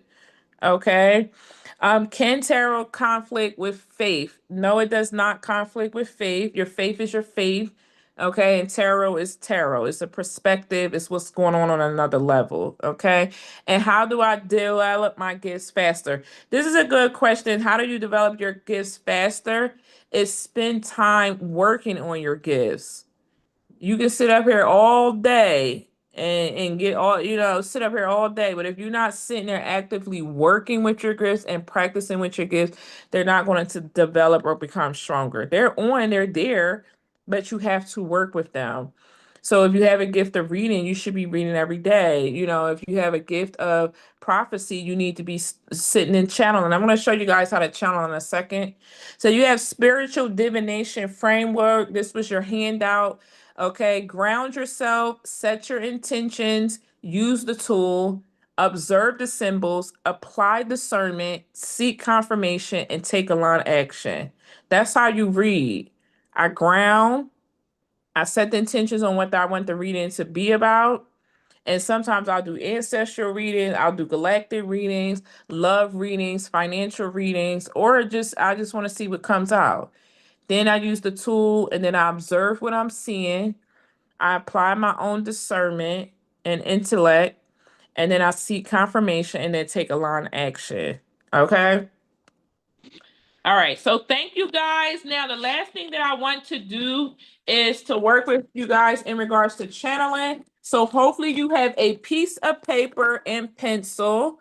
We're going to do a little just channeling session before I let you guys go. Nobody said anything about the about the breakout room, so we're going to do channeling. Uh-oh. Oh, you feel your intuition in your chest? Okay. And what would work with gifts actually look like? What would working on the gifts actually look like in the 3D? Okay, so let's grab some piece of paper. I'm going to show you in a second. Yeah, I feel in my crown when somebody is trying to read my energy. Like absolutely nobody in here was reading my energy today. So when people try to read my energy, I can feel it in my crown. When people about to call me, I can feel it in my crown. Okay, let me get a drink of water. So we're going to do a channeling session and what gifts actually, how do you actually work with your gifts? We're going to do channeling and prophecy.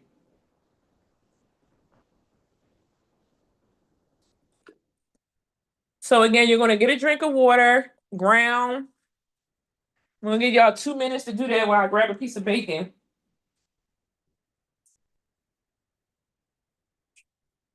Ooh, these rolls look soft. I didn't put them up.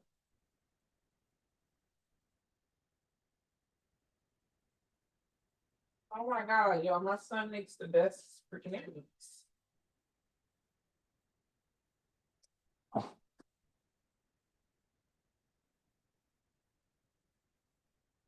So sweet wings, some turkey bacon.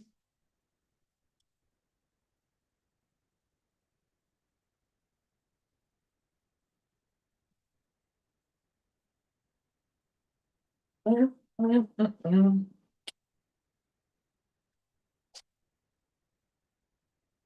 Mm.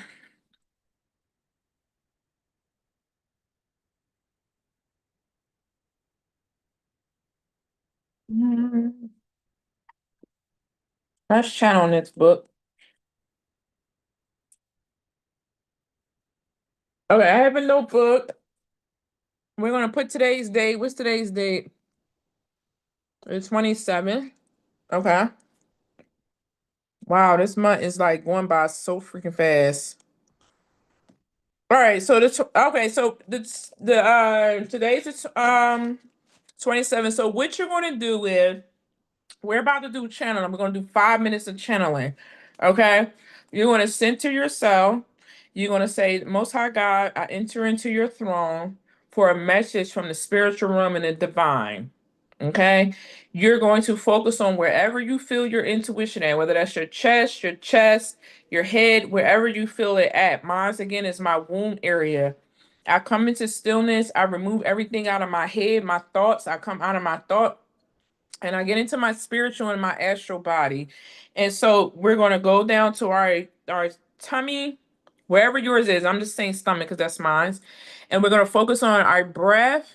If it's your chest, focus on calming your chest, calming your shoulders down. If it's your head, ease your mind, remove all the distractions out of your head. Okay. And then you're going to come into your chest or your womb, and I'm going to play this music on here, and then you guys are going to just listen to what spirit has to say, and you're going to write it down. You may write one word, you may just go, okay? And you're going to write it down. Do not lose your focus. Do not lose your distraction. Don't go thinking about Jimmy John and what you got to do after this and what you got to do before that. Stay focused, okay? All right, so I'm going to play my YouTube. This is a psychic music that I absolutely love right here. It awakens psychic ability and intuition. 5 minutes.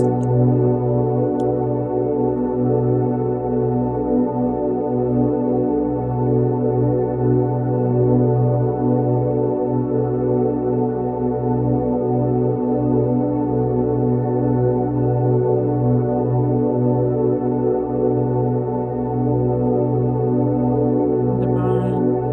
Turn the throne room for a message.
Okay.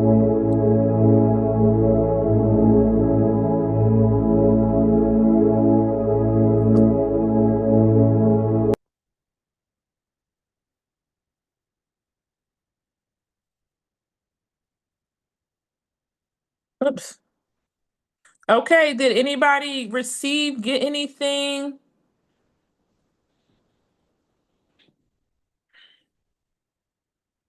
Yeah, there is a workbook. Did you get the workbook that I uploaded?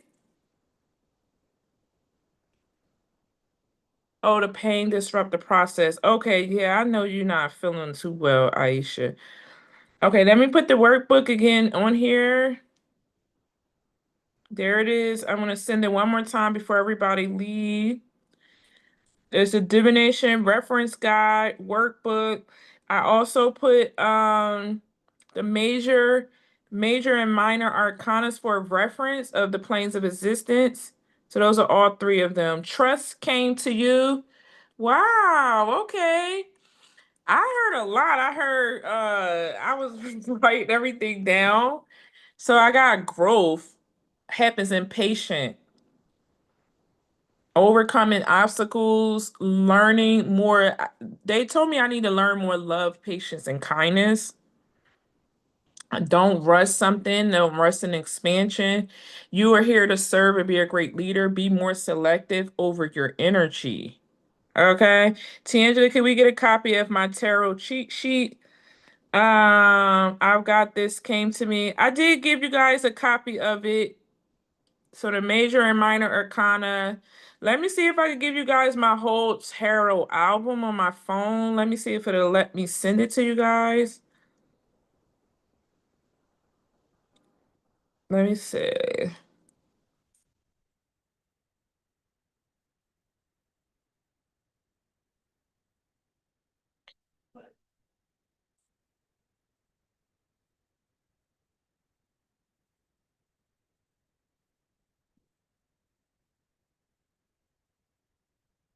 It's downloading. So let me see if it'll let me send it to you guys.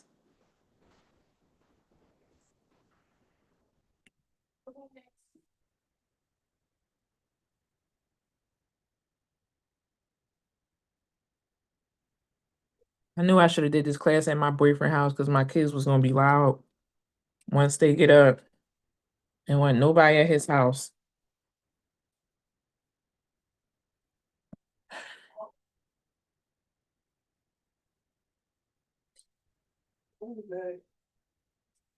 I'm about to leave too. You leaving for the next? No.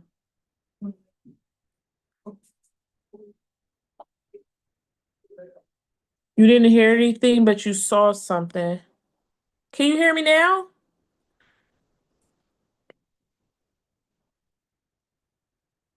Okay, let's see what this thing save. Okay, let me see if it saved it. Let's see if it'll let me add it. File, or do I gotta send it?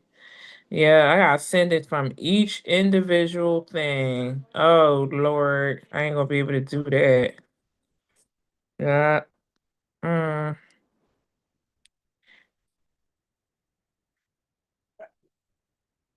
yeah, I have to send it through each. Let me see if I can send it as a Google Drive. Hold on a second, you guys.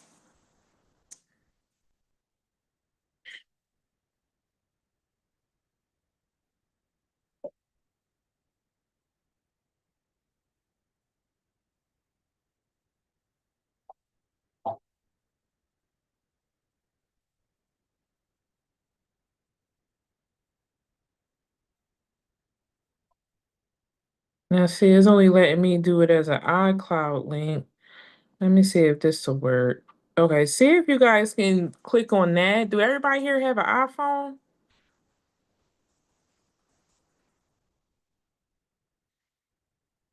Let me see what other, yeah, that's the only way I could send it. Oh, here we go. I can save it in a drive. Upload my drive folder. A new folder. Tarot sheet. Save here. Okay, upload.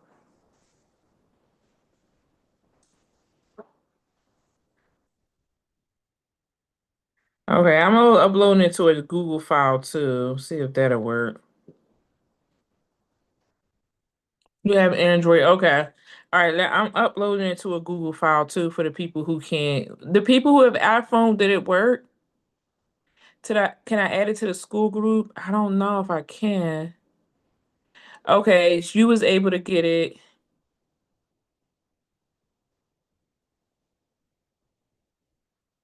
You was looking down at a black misty something was dancing around it.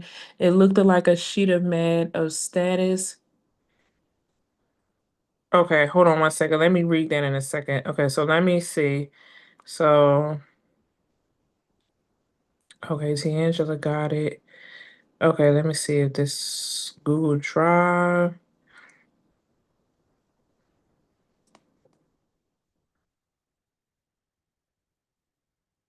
Okay.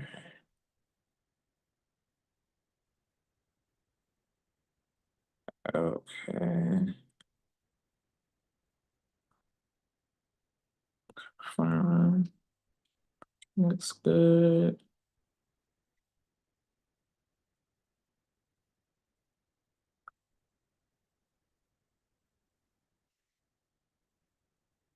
Okay, tarot cheat sheet. Okay. How do let's see here.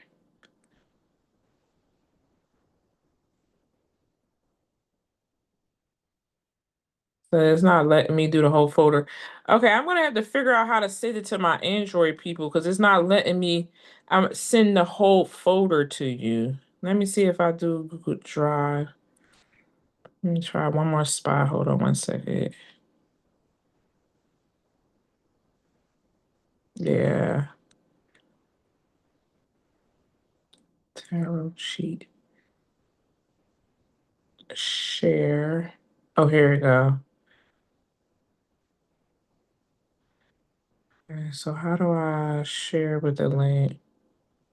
Oh, copy link. Okay. All right, here it is. I think I got it. I think I got it. Okay. All right, there it is. Okay. I know. I just sent it to you through Drive. Everybody should have Google Drive. Okay.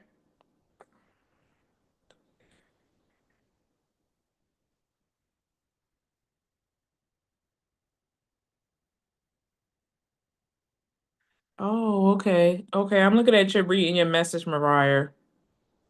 A black mask came from under. Okay, I was looking down at a black misty mass and something dancing around it. It looked like a sheet of static, kind of like a white staticky ghost, as if, okay, so share request, share. Okay. Covered in all over the black mass came from T. Angela, share. Okay, I got it from Sierra too. I didn't even mean to put it on as a share request. I don't know how that happened. Quiera. All over it again. Mass came from underneath the static and upward, and all of it disappeared. I don't know if I'm tripping. Yeah, I don't know what that is. So it was kind of like a wide staticky ghost, if that makes sense. It would dance around it, cover it. Yeah. I don't know. I don't like the sound of that. Did it feel like cold and chilly?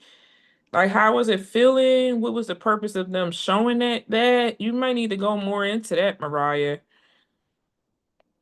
All right, everybody should have the thing now. My stomach still hurt, y'all. So weird.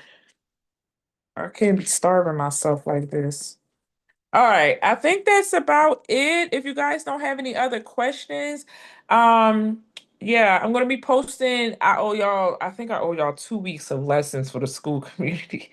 So when I come back, I'm going to be doing that as well. I'm gonna run and get something to eat, and then I'm come back, and then I'm gonna be uploading the lessons into the school community. Okay, there's Aisha in there. So everybody should have access to the folder now. I don't know how to take that off. Okay. I think that's about it. All right. Will we get the recording live? Sure. If you guys want me to send you the recording, I'm gonna send it to you right now. That's it. It's on YouTube. So I'm currently recording.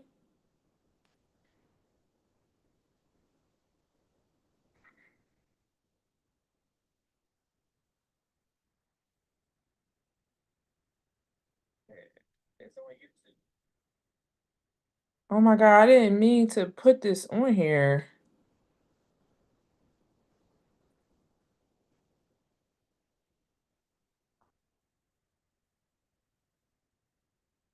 I don't even know how to, let me see.